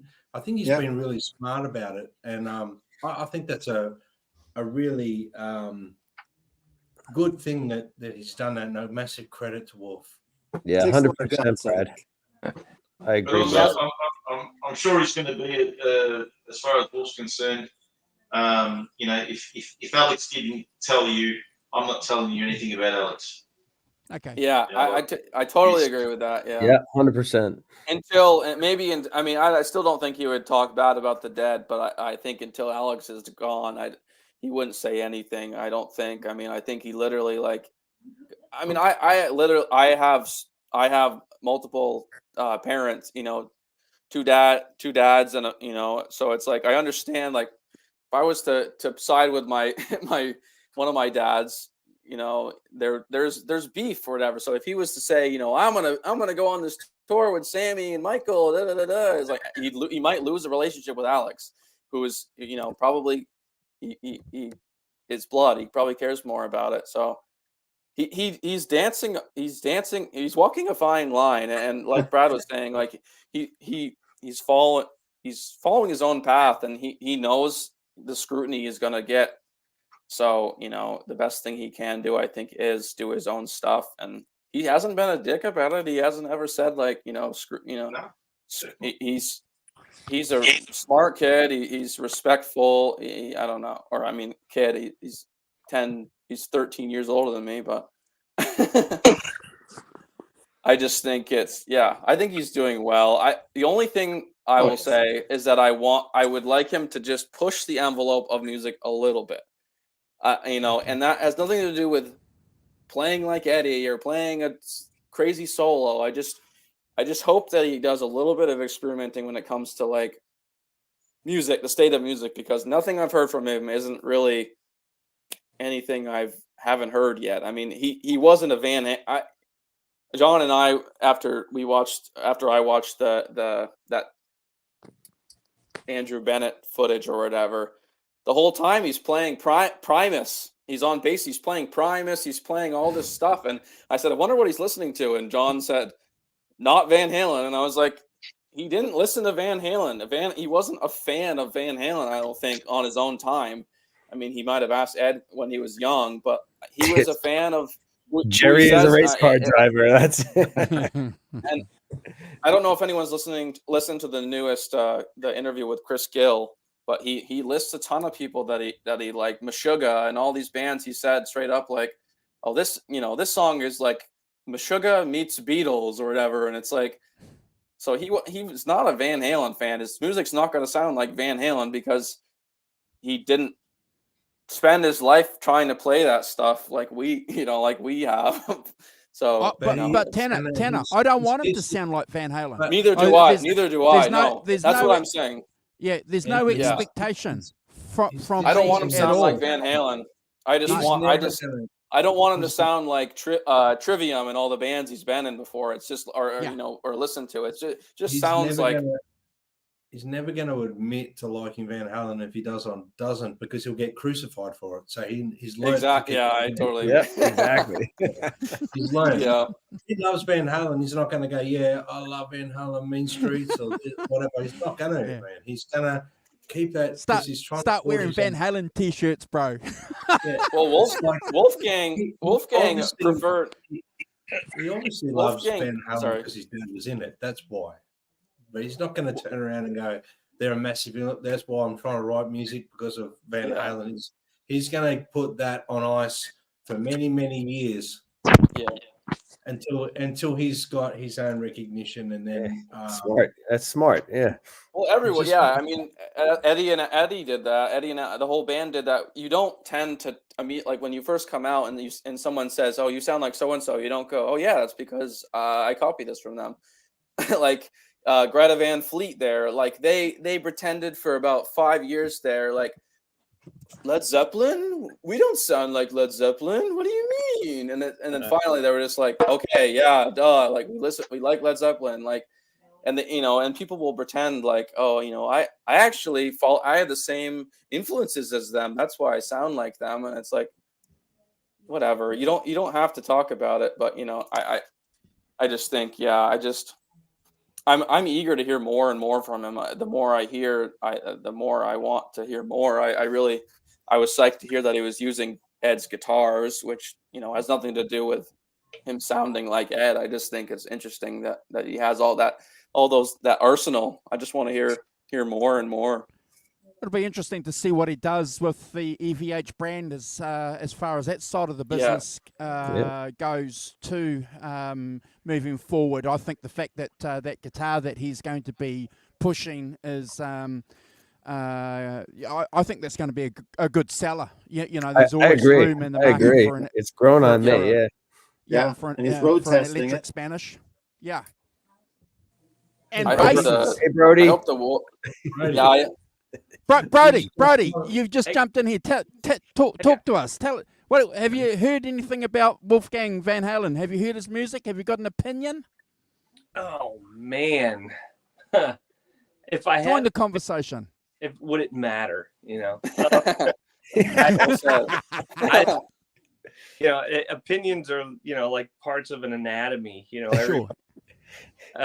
No, I love his talent. You know, I think he's just got this thing, and you know, whether it's a unique thing or whether it's more of an existing thing, he's good at the thing. And and I think I think he loved his dad, you know, and for me it's like I almost don't, the music's going to be just fine. For me, it will always be about his admiration of his dad and his dad's love back for him. I mean, that's, for me, that's, who cares? You know, that's the only thing. And I love that picture of Michael Anthony, you know, when they saw each other get, you know, just in Vegas. I mean, for me, it's carrying on that legacy. And I think Mammoth is great. And the fact that he called the band Mammoth, you know, just more of the thing. So I think anything that he does, whatever comes out of that camp, is going to be super good, whether it's innovative or whether it's just a continuation of stuff that's already out there and just a new twist on it. That's what I think. I mean, that's my take on it. So it's a good take, Brady. I agree. Totally. Yeah. So Brody, what have you been up to? Any new amps back there?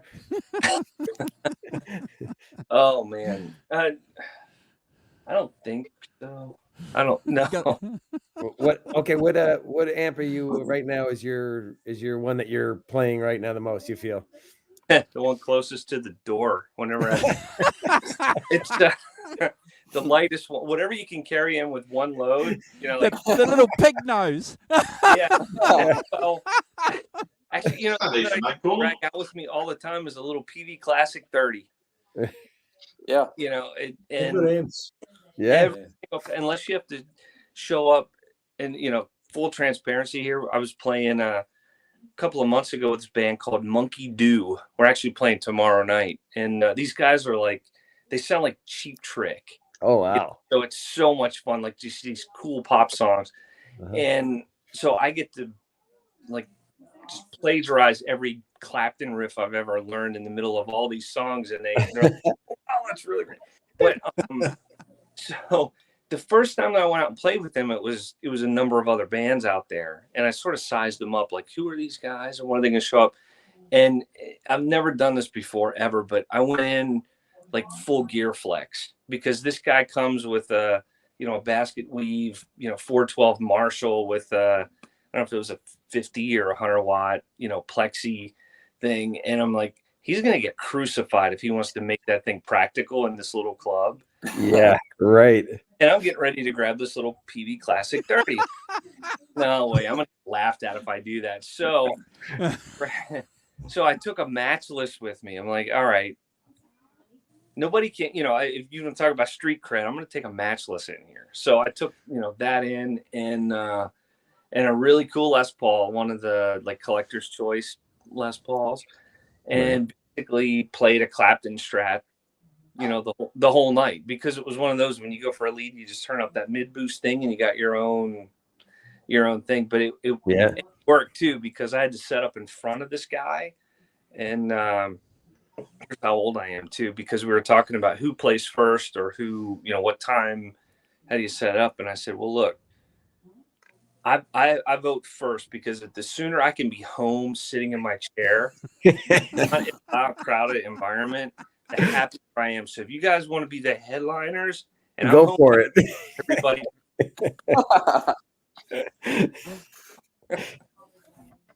So that was it. But we're actually playing tomorrow night, and with those guys, and I don't know what I'm going to take. I've been there's a deluxe reverb, like one of the silver face ones that they came out with, and the left channel is actually a basement circuit. Oh, and I never I didn't even know that, and plugged into that. That's been kind of fun, because I'm not a pedal guy. I like the amp. I like all the amp, but I've been taking that out once in a while just to make myself approach it differently. Right. I think it's healthy. Brody, what's your favorite matchless? You've got one behind you. Is that the one you gig with, or? I've got. Let's look here. A couple of them. Like Just here, a couple. 4 of them. Well, these are cabs. This is like okay. 112. Here's the 212. Oh. This one is like the flagship. The HC30. So you have the two different things. So this has to be it. But the first one I actually got is this one, and it's called the Grand Canyon, which is it's serial number 1. I got it from a friend of mine who was going to take it out on the. Actually, just got back from Vegas because a friend of mine plays in Garth Brooks's band, and I went out to go see them. He orders this from Phil Jameson at Matchless. He said, I want something a little more martially, something with a little more gain. Gets all this stuff and then finds out he's got to use ISO cabs and everything else on a stadium, mind you. They've got to keep the sound quiet on the stage. So, long story short, my dear friend is like, hey, are you interested in this thing? And I'm like, I don't know, because I never really got into that boutique-y thing. And like, all right, I'd be crazy not to. So I grabbed it, and this is actually the one that I have taken out more than the other ones because it's got some ugliness to it. You get a little more gain if you want it, and usually I just ride it back a little bit. But this and that 212 have been a pretty fun thing, and it gets looks from the guitar players going, whoa. What is that? Yeah. In fact, on the back, it's actually made for Gordon Kennedy, on the back. So, who's the guy that co-wrote the song "Change the World"? Yeah. And for folks who aren't familiar with what Matchless amps are, they are very highly sought after. Brady, I've experienced a Matchless Super Chief. I think it was a 120 watt head, and that thing was something else. It was a beast on its own. And a Canadian friend that I know in a band used 2 of them on stage. And one's a spare, but he sometimes runs 2 and sometimes runs 1. The sound of these things is something phenomenal. Have you had any experience with the Super Chief 120? I've not. I've played Spitfire. I've played the 30, the HC30. This one, and actually a 15, HC15, which is power on this one, but I've not gotten into like the Chieftains or the Clubmans. I think I don't even know all the names on the. I played a Laurel Canyon, that they came out with. It was kind of fun. It's like a Princeton kind of an amp. But I approach a Matchless like it's a Vox. It's like a Vox territory. Okay. So a Marshall's always a Marshall. Probably the Fenders. Looking over there at them, it's that whole clean platform thing is really new for me. I've just never been a pedal guy.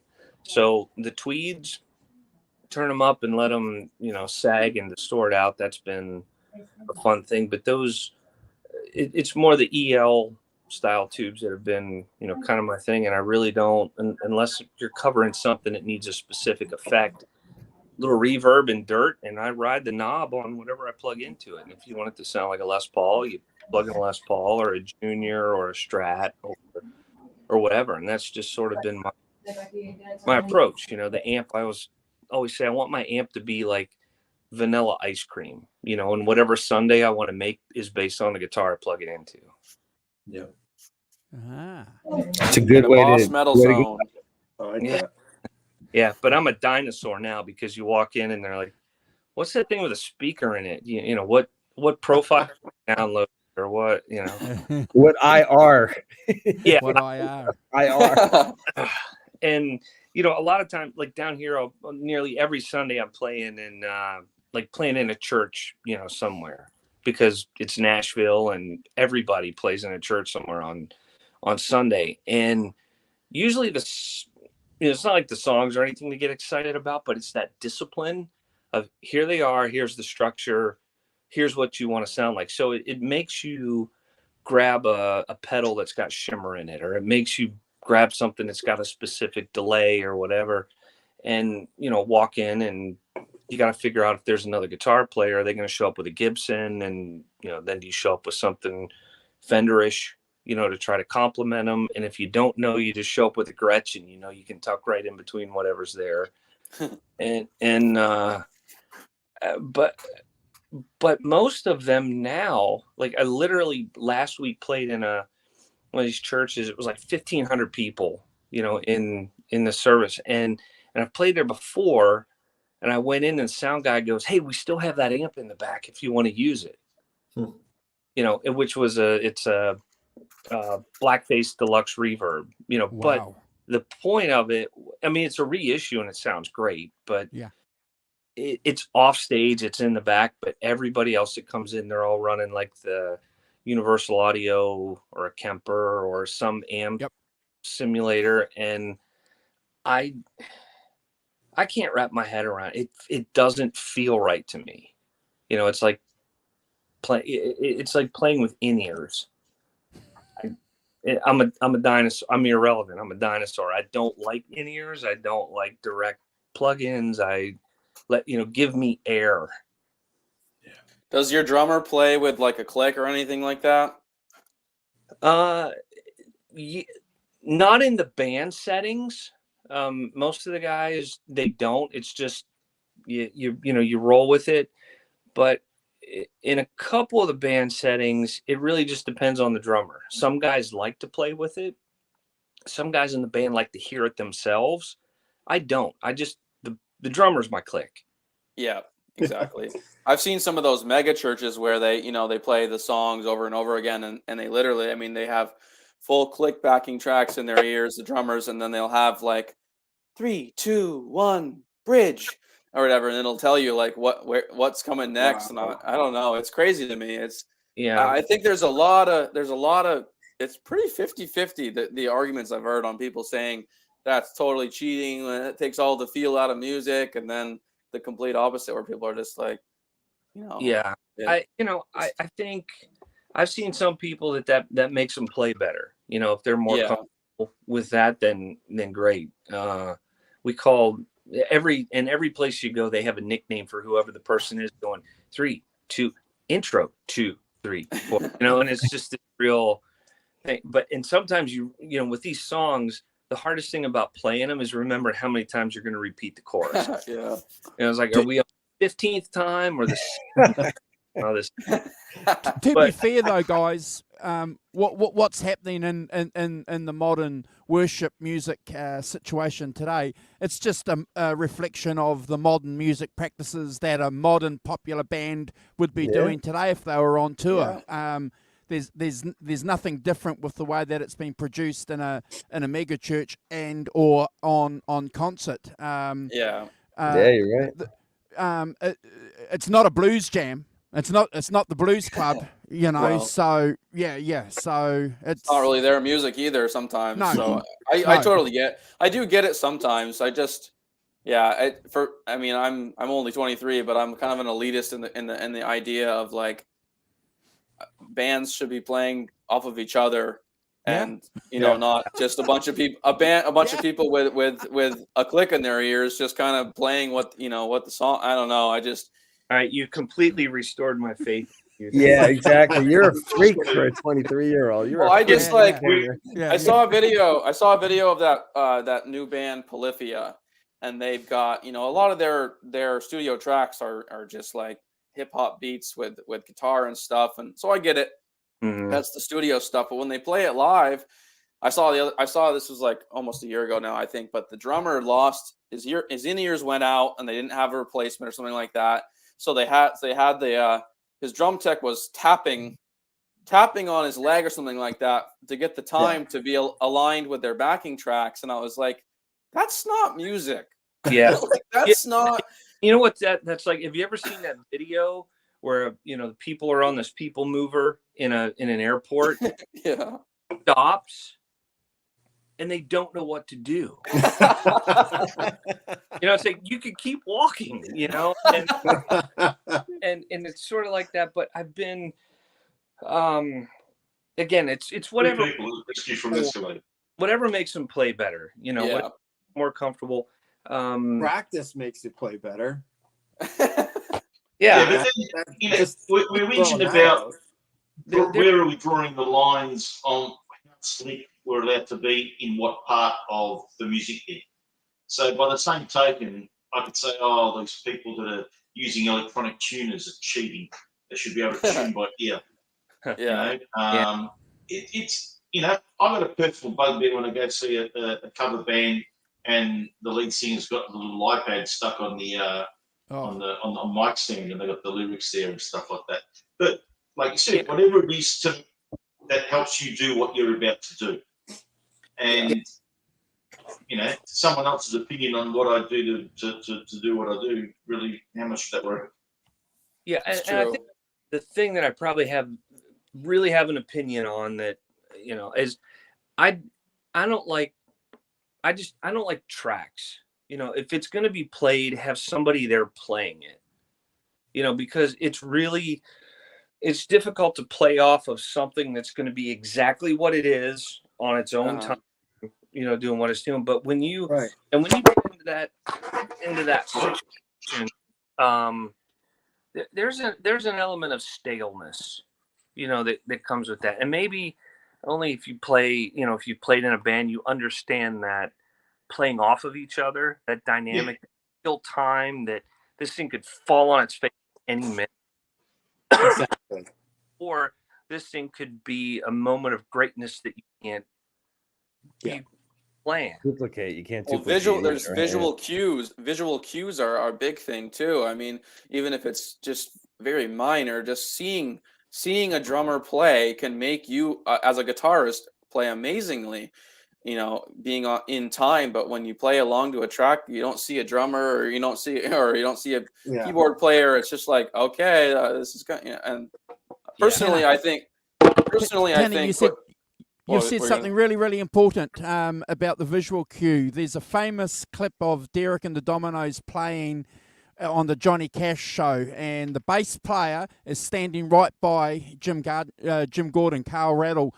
Normally he would be in front of him or to the side of him. The reason why he had to stand behind him is because there's no monitors, so he couldn't hear. So he had to look and watch what Jim Gordon was doing with his feet to keep his bass in time. Wow, yeah, that's cool. So to back up your point, you use your eyes as well in music to keep in time as a key ingredient. I think there's a big trend now in music, people that are making music, to make music that isn't replicatable live, that without a track. And I think that's what I personally think people should strive to do, is make music you can recreate live, because what's the point? I mean, I don't know. I think we've moved so far away from the point of you making an album is to perform live. I think there's so many people that make albums to make albums now, and I get it. It's like, I don't know, that's been happening forever. But if Pink Floyd can do it,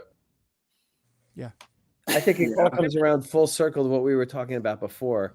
The fact that the artists get screwed out of royalties because of Spotify and all this stuff, so they make no money off their records. And I think when these bands go out to play live, because they have to charge so much for their tickets in order to make any money, most people are just casual music listeners, not like music freaks or musicians that are in the crowd. So they're not really catering to musicians in the crowd.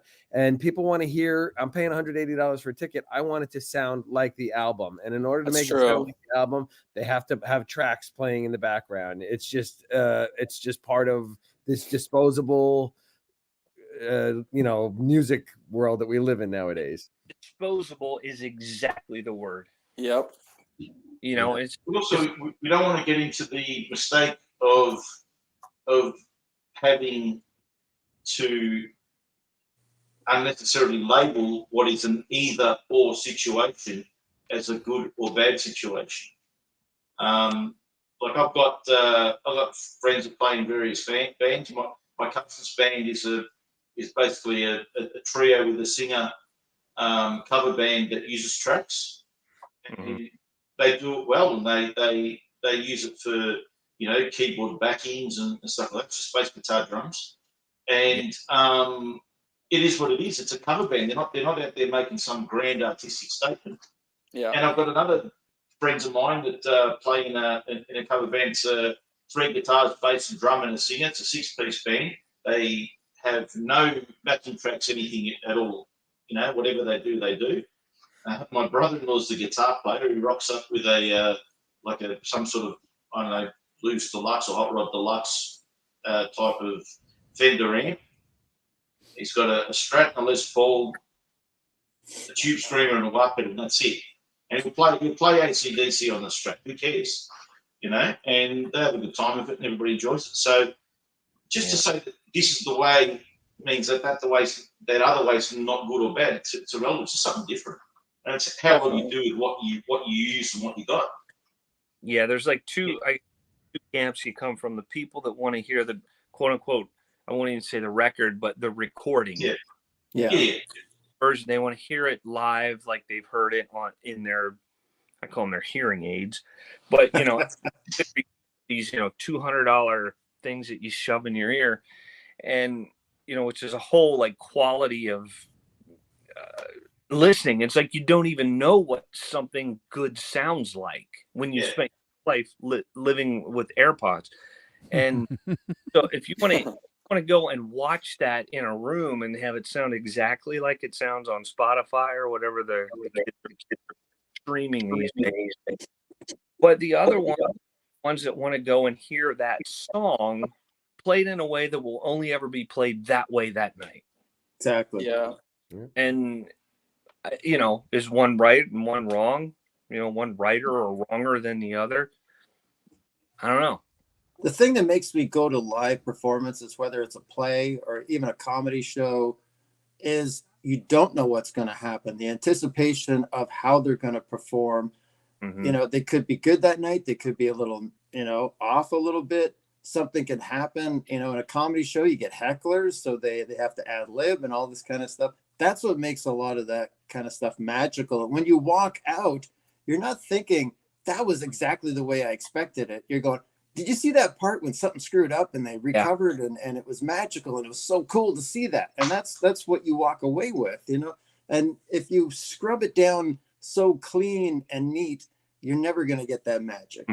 Well, I'm always fascinated by what people like other people's that aren't musicians or anything think about how a band sounds or something like that. Because I like it sometimes when it's like when it doesn't sound like the record and it's just like raw and it's just like and I always look at my wife and say, "What do you think of that? Like, do you think that sounds good?" And she'd be like, "Oh, it sounds terrible." I'm like, no, it sounds magic. It sounds great. It sounds better than the record. And she's like, but I do that with everybody. I always like to see people's reaction, like especially if they're not musicians. I want to see if they think it sounds good or bad. I just like to gauge. It's weird. I always go for that though, to see what they think. I'm curious. 48 hours ago, I was in Las Vegas and went out to see the Garth Brooks thing, his residency at Caesar's Palace. And 2 of my friends play in his band out there. And the one, like I said, is my friend Gordon, who co-wrote the song Change the World. He's worked with Peter Frampton. I mean, he's just like one of the sweetest guys you've ever met in your life. And his dad played on Roy Orbison's Pretty Woman and, Roger Miller. And I mean, it's amazing. I mean, the whole story of the guy. But long story short, he's bored out of his skull, when he goes to Vegas for like 3 weeks and you play, 2 nights, off a night, play a night, off a night, play 2 nights, etc. So a couple of us decided, well, let's go out and see it. So we flew out Tuesday, went to the show, met up and we hung out on Tuesday, went to the show Wednesday night. And this show is called Garth Brooks Plus One. And nobody really knows what that one is, but the whole purpose of it is that the whole night is unscripted. Okay. I mean, there's not confidence monitors. There's not a set list. There's not. He's gonna. Garth Brooks is gonna rattle off whatever he wants to do. So the night we went, he ends up, talking about how much he loves George Strait, plays a couple of George Strait songs, how much he loves Bob Seger, plays 2 or 3 Seger songs, which were, I'm thinking, yeah, Bob Seger, this is awesome. So we're sitting there, and Garth goes around, he's introducing his band, how long everybody's been in it, and he gets to, our friend Gordon introduces him, and it's like 4,100 people in this venue. And this is all getting back to a spontaneous thing, by the way. There is a purpose to this. And Sure. we're sitting there, and he's going around, and he goes, and this is, Gordon Kennedy, blah, blah, blah, blah, blah. And there's this split second of silence. And my friend who was there, like, yells out, "We love you, Gordon." And everybody heard it, that wasn't wearing in-ears. Gordon didn't hear it at all, but Garth Brooks hears him say this. He goes, "Hey, Gordon, they love you." Takes off his guitar, his Takamine with the G and the sound hole, hands it to Gordon and says, "Play him something." So he goes, "Play him something that got you a Grammy." He breaks into Change the World. None of that was rehearsed, and it's like, you can't, he played it. That's the live element, and that was probably the most perfect example I think I'll ever see, and then after the show we come out, and he's like, "Who yelled they loved me?" We're like, it was Pat, but but it was like, you're in the moment, and you couldn't, they actually made you lock your cell phones, so you didn't have everybody watching a concert like this. Wow. Great. Awesome. Wow. Brilliant, be in the Right. And there Enjoy were it. stories too that he would talk about, and songs, and he'd just break into a song or a portion of it, and it's like, that's what live music's about. You've got this catalog, and you've listened to it, you've consumed it, but the presentation of it that night is a unique thing. Yeah. That's a perfect description. I have a funny story about people recording shows. I saw ZZ Top and Cheap Trick open for them over in New Hampshire a couple of years ago, and it was an amazing show. But I looked around the show, and obviously I was probably one of the youngest people in the entire building, but I looked around, and people were recording, and I was like, oh, that's, and I'm not a huge, I don't record. I record like one video for family and maybe a couple of pictures, because typically the pictures look like crap anyway. So what's the point? So I took a couple of videos, whatever. I looked around, and everyone recording was 60. And I was like, yeah, this is not supposed to be what's happening. I'm supposed to be the one recording right now, and you're supposed to be grumpy about it. And it was so bad. I remember I looked at the woman in the row in front of me. She or man, I can't remember. They were Facebook living every song, and in between they would stop. They'd stop for while they talked or tuned or whatever, and then she'd start again. And I remember going, Facebook notifies you when your friends go live. So every time she's doing this, all of her friends are getting the freaking notification. I was like, yeah. Oh, and there was one guy, I remember he had his phone so close to his face for the whole show. I actually on my way to the bathroom, I went over and I kind of tapped on his shoulder. I said, "Does that look better through the phone? Because I might try that. It looks like you're having a better time than me." And he just gave me a look, and I walked to the bathroom. But I was like, this is not supposed to be the case. You guys are supposed to be yelling at me for having my phone out. Exactly. I was at a gig last week, and the guy in front of me was like this with his phone. Totally ruined my video. Yeah, like they're the sad thing, really there to see the show that night. They're there to everyone, hey, look where I am, and comment and tell me I'm great. That's why they're doing that. It's not to get a recording of Cheap Trick playing whatever. It's hits. It's look what I can do. I mean, that's the purpose of all watching a show like that. Yeah. Hey guys, we've got Holly Lewis in the chat here hanging out with us, guys. So continue the conversation, but I thought we'd do a shout out to her. G'day, Holly. Thanks for jumping in. Hello, Holly. Hi, I'm okay. Is my mic working? Yeah, Yes. we can Yeah. hear you. Can you hear me? Did you hear us? Can you Can you hear us? me? Yes. Yeah, it's really loud in my headphones. Oh God, how do I adjust? How do I adjust my earbud volume? Everybody just yell really loud. I might be. Are you on a I might be able computer? to, Wait, I'm trying I to might be able to do it adjust here. Oh no, I can only adjust your mic here. No, I can't. Oh, please. yeah, but they've got echoes. Hold on a Andrew minute. just went 3D. You sort that out. Yeah. That's no problem. Anyway, You can. I'm gonna while you guys do that, I'm gonna take adjusting it off. on the I computer, gotta get up but that's early in the not morning. doing anything. Have a Merry All right, Christmas, John. everybody. Yeah, Great let to me see you come again, back. John. Hey, John. Good to see Johnny. you all. We'll do this again. Johnny, before you go, we'll plan the 1984 show, the anniversary. We'll do something here. Let's do it. Cheers. Cheers, brother. right, Merry I'll see you Christmas. guys. Thanks for hanging out. Thanks, brother, Yeah. for Thanks. Good for talking to you everything guys. you've done this year.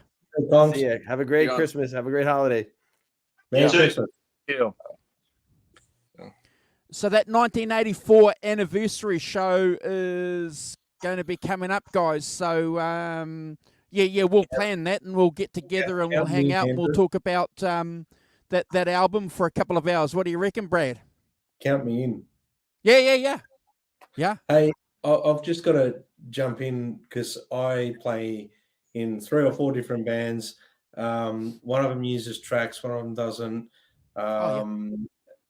The Guns N' Roses show I've got, which hasn't gigged for a bit because our singer's actually where Andrew lives, but we used tracks for November Rain because we couldn't bring a keyboard player for one song. Makes sense. Right? So there's a right and wrong place for tracks. I do believe that. And if you've got a good drummer that can utilize tracks, then the drummer that plays in Rewind 80s with me plays in the Guns N' Roses show and is doing my solo thing, and that 90% of the stuff we do is without tracks in the 80s stuff. But there's some songs that we want to put because it's an 80s show, a theatre show, people are paying big dollars to come see you. You want to put in the certain little sound effects and stuff throughout the song that are there and things like that. We don't, if the backing track fails, we still play. We just do it without it. We've got 2 keyboard players. We've got one guitar, bass, drums, 2 singers. There's usually 4 voices singing in the choruses, like background vocals and lead vocal. So it's not like we need it, but it's for a different experience. I think you've got to put it into perspective. There's no way in God's name I was going to pay a keyboard player to come in for one song in Appetite for Destruction. You know what I mean? So suck it up. The fans can listen to November Rain with a keyboard track, which was played by a keyboard player. So big deal. The song hasn't got any improvised sections in it, so you just play it as per. There's mistakes in it because we make mistakes here and there. We're not perfect, but that's what we do. But then in the 80s band, like say at the start of Beat It, the dong, like no one can actually get that right.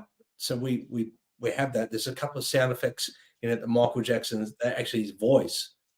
Yeah, people don't like when you listen to the recording, there's stuff he does with his voice that people think is an instrument. So we would actually put that on a backing track, whether you hear it or not, doesn't matter. We've played gigs where the backing track fails and we keep playing. It's not like when we have to stop the song. It's not the big part of the song. It's probably the small part of the song.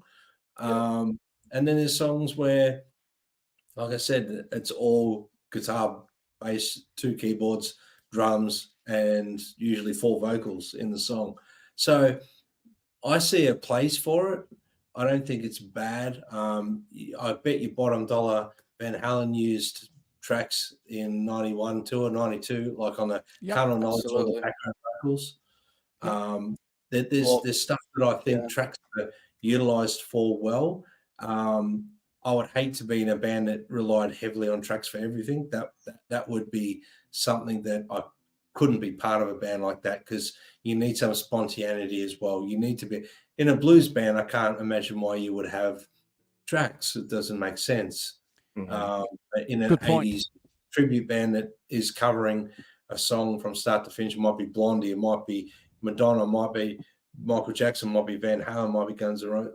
There's 90% of it you don't have tracks, but then might be in a Holiday you put some track on it because it's got a percussion thing in there, but you haven't got a percussion player, but you want it to sound right. So I don't know. I think I used to hate tracks.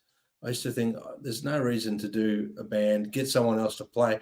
But when you're spreading the money out you're trying to make and you're paying one person to come in and play on one song, percussion, like maracas or, hand drums or something like that for one song, come on, track's not that bad.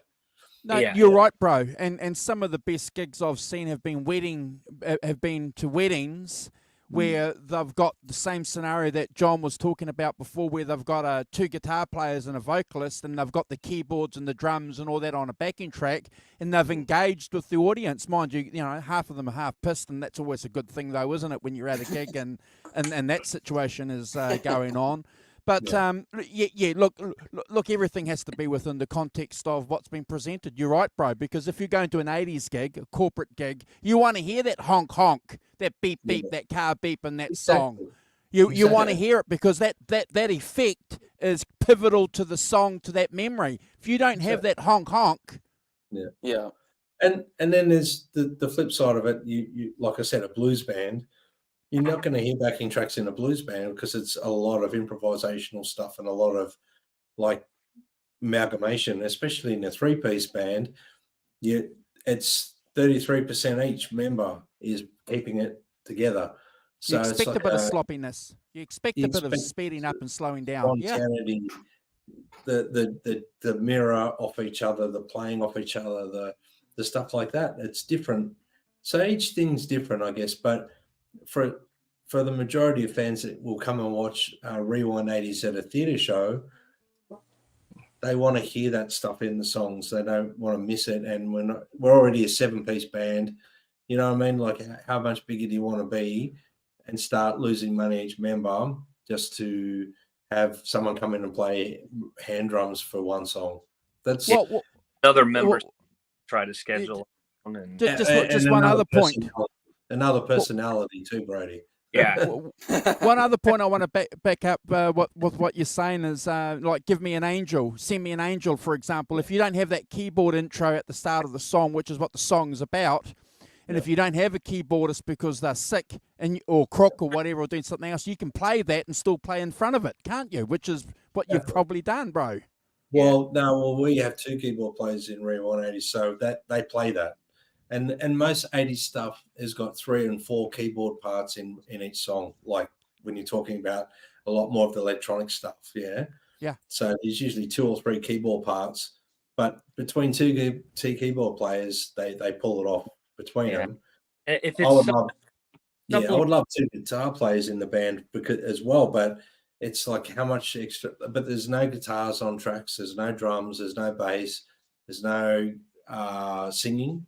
Some background vocals in parts, because like, say for example, you're playing a Prince song, there's no track on the when we do 1999, we sing it all together, but there's some songs when we used to do Purple Rain and things like that, we used to have a track for the ambient vocals and stuff like that just gave it magic behind what we were playing. So there's I agree with both sides of the equation. I think tracks, no, and tracks in some cases, yes. Yeah, I think if it supplements what you're doing, it's yes. If you're playing karaoke to yourself, Well, Brody, there's a couple of our competitor bands doing 80s stuff, and a lot of them don't have bass players in the band. They just play off tracks with bass and keys in it. So it'll be, and to me, I'd rather hear a bass player. Yeah. I'm sorry. And you guys, have you guys heard of the band The Newsboys? No, I haven't. No. Okay, they're in they're big into the Christian music circles. Yeah. And I was playing a lot in those kind of venues, and one that we were opening for them, Peter Furler, they came over in like the late 80s over here and just got like huge. And we were opening for them. You go on stage and that's when the opener, you get no sound check, you get no nothing. So we get up on stage. I'm looking around like, okay, there's a guitar amp, there's the keyboards, and there are like 4 MacBooks, sitting up on top of the piano. There's no bass. I'm like, where's the bass player? Well, we've got tracks for that. And I remember thinking, seriously? But as big as they were here, I mean, they were the draw. There were probably 8,000 people at this venue. Nobody cared. They just wanted to hear the songs. And it's like, but where's the bass player? I want to see the SVT head and the 8. But there was nothing. The bass was tracked, so you knew there was a staleness to that performance. They're going to deliver the song, and everybody who just doesn't really care about live music was going to watch it on their phone. But it was really interesting to me to see what's the consumer want. It didn't matter to the consumer. Brody, can I ask you a question? Do you think then it's because we're insiders and music fans and musician ourselves that we're being a little bit snobbish about this, whereas the actual consumer isn't too fussed? Yes. Yeah. I think, I don't know if we're snobbish or quirky or both, but I think we can't see the forest for the trees. Okay. Yeah. As musicians, you want to see the gear, and for me, I used to like to go in ahead of time with the binoculars and look at the back line. Now, most of that stuff's not even on stage. So I go in and I'm already disappointed. Why do you think you're on this channel? You're here because we want to look at your guitars behind you, bro. Hey Brody, that's why I'm every Sunday show. I'm only on because I got these 2 microphones. If I didn't have them, mate, I'd be gone. Yeah, well, those are big ones, though. It's like that's what she said. Oh, sorry. Well done. But I mean, so Andrew, to answer your question, no, I think I think we're just kind of quirky and we're very nerdy, about this. Whereas we want to go and we want to see all of that stuff. Whereas most of the people coming, we're the 1%ers or less. Nobody else cares about that kind of stuff. They want to hear the song. They want to have the evening. They want to have the experience.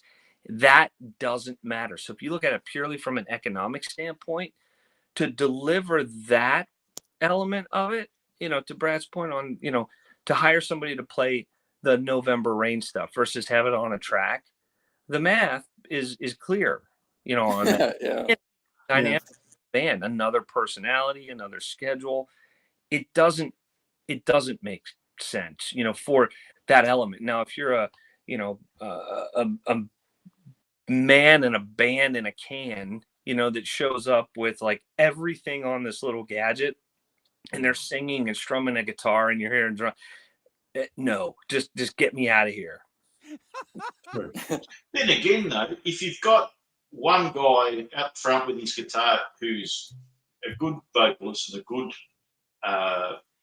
guitar player, and he's engaging and it's like that, and the backing tracks aren't some sort of like 1980s phone hold music MIDI that's good like that. You got a good performance on the tracks, then for the right setting, that could be perfectly acceptable. Like the same way we say if we want to hear it live, does that mean that we throw out our Led Zeppelin albums because they're recordings? We weren't there when they recorded it, and that was our only chance. Mm-hmm. I'd rather hear Chris Stapleton with an acoustic guitar over all that with his studio backing track. It's like, adapt the song. That's my opinion. Is like, I mean, not and then that's kind of a blanket statement. I don't mean that for don't adapt November Rain's piano to something else, but if it's a song that can be played and you only got one guy and it's a song, if it's a good song, it can be played with a guy and acoustic guitar. That's all you need. And I think a lot, like Yeah.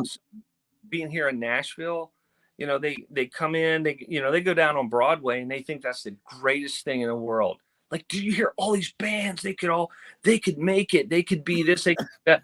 And I'm sitting there thinking, that bass player's hit the 1 when he should have hit the 5. You know, that good. You know, it's like Broadway they're is not, horrible now, Brody. it is. I mean, it's terrible. It's like they're down there, they're not making music, they're selling beer. You know, because nobody Exactly. what they are, as long as 3 you can. stories. Yeah, it's, you know, we have a joke. It's you know, hey, sorry I'm late. I had to, you know, stop for a bunch of yahoos and hell yes. You know, it's like that, and that's what people are in one time. And but the bands really are not good. I mean, they're not what they used to be, and they're just kind of getting worse and worse and worse. And I think I had to hop off when you guys were talking about the whole, you know, started getting that whole grunge scene, and I was glad you didn't ask me about any of that kind of stuff, because I don't understand it, you know. And for me, I associate that era as when musicianship started to deteriorate, you know. And you look at the number of people, or the number of, I call them kids, they're not anymore. How many people, you know, picked up a guitar because they could learn how to play Smells Like Teen Spirit? Almost. Well, I started. That was the first song I learned. And now the upside is it's an easy song. Somebody I- teach me. It's A flat and what, but that to me, A they- flat. Forget it. Okay. Go ahead. Sorry. it just seems chops, you know, the musicianship, learning the chops in the context of a good song. I mean, you see all these YouTube sensations that can sit there and just blow your mind with, hey, look what I can do, and they're fast and it sounds really great. It'll never fit in a great song. You know, it's like the mechanics of it, and it's like, okay, that's really cool, but it's not practical. But you're And- jealous. You're jealous if you say that, though. You're jealous of them. That's the criticism I've seen, is that if you criticize, if you have a healthy criticism of it and say, you know, that's not very musical. Oh, you're just jealous. You're just jealous. You can't play it. It's like, no. It's a you know, valid criticism here. Yeah, you're right. Girls should for that place to play. But you know, there's some techniques to learn from that, or to gain from it. Yeah. When you get right down to it with music, if it's not in a good song, it really doesn't matter. Mm-hmm. Exactly. I mean, you can play as Do you- fast as you. Do you guys remember? Oh, I'm sorry, Brody. Do you No, guys go. remember that song that went? Okay, I'm having a little lag, so sorry. It's probably my Wi-Fi. Do y'all remember that song that went? Remember Crash that? Test Okay, Dummies. I'm singing Yeah. it. Who? The Crash That Test was the Dummies. song. That was the song I remember going. What? What is this? Yeah. You know, Yeah. what year was that, do you think? 94. I went, what? Early 90s. You know, that Okay. was because I mean, you guys were talking about the Carnal Knowledge record and all the amazing records that came out in a really short time period. But and even to this day, you know, when 10 came out, when the Nirvana record came out, I didn't get it. I still don't get it, but I see what it did, you know, and other than some killer Strat tones in that Pearl Jam records and stuff, that's just, I can't speak that language. It's never going to do something for me, but I can sit back and see what it's done for somebody else. And I'm certainly not going to criticize it and say it's good or it's not good. Yeah. All I'm going to do is say, I can't speak that language. Look, I get it, being a fan of it, and I'll quickly say something and pass it on to Brad because I talk too much. But I get exactly where you're coming from, and I think that's why the first 3 albums for Pearl Jam for me are it, because I think there are some hints and some clues there of some good solid musicianship and some good songwriting, Brody. But then they go off on a tangent as far as I'm concerned. Brad, you were going to say something. Oh, I was just going to say to Brody, like that in that early '90s period, I know the grunge thing, what you're referring to, I understand it, but there was also like, I don't know, did you get into like bands like the Black Rose and things like that? Because I associate them with like the Stones, the Faces, that bit was of Zeppelin, bit of everything in there from that supergroup era, and there was a lot of that stuff going around. I love the Southern Harmony and Musical Companion album is like one of my all-time favorite albums, and the Mark Ford's guitar tone on that, the Strats, everything, it was just beautiful. There were bands around that were reminiscent of a better time too. And I think like, I guess for a lack of better ways of putting it, that Black Rose album that I referred to, well, the first two records, when I first got them, they were on daily rotation in my car driving to and from work and this and that, on top of the Doors, Eric Clapton, all these bands that I love, and Zeppelin and the Beatles, and they sort of intermixed. The sound was in there. It was in amongst, but in a modern way.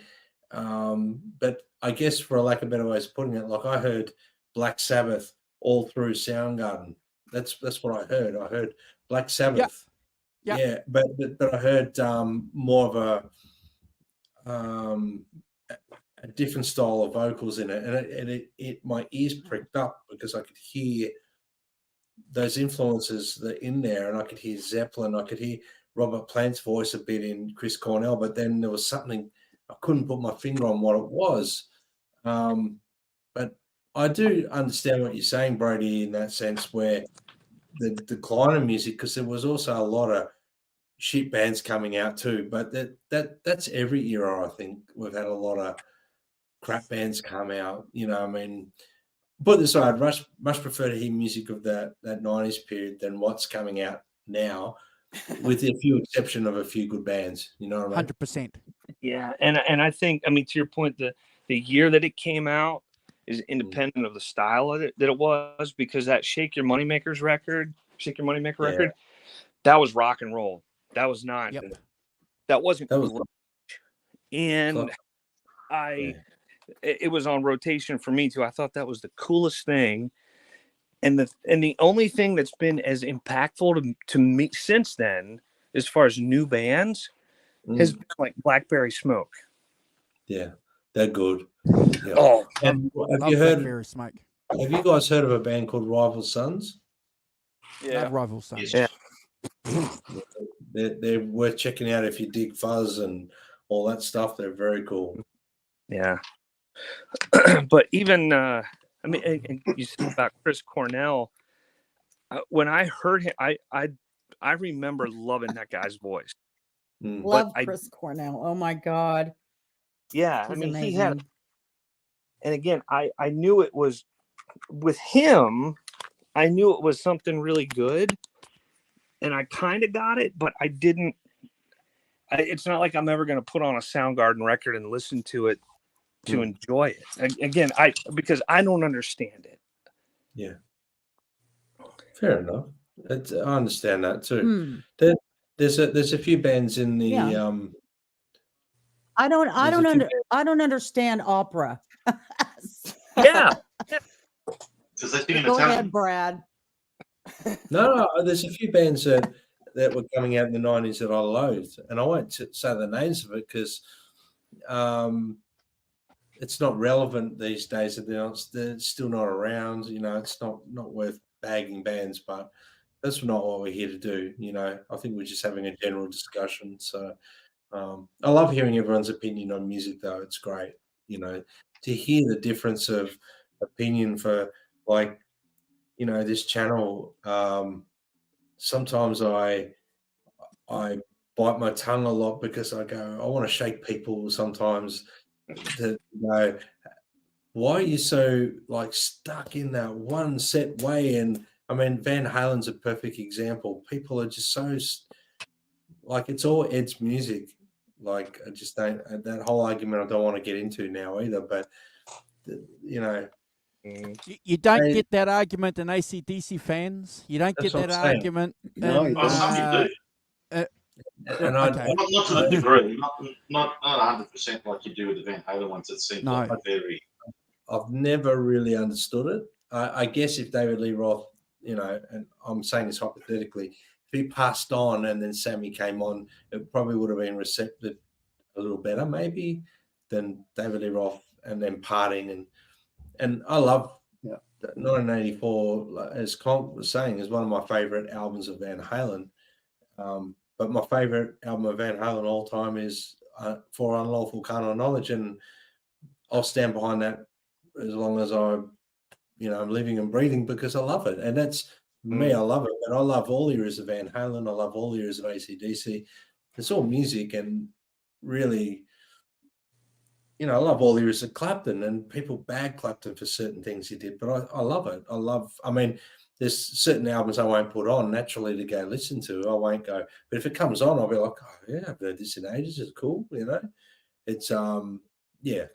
Yeah, and the point with all of that, I mean, Brad, to your point is, I mean, I agree with you. Carnal Knowledge is my favorite Van Halen record too. I think that it was unbelievable, and it's my favorite, but because it's my favorite doesn't mean it has to be everybody else's favorite, and that I hate everything else. Those are the people that are, they're the tools. It's like, just go away, And Oh, what happened? and that's why I say, like, with a lot of this music, like grunge scene, for me to say I don't understand it, I'm not going to judge it and say it was good or bad, because obviously it was good to a whole lot of people. I just, so I'm not going to say, oh, Soundgarden sucks or Pearl Jam. It's like, that's wrong, Yeah. But to appreciate, to find where people connect on something and share what speaks to them is really what it's about. I mean, I have to, be in, when I hear some of the people, criticizing the Clapton thing of, oh, after Cream, it was nothing. He, if he wasn't playing a Gibson, it didn't matter since then. He got old. It's like, I want to punch people in the throat for saying stuff like that. But that's whole. Why would you say that? Because one, it's wrong. But even if it's, why say that about something that's not the case for most other people? Yeah. Maybe you would have got into, like, I still to this day listen weekly to Lenny Kravitz. I think he was one of the greatest things to come out of the early 90s and the mid 90s. I still reckon Lenny Kravitz is, he's right up there in my top 5 or 10 musicians of all time. Mm-hmm. So there was something about Lenny that I connected with because of the whole Sly and the Family Stone, the Hendrix, the Beatles. It was all there. Everything was there, and I gravitated to that. The fuzz, the guitars, the retro gear, the retro drum sounds. I loved it all. It was great. And as retro as it was, there's something timeless about it. That he's a kind of artist that you're going to pull out 30 years from now, and it'll still hold up. You listen to Mama Said album. You listen to Are You Gonna Go My Way? They're timeless. So they don't sound dated. Yeah. Some 90s records do sound dated. 80s ones do. That's why I like that organic sound of music and the way it's recorded. I think what he did, especially on those early records and Let Love Rule, there's you can hear the influences there, but he's doing his own thing. I love that. It's very cool. Very cool. What happens? Yeah, that's what happens. Is that when you use electronics too much, whenever you record, electronics change. I mean, we were talking about Van Halen's 5150 earlier, like, and how they utilized electronic drums. It's like that immediately dates you to wherever you recorded it, because in 10 years that's not what electronics sound like anymore. And you know, especially the farther away you get from it. So anyways, I gotta take off, guys, but I had a lot of fun. Nice to meet some of you guys, I think, for the first time. And Thank you, Tanner. Yeah, thank you, Tanner. Happy holidays. Happy holidays to all you guys all over. We'll see you. We'll see you on the Van Halen anniversary show. Yeah. And, Let see me- you, brother. Yeah, let me know. See ya. See you, man. What an We were awesome talking guy he before is. about- 23 years old, and he's in love with the music that we all love, guys. Isn't that It's great to amazing? see that. Yeah, it's great. There's That's hope. why Yeah. we do this. Hopefully, somebody will catch on to this. You know. In fact, he probably knows more about the music I love than I do. Handy to have someone other right. Yeah.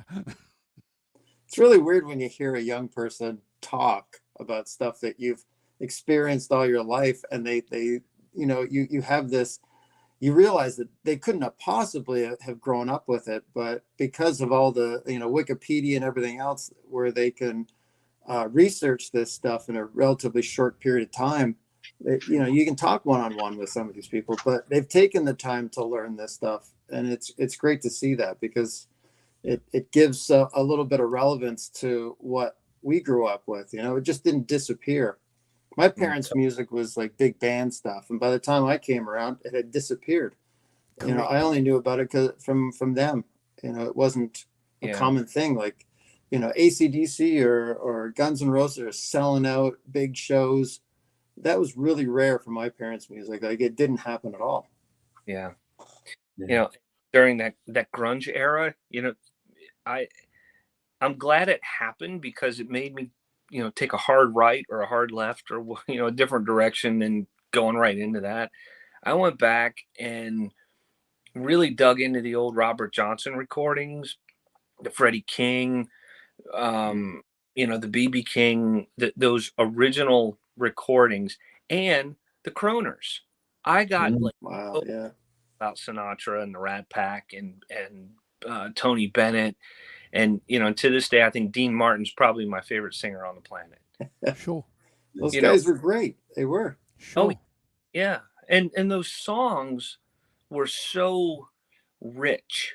You know, it's those kind of songs, the Kroner songs, I'd put them up there to a 100-plus-year-old hymn. There's a richness to the lyrics. There's a richness to the melody, the arrangements, the parts. It's not some easy pop song that just, you know, it's popped out in 5 minutes. You know, now I do think They're crafted, but in general, those were pieces of art that, you know, centuries later are still great. You know, those guys had to really work for what they did. You know, it didn't come easy, I don't think, to any of those guys. It might have seemed like it did, but they had to do a lot of work before they got to where they were, you know, popular, whatever you want to call it, well known. But, you know, like now with social media, you can have some 17-year-old kid in his bedroom playing guitar, and everybody knows about it. I just want to jump in.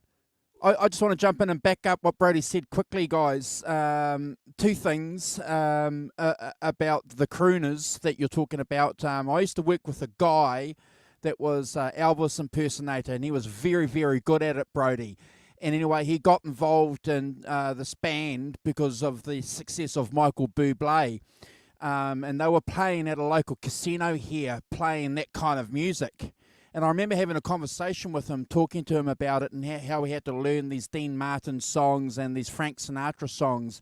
And he said it was like having to learn to sing again, because to sing like Sinatra, it was just his whole throat and everything. He was just like tired after half an hour, because you're doing things with your throat that you wouldn't do in a rock and roll situation, if that makes any sense. And I think because we all sing to a degree, we get a bit of an idea of where he's coming from.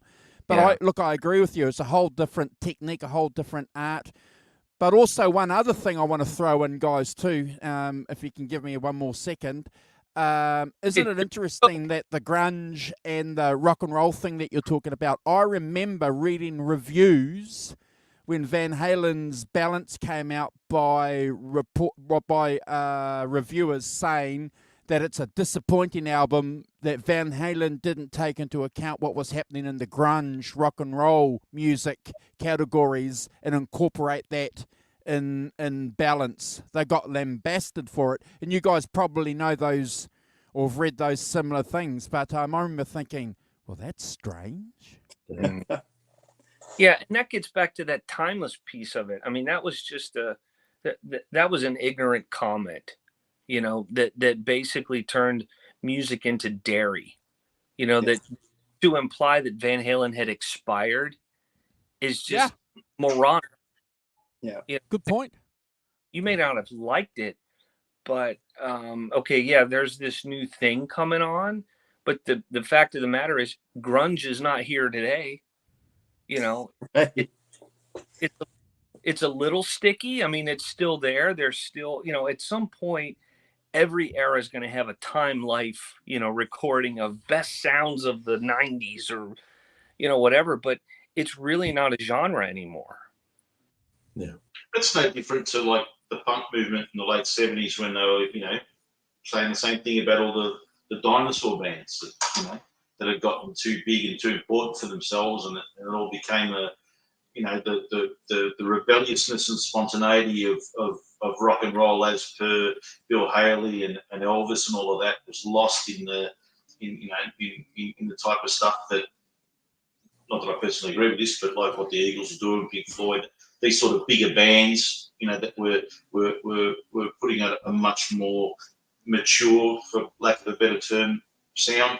And we just all wanted to get back into thrashing our, you know, guitars, bass, and drums again.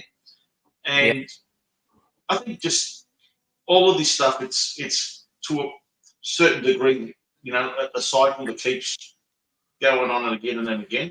And if Van Halen did go off on a grunge tangent 3 albums later, they probably would have put out an album that sort of like harkened back to their Van Halen 1 and Fair Warning sound, and everybody who raps because it's like, oh, this is the classic stuff sort of thing. The other stuff was great too, we loved it, and now they're back to the classic stuff, and you know, everything old is new again, as they say.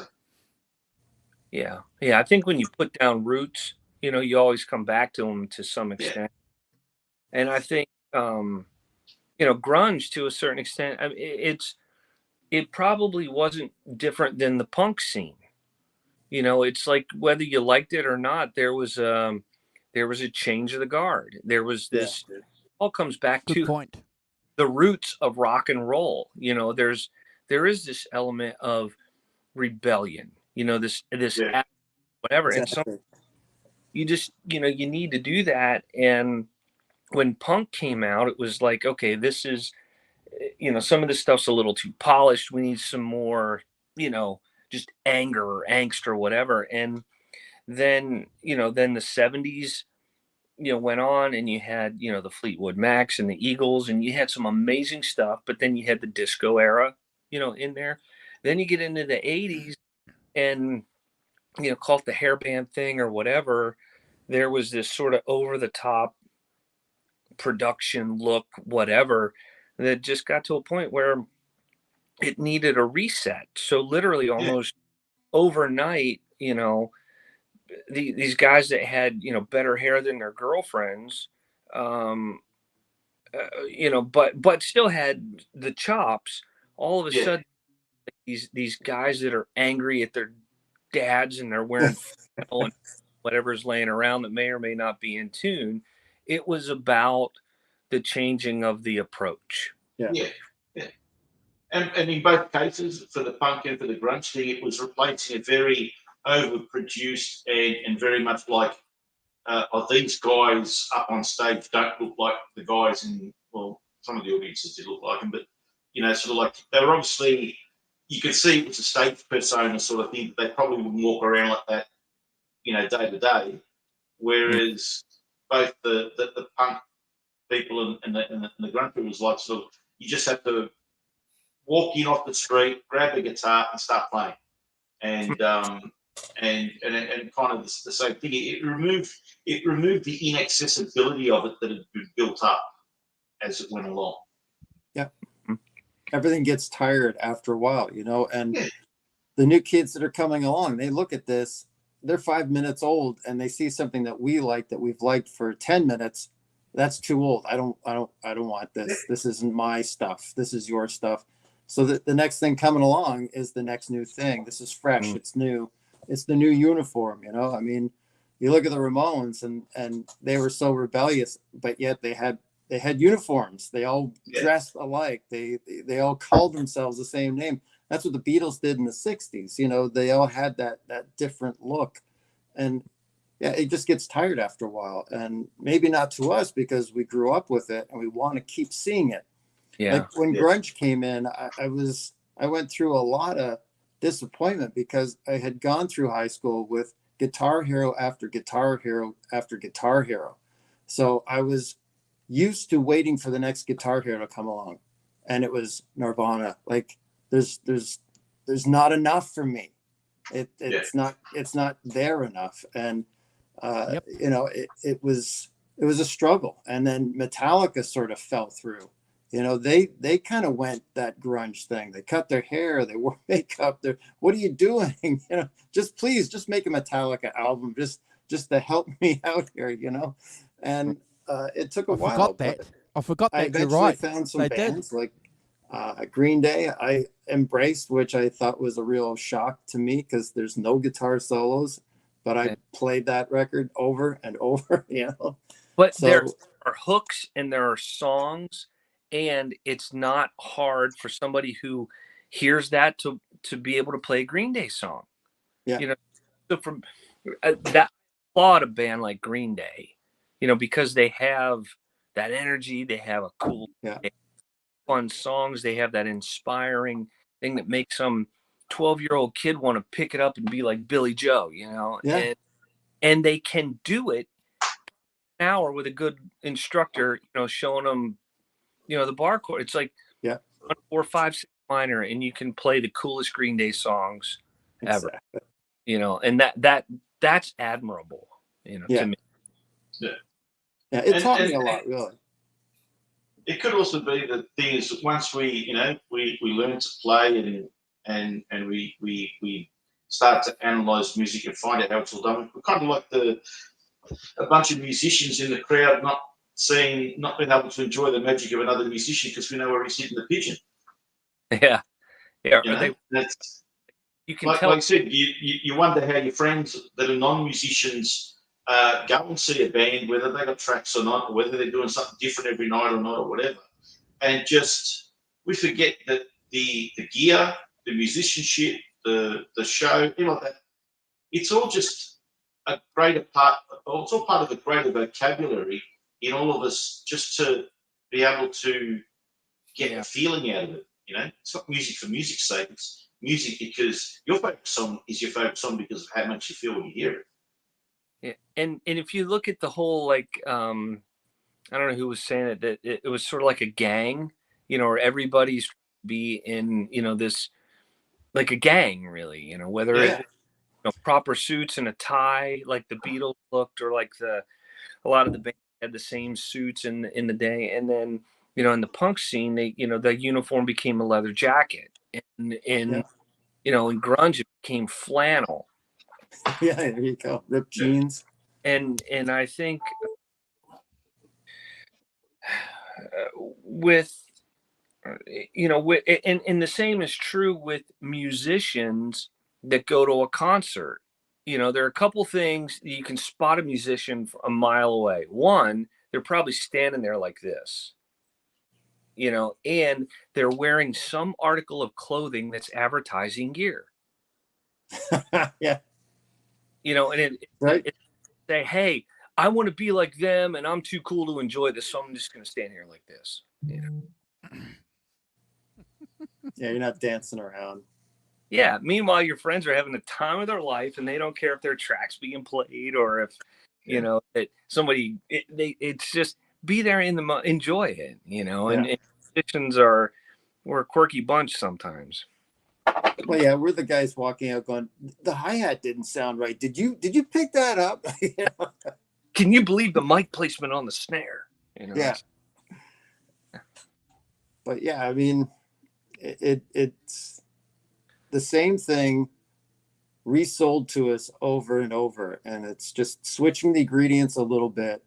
Yeah. And I always think that like there's 100 different kinds of bands out there all the time, but it just depends on what flavor comes along, and then this group is going to be popular, and then over here that group of musicians or bands are going to be popular 2 years from now. If the Beatles had come out 5 years, if the Beatles were born 5 years later, we might not know who they are.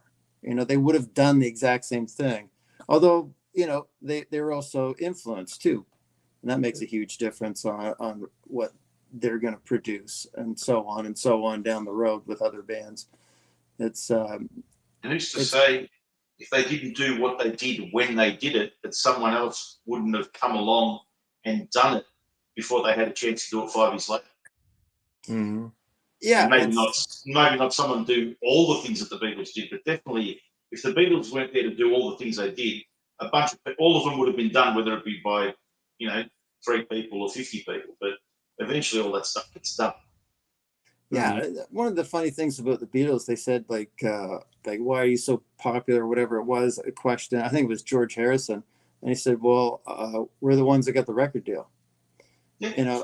So there was a lot of people around at the time, but they're the ones that got out first. I think the Beatles are exceptionally talented. They were obviously not a one-hit wonder, right? They could keep going, maintaining for a long time, but I think there's a lot of luck, a lot of whatever socially, like what people want to hear at that particular time. And if it's the Beatles, they don't know it's the Beatles yet. When they come along, it's like, oh, that's what we want to hear. That's what we need at this point in time. And I think that's really what is the success of pretty much any band, like Led Zeppelin, for instance. The people wanted to hear that kind of stuff. They wanted to hear a great guitar player, great singer, great drummer, 4 guys just killing it every single song. 5 years before that might not have flown. 5 years after it might not have flown. Can you imagine if Led Zeppelin came out in the 80s? It probably not, it probably would have laughed at them. Like, what do you, like bell bottoms and you're not tapping? Mm-hmm.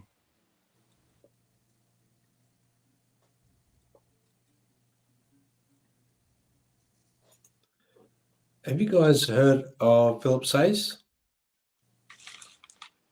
No. Do yourself a favor and check him out on whatever you listen to, whether it's streaming or YouTube or whatever it may be. Just Philip Sayce. I wish we could Pretty play it. explosive blues power type guitar player, but it's got a real Stevie Ray Vaughan thing going on, but it's different. It's hard to describe it, but he's just released a couple of new songs, and I have faith when there's musicians like that out there still making music. I'll just say that. Philip Sayce. Make sure you check Philip Sayce out on. Does everyone still use Spotify? Is that a big thing still? I'm pretty anti-streamer, so you have to do it. Spotify will be it. I'm pretty sure. I got to listen to it. Spotify. Yes, Philip Sayce. Check him out later when you get a chance. There's plenty on YouTube of his live performances, and you'll see straight away what I'm talking about. It's explosive, powerful. He's got a great voice too. So great tone, everything. Digs in hard, sort of. Sorry, what was that? I said he digs in hard. He's very he's got a big sound. No, he's a hard Strat player. He plays a Strat. He's a hard Strat player. He really digs in. Check him out. anyone on the show that hasn't watched Philip Says, make sure you do. Yeah, anyone that's in the chat still or watching this later. Yeah. So we're all guitar players here. I can see guitars in the back there, behind everyone, including John. John, I can see yours there, tucked away just over your shoulder there. Yep. Everyone just pick out your one guitar that you want to show on screen right now, and maybe Andrew can use it as a thumbnail or something. Oh, Andrew, grab one of your guitars, bro. Grab one.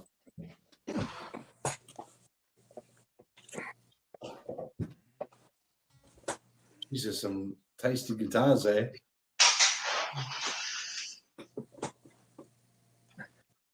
ooh, look at that.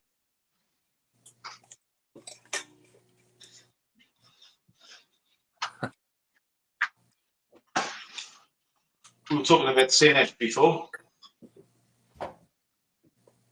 Oh yeah. There you go.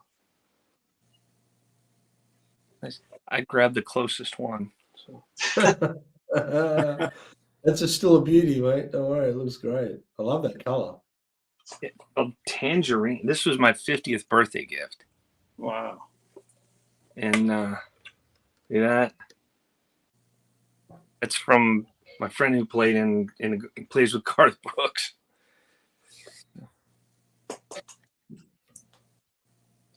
Ooh, be careful, that flame will burn you. Ooh. There you go. Ooh, nice. Well, that's around the wrong way.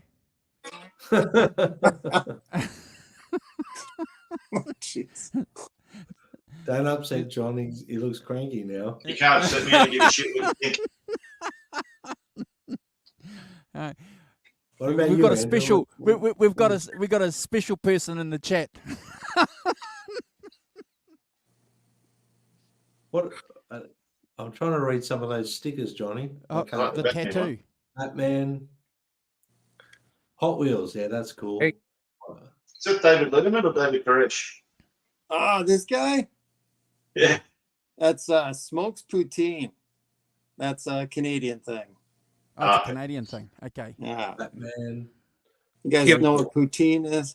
Yeah, do you have a Tim Hortons sticker on there too? No, I don't have a Tim Hortons sticker. What's no a way poutine? I'll have a Tim Hortons sticker. Very cool. What's a poutine? Oh, it's French fries, gravy, and cheese curds. It's a French Canadian thing that's been around forever, but it's really blown up in the last couple of years. So, Yeah, we have it here, but it's pronounced poutine or something like that. So they're not pronouncing it properly. Come on, Andrew. Show us your guitar, mate, that you pulled out. Oh, it's just my Tally Open G. There she is, permanently set in Open G. I haven't That's got the one around you to did. changing the bridge. I don't think I'll change the bridge. I'll keep it with the standard saddles. But that's my tribute to Keith Richards. Beautiful. The Didn't you macabre. drill a hole in that for your slide? Is that Yeah, one? oh yeah. So what I did is I love it. I drilled a little hole in here, guys, so that I can put my slide in. Ah, sweet. Yeah. People were saying, "Why would you do that?" And I said, "Because I'm practical." That's so cool. Yeah, I'm not going to actually do that to this guitar, Andrew. Sorry. No, Yeah. no, you can't do it to a Les Paul. Les Pauls cannot be drilled. That's what people tell me when I do that to their Les Pauls. People comment, like, you're ruining it. It's worthless. Yeah. So, you know, tell us, Brody, and then John, you're going to tell us a little bit more about your guitar. So that was your birthday present, Brody. yeah, I had my wife threw me a surprise party, and there was 100 people show up, and like all my friends, over the years we've got, when somebody hits an age, we've commemorated it with, a friend of ours just turned 50 a couple of years ago, and we all kicked in and got him a 71 P bass, or we've, guitars from years of being born or ones that people have wanted. Wow. And What a good friend. What's some good? Yeah, I wish I had some of those friends. Yeah, well, maybe, you know, but it actually becomes a pretty easy thing to do when you have a whole bunch of people that want to celebrate somebody, but they don't know what to do. You're like, well, kick in however much you want, and you get 50 people or so to throw money in. You can get like something like one thing like that. So my friend Pat, who we went to see, he was one of the guys that went out to see Garth Brooks with me.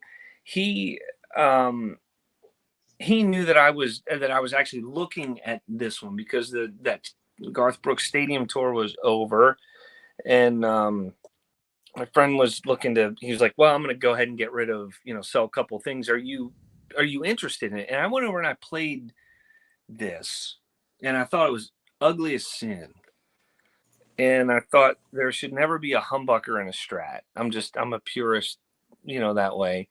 But I played it, and I'm not a 60s Strat guy anyway. I've always liked the maple necks, but picked this thing up and played. I'm like, I get it. This thing is really practical. So I was getting ready to buy it, but and I told my friend Pat about it.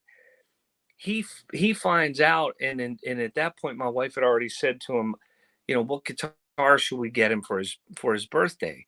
And he said, well, I know he's looking at, he's going over to Gordon's, and he's probably going to get this one. My friend calls Gordon and says, don't sell him that guitar. We want to give it to him for his birthday. So I get over there and we're sitting around. I'm like, so do you really want to sell this? He goes, well, I don't know, which was, I'm like, he's never said that before. He never changed his mind on something. So like 3 or 4 months go by, and that's what had happened. And, he told this speech at my birthday party. He was glad that he could stop lying to me about not wanting to sell it. But basically it's a 61 Heavy Relic custom shop Strat.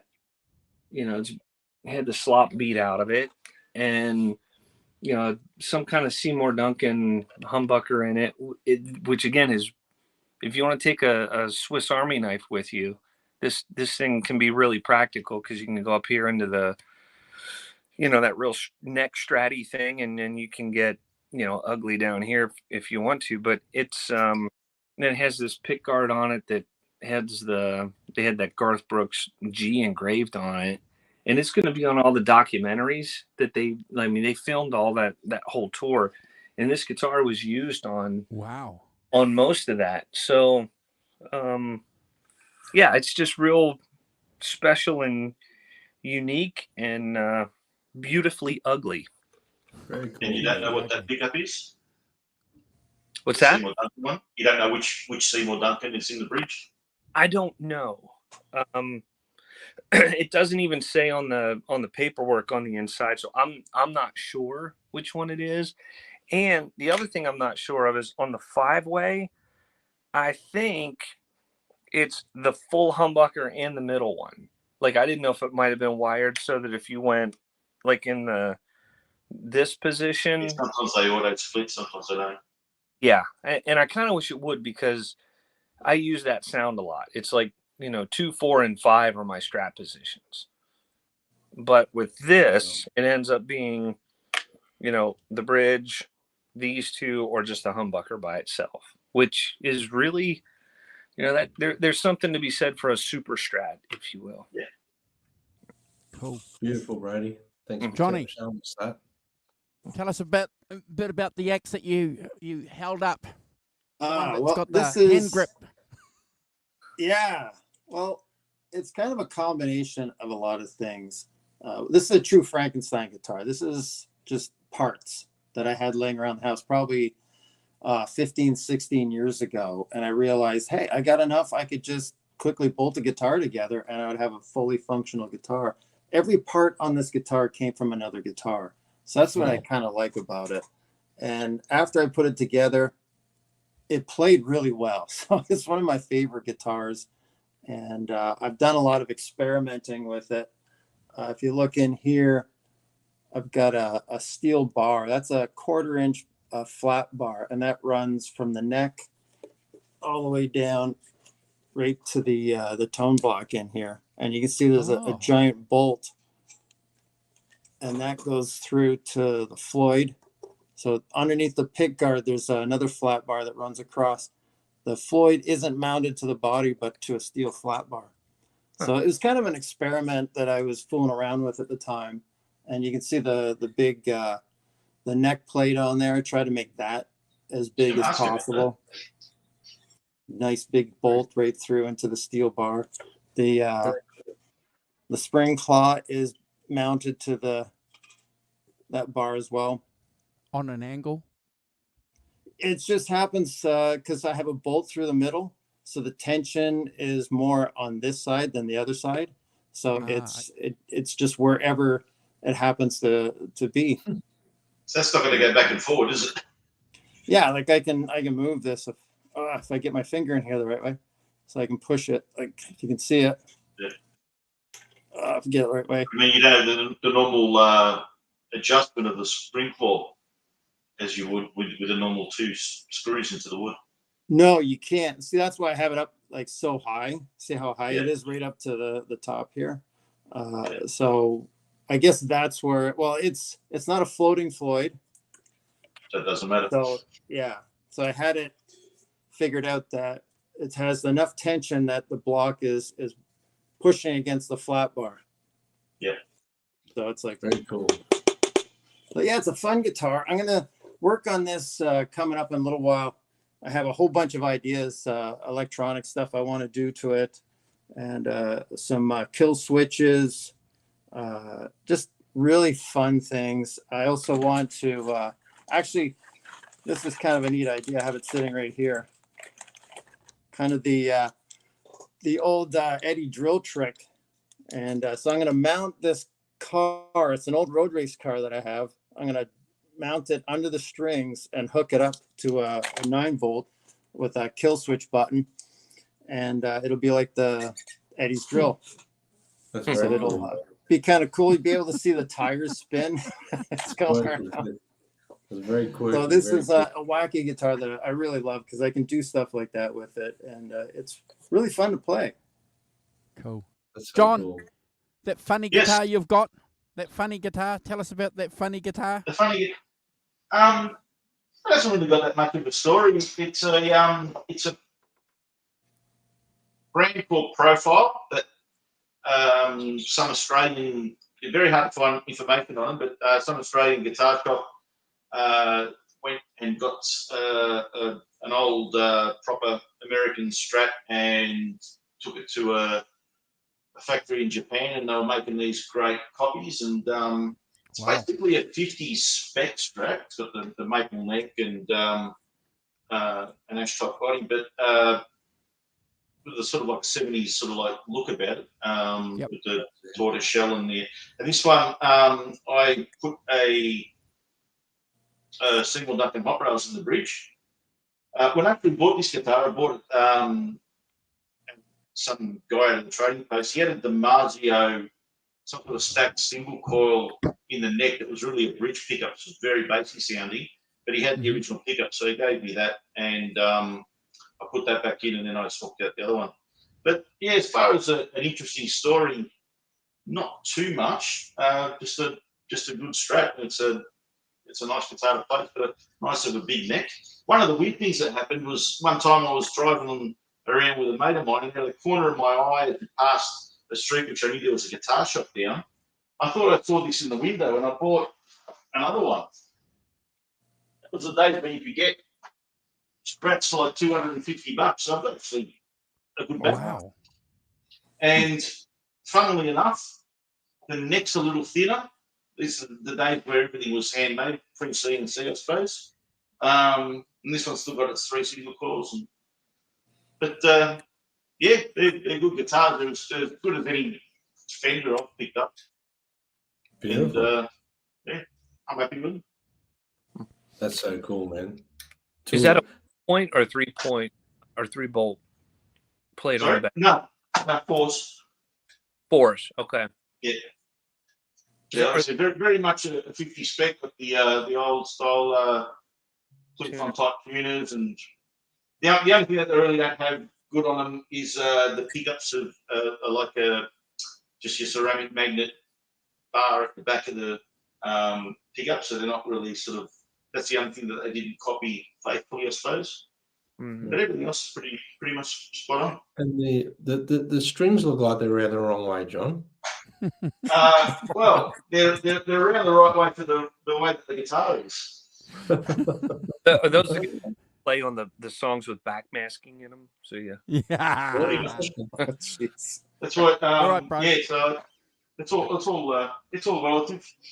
Yeah. You want me to talk about this again? All right. Yeah. So this is my number one guitar. This is. I don't know if you can see the flame in this maple. It's amber color. Mm-hmm.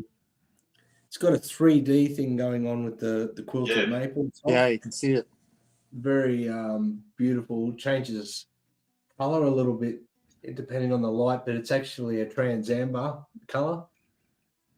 60s reissue. It's got a 60s neck. I love a 60s neck. I just love the feel of it. I've only done a couple of mods to it. A fair few mods, really.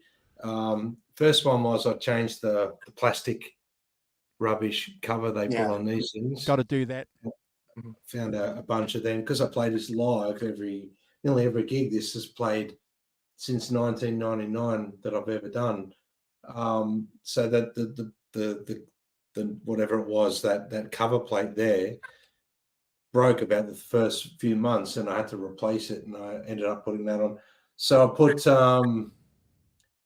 push pulls on the neck pickup and the bridge, just a single coil tap or humbucking, and I've changed the Gibson pickups over. Had a 490 and a 500T ceramic style pickup in it. They're a little bit brittle for my liking in the top end. So I thought I want a bit more a warmer tone, but I wanted high output. So I ended up going with the Doug Aldridge Sir pickups. The bridge one is 17.5K, but don't be fooled by that. It's a big sounding pickup.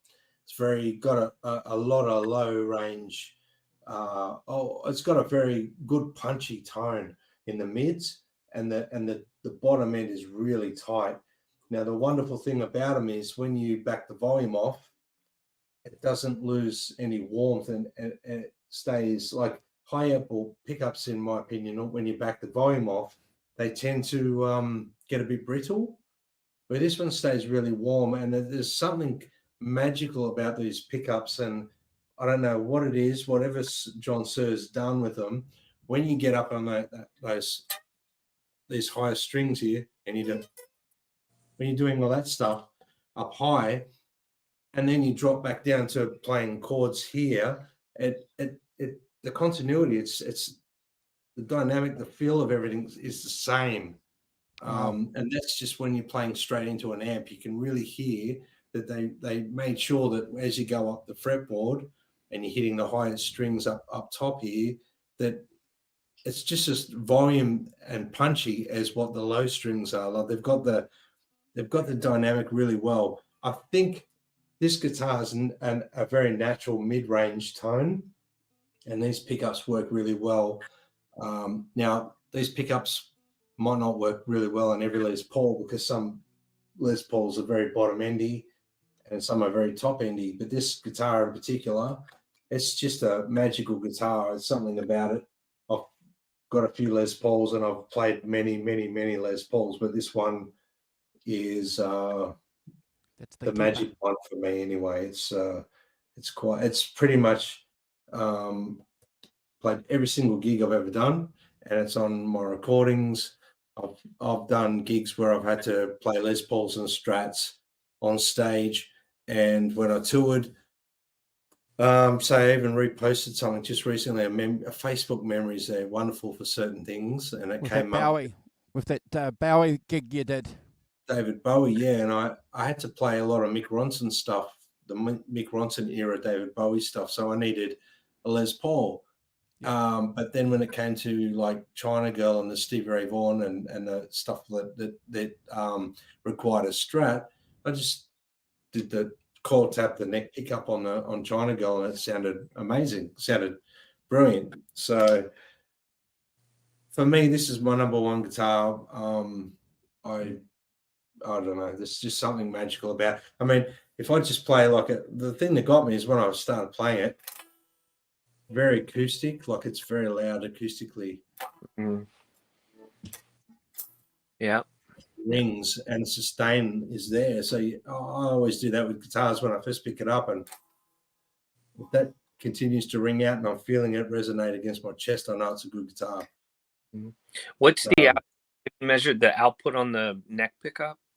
The neck pickup, I think, is 9 or 10. I can't remember, to be honest with you, Brady, but I think it's 9 and 17.5 in the bridge. But the balance is really good. So when you flick from neck back to your bridge, there's no, depending on your pickup height as well, but they seem to be really well balanced. There's a really good balance there. And interesting, like with your Strat that you showed, Brady, with the humbucker in it, that they've obviously put the right Seymour Duncan pickup in it, to match the neck volume. Do you know what I mean? That's really important when you go single coil and humbucker on one guitar. Is the most important thing is getting that balance between your humbucker with its power and the volume of it. So sometimes it might have a slightly higher output neck pickup than you'd put in, but the balance is right. It's like it's that balance between going from your bridge to your neck, and it doesn't drop too much in volume. Or they put a low output humbucker in to match the neck pickup. But pickups interest me a lot, but I think once I find a pickup I'm happy with, I just sort of stick with it. I don't really change too much because what's the old saying? Don't fix what's not broken. You know what I mean? Like you can go down a rabbit hole with pickups, and I think you can try all the different pickups that are all the fad and this and that, blah, blah, blah. But as soon as you find one that works for you, I'll put these Sir pickups in another Les Paul, my number 2 Les Paul. And when I play the Guns N' Roses show between the two guitars, tonality and everything, they're so close. It's the crowd wouldn't pick up the difference. And in a Guns N' Roses show, you don't need a Strat versus you don't need two different sounding guitars. You just need that Les Paul tone. I'll put them in. I've got a BC Rich Mockingbird. I put them in that as well. And I actually, just crazy how life works out. I fell in love with these pickups. John Sir, the company, did a competition on Instagram, and for the hell of it, I just entered. I just went, I'll just enter it because it was the pickup I liked, yeah. And I friggin' well won it. So I've got another bridge pickup to put in another guitar. So I think I'm gonna have to go buy another guitar, boys. It's always a reason to buy another guitar. But thanks for listening to me. I could talk forever about this one in particular. This guitar has done many miles with me, and it's played many gigs. And so, are you a non-pick guard Les Paul guy? I don't really prefer it without it, but it came without any holes for a pick guard, and I can't bring myself to put holes in it. I couldn't either. I just cannot do it. But I love a pick guard on a Les Paul too. So it's not saying the 260s Les Pauls I got didn't have pick guards, but they came with the pick guard to screw on. Yeah. But they actually came with it, so you had to put the holes. And I went, I can't do it. Yeah, I couldn't either. I went, you know what? I'm not doing it. But then I've got a couple other Les Pauls that have got pick guards, and I like that retro look with the pick guard under it as well. I'm going to jump. I'm glad you've mentioned that. Just hold on for 2 seconds because I'm going to share something with you guys. There's something about a pick guard on a Les Paul is great too. My other Les Paul has a pick guard. Yep. And I put the hole in it and drilled it when I got it, and I played it for the last 3 years, guys, with a pick guard. I got this recently here, and it doesn't have a pick guard. And I'm going to tell you guys something. Your technique changes. Even the technique of you playing changes because your hand your wrist is closer Yeah. to the body than it is with the pickguard on. So slight little change for me. Yeah, it does make a but big difference but actually, because I and it find did. I'll It was a agree big with you, difference. because my Les Pauls that have got a pickguard, I tend to rest my pinky there Yeah. more. But without it, I tend to play more like, Slash predominantly used no pickguard, so that's why I left it off. Another reason for the Guns N' Roses show, but that I do. But I left it off for that reason. But I started to play differently, and I found my technique with my right hand becoming a little bit more focused on and floating a little bit more than You become wrist. you become more wristy. Yeah. It's funny. It's like when I pick up a Strat, I start playing completely different to what I do on a Les Paul. It's just Yeah. you can't help it. You start. I mean, playing that Stratty thing on a. When you play it on a Les Paul, it doesn't feel right. When you play it on a Strat, it feels right. Yeah. I don't know. I can't describe that. I mean, I can do it, but it's just you play a Strat, you start playing more. For me, I start playing that more Hendrixy, Stevie Ray sort of vibe. And then when I play Les Paul, I start doing more that hard rocky sort of blues power thing. Yeah. I don't know. If you've ever played a telly that has the bridge on it with the little lip all the way around, I grab No. it time I play. Oh, one. yeah. The And- ashtray. Yeah, the ashtray at the bottom. But I The have, ashtray, yeah. like here's an American Standard that I've got. You see how there's no edge to it? Correct. It feels weird. Like I don't know. There's nothing to hold on to, where normally be like that There's an edge. ashtray. Yeah. Yeah. Yeah. That's a beautiful telly though. Nice color. I think it was like 30 years old. It's called Caribbean Mist. I bought it when I was in college, and it's like phenomenal condition. It's little heavy. It sounds really good. I record with that guitar and a Les Paul Deluxe, which are two guitars I almost never play live anywhere, but they're great to record with. So I want to ask another question, Brody, while we're talking about guitars and pickguards. So my Gretsch there came standard with a pickguard. It's the 6120. It's the Player Series one. And I took it off recently because Brian Setzer was saying that his playing with the pickguard gets in the way. So I took it off for a couple of weeks. I couldn't play it because, if guys know anything about a Gretsch, it's, the pickups stick out about 2 inches, and there's about 5 inches of real estate between the strings and the deck. I just couldn't play it. Yeah. So I had to put the pickguard back on. Yeah. Yeah, I couldn't play this without the pickguard on it. You got it, bro. Feel like I'm falling off a cliff. Yes. Yeah. Yeah. Beautiful. That's just me, but yeah, I couldn't either. And there's no wrong answer or right answer. It's like what works for you, and that's 100%. that's the cool thing about it. Yeah. Guitars are only there to hold the strings up. Correct. And even then, strings becomes an issue. You remember, guys, we've spoken about this before on the channel. Remember when Rick Beato came out a couple of years ago where he put 8s on one of his guitars, and I'm sure he got paid by Ernie Ball to do that, and everybody went and chopped their 10s and their 9s and their 12s and 11s and went and put 8s on. Oh my gosh. I don't know about you guys. I just couldn't play. I've got a number of guitars here that I don't even know what gauge you're on them. I couldn't play with 8s. Couldn't do it. It's I think each guitar has its optimal string. I think the guitar will tell you what gauge strings you ought to have on it. I totally agree with that. Yeah. And I mean, even some. I mean, I've got a number of those Clapton Strats, and there are some. They're all good with 10s. I mean, but only some of them are good with a set of 9s on them.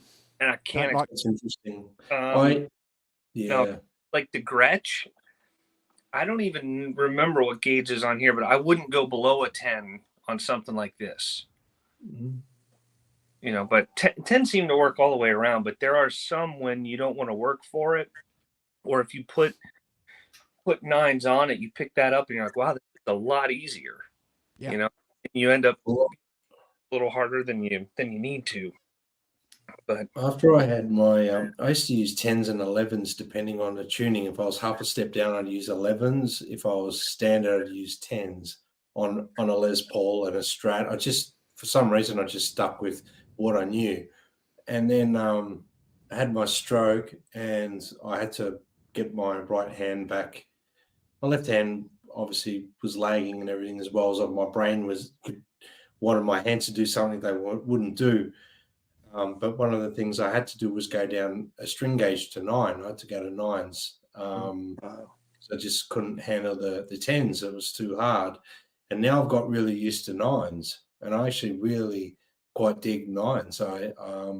I used to be this mindset, they've got to be 11s or 12s, or I tried 12s. I could never get the vibe that I wanted to with the 12. Just the feel, the vibratos were always tight. They hurt. My hands would ache after a gig. Went down to 10s and 11s. Like if I was playing E flat, like for Appetite, the Gunner Show and that, I'd use 11 gauge strings, and then 10s for Rewind 80s. I'd use 10s on that guitar because it'd be standard tuning. And that was the same with Strats as well. I used 10s or 11s. But after my stroke, I just use 9s on everything now. And it just feels like it's a good gauge. It works for me. And I think what works for you is what's the right gauge. And like you said, Brody, I think the guitar will tell you what gauge to be honest with you. yeah, and that Rick Beato, if it's the same video I'm thinking of, where he's saying, you know, can you hear the difference between, you know, 10s or 12s and an 8? And I couldn't. You know, for that video, I couldn't have done a blind test and said, oh, those are 8s or those are 10s or 11s. But it had everything to do with feel, though, for me, Yeah. Brody. That was the key. It just didn't feel. I didn't have that tension there. Maybe I could have persevered, but again, I have to back up what Brad said. You know, sometimes you just know straight away that this, it was just too sloppy. Yeah, Brody. Yeah, it's A all good feel for me. gauge for me is when you know you can do those with your front finger, not these fingers here. I'm not sticking fingers up at you, gentlemen, either. So when you're using your index finger for vibratos, when you're doing I think that's the finger that I can determine what gauge string I need to use, not these two. These ones here I can use 12s. That one here I can't. Have you ever played anything with Billy Gibbons uses a 7? Yeah. I've tried 7s that are a bit slinky for me. I mean, I think I forget who it was that he said, "What's the smallest string you?" And BB King told him, yeah. He's afraid to strum it hard. Why are you working so? He plays for like Billy's. I mean, his style. You know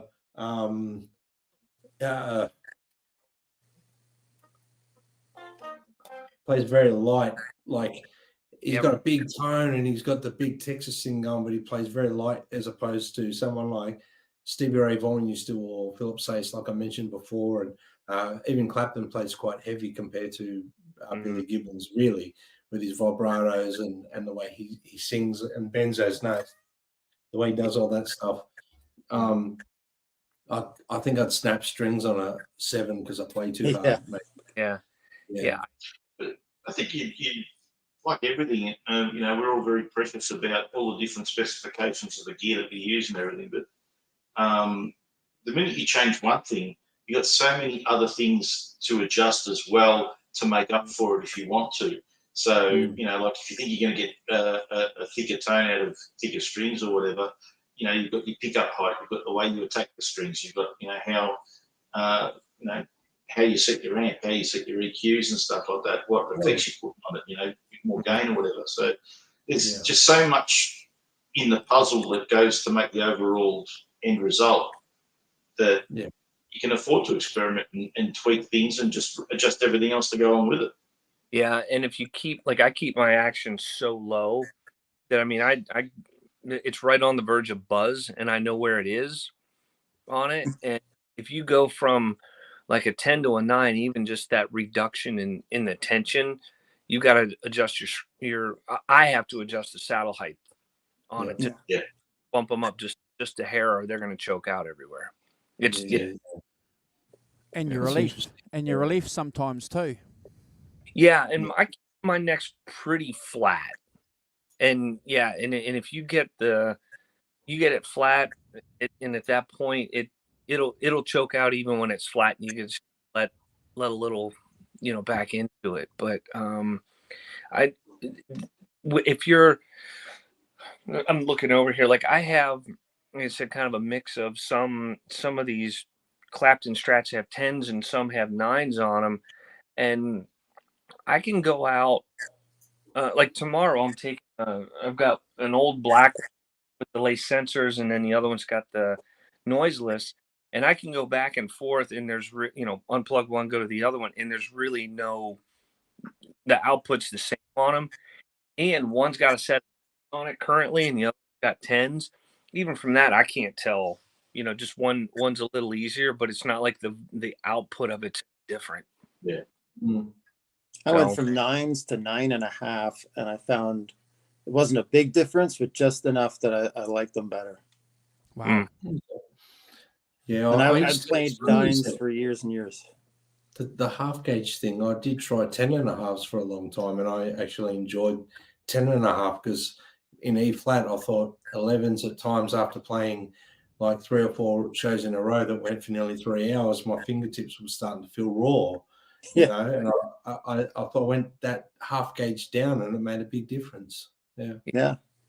It's amazing that half gauge, what I'm saying, up or down, can make a big difference. Yeah. Yeah, I didn't think it would. Feel, but I'll be honest with you, the feel of the guitar felt different, but the sound didn't.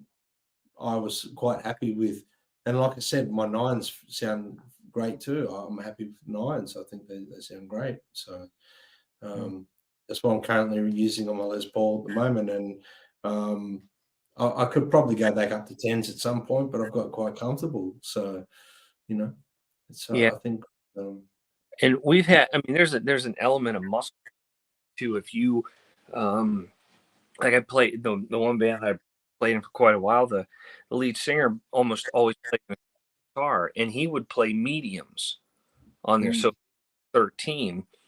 And so if he would play like an electric on a song or something, he'd squeeze it out of tune. Yeah. He's used to going after a 13, and with pretty high action, and he'd hit it pretty hard, and he'd use super thin picks. But when you do that with an electric, even with 10s, he's squeezing that so hard that it's going sharp on everything that he's fretting. Yeah. So just it comes back to just what you're used to and what feels good. And I think depending on the guitar, it's the feedback from the tension. You don't want it to be too easy, and you don't want to have to work too hard for it. It's just which one works, whether it's a 9.5, whether it's a 10 or an 11 tuned down, whatever it is. It's just the guitar will tell you. Yeah, I agree. Totally agree. And string gauge is something that I have to have a bit of a chuckle at when I go on some famous guitar players like Instagram Live, and they could ask any question they like to their hero, and they're asking what string gauge are you using. I'm thinking, could you think of a better question to ask that person than what string gauge you're using? Because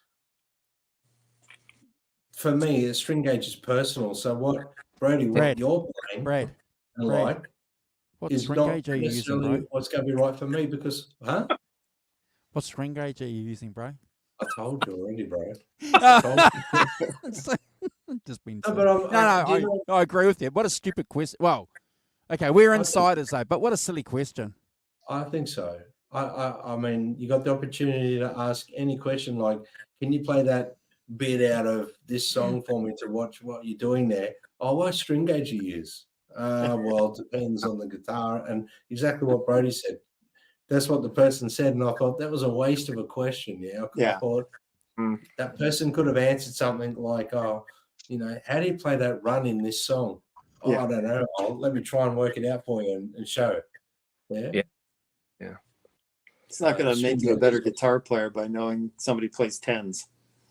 That's it. I think it's an ego thing, and I think I always found it funny when someone really tries to replicate someone else's rig completely.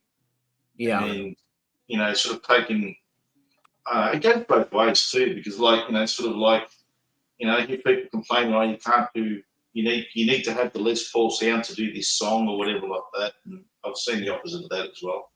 But, you know, there's stories on both sides of the tracks of, oh, I played through, you know, insert name here's gig, you know, rig, and I didn't sound like him, I sounded like me. You know, but then again, I hear, you know, go see a tribute band and see someone supposedly do this guy's sound, you know, pretty much dead on. So there's ways to do it. And I think you also find that, John, there's some of those tribute bands where they sound exactly like the person they're trying to play like, or meant to be playing like. Sometimes they're not even using the same amps, the same strings. They're just using what's comfortable for them to get the sound. And everyone plays different. So that's where I think to myself, it's so personal. It's a personal thing. It's like, what picks do you use? What string gauge do you use? It's a pretty enough sort of thing to worry about what someone's doing on a guitar, in my opinion. I'd rather know, oh, can you show me that lick you played? Love it. Yeah. I think on the gear, there's so many ways to get to the sound. It's all about going for that sound that you hear in your head, or that sound that you heard somebody else do. And the reality is, you can use, I'm pointing to him here, you could take a blackface Fender with a certain drive pedal and pull off a Marshall. It's, you know, and match it up with whatever guitar. And you could take a Marshall and get a super clean, you know, Fender like sound too. So there are all kinds of ways to get to, you know, and it's what can you dial in the most? What do you feel the most, you know, comfortable with? And I'd sort of have to chuckle sometimes. You know, you go into you know, somewhere to play, and you see, especially the guitar players, that it's like their rig or their gear, you know, is screaming, I want to be whomever. You know, it's the exact same set. We played with a band, this was a number of years ago, walked in, and this guy like wanted to be Mark Tremonti. He had the PRSs and the twin, I mean, all the way down to the markings on the settings, you know, of where this stuff sound, and it sounded terrible, you know, but it was so just piercing and whatever. But and it would have been easier to just go, wow, what a poser. But I felt bad for the guy. You know, it's like, find your identity. Okay. It's like, if you want to run after that Tremonti, you know, Creed sound, do it, you know, if that's what inspired you, but don't try to, you know, copy everything there. It's like, you should know that you're probably not going to sound that way anyhow. I think you guys have probably seen these articles on there, but I guess there was a thing with between Ted Nugent and Eddie Van Halen. They were together somewhere, sound check, and they both played through each other's rigs, and Ted Nugent sounded like Ted Nugent through Eddie Van Halen's rig, and vice versa. You know, it all comes down. It's mostly right here. Yeah, 100%. I totally agree. It's the player. You know, there's certain elements of things where, you know, you want to get the same tone. You want to get, so sure, you go buy a Marshall, go buy a Strat, go buy a Les Paul, go buy, you love that tone. Go buy. You love the way the Clapton Strat's got the dB boost, so you buy a Clapton Strat for that. There's certain things, but you find your thing that works for you to get the sound that's in your head. I'm a big advocate for that. Yeah, I know guys that go rush out and buy a tube screamer deliberately to get that Stevie Ray Vaughan thing and think they're going to sound like Stevie Ray Vaughan, but they miss the point because Stevie used to play that damn loud through a twin or whatever he was using, and then later he started using Marshalls and all sorts of things. And what other names? I've forgotten now. On his first record, he didn't even use Fender. He used Dumble. And the point of the matter is, most of the time the tube screamer's not on. It's only on when he's soloing or something, you know. Correct. So people put the tube screamer on and think they're going to sound like Stevie Ray Vaughan. It's like, no, it's not. You're missing the point. So I think it's a big thing. Just, you know, I think I encourage anyone to just find your own thing and go for the sound that's in your head. If you love that particular sound by, let's just say, Clapton, and you want that sound, just find it with gear that you think works, and you don't have to buy the exact thing that he's got, you know, to make it sound. Find a good luthier. Find a good luthier too to advise you as well. That's a local luthier, because that's always going to be a good thing as well. Can save you a few dollars and maybe a few little accidents or mistakes. I just want to do a little shout out to my local luthier, because 6 months ago he told me something that I never even thought about. I was setting up one of my ESGs because I'm heavily influenced, guys, by Dwayne Allman and Derek Trucks. And I set it up in Open E, and I had to lift Brad and Brody the bridge up, you know, because I had Levins on there, you know, because it was set up in slide, but I couldn't fret comfortably the chords, because on Midnight on Harlem, he's playing a couple of chords through that song. So I was talking to my luthier about it, and he said, have you thought about reducing the height of the bridge down a bit and adjusting the relief of your neck to take it to give that little bit of space that you need for the slide? Yeah. I went home and did that, and I never thought about that, but my luthier told me that, so I dropped the bridge down, fiddled with the relief, perfect. So I managed to find that equilibrium between good height for the slide, Brody, and then Johnny close enough to play notes. Yeah. Frets. Sometimes the problem's in the nut, you know, it's too high or too low, and people are trying to adjust the bridge. And it's, you know, it's both ends. People forget, you know, it's like a balance of the two, and the bow of the neck and everything. Yeah, it's a whole science. We're all 20 and journeyman nerds here, but you know what amp that I used during that period with a Clapton Strat that I was able to get as close as I would ever get to sounding like that? 5150? Exactly. Really? At a fit. I mean, and you think about it. I mean, It Eddie, was sold out, I think. he was playing the SLO 100s too. So it was like you have this whole high gain thing. You never really go there, but I'm pointing to it here. I still have that amp, and I love it. And you could get that journeyman 24 nights sound with a high gain amp. Wow. Well, that's what I've been saying all along. You don't need a Soldano to get the Soldano tone. No.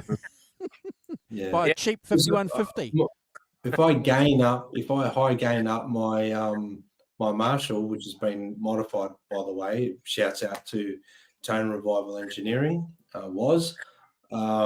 can get a Soldano thing going on there, which is great, you know. But I don't go for that tone myself with my stuff. But gentlemen, I've just realised the time. I've got a date with my woman for dinner at 6:30, and it's you know what? 6. We might end the show. We've been going just about 6.5 hours. I think we might end the show together, bro. All right. Yeah. I hate to bail on everyone, but no, it might be a good time. Might be a good time for us to say Merry Christmas, Happy Holidays, and I'm going to say, John, ZD351, bro, thank you for hanging out with us. Brad, bro, I'll see you tomorrow for the Top 5 show. Brody, you've got to come back and join us for some more shows during the year, and so do you too, Johnny B. John Absolutely. ZD351, you guys are awesome. He's coming on for some shows too. So thank you guys for hanging out with us and everybody in the chat. We're not going to say goodbye. I mean, we're not going to do a shout out to everyone in the chat, bro. We're just going to say thank you to everyone.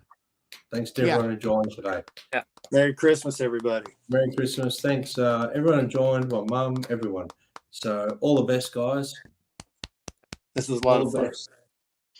And have a safe and Merry Christmas and Happy New Year 2024. Yeah, you all too. All the best. So. I'll be throwing out some invites for the 1984 anniversary show, so we'll probably be back here.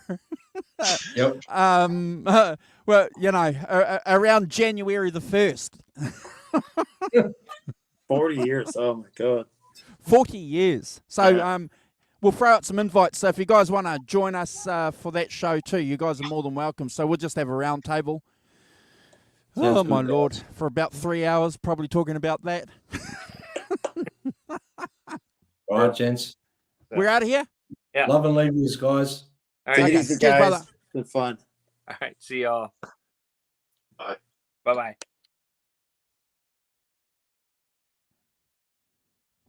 Bye-bye.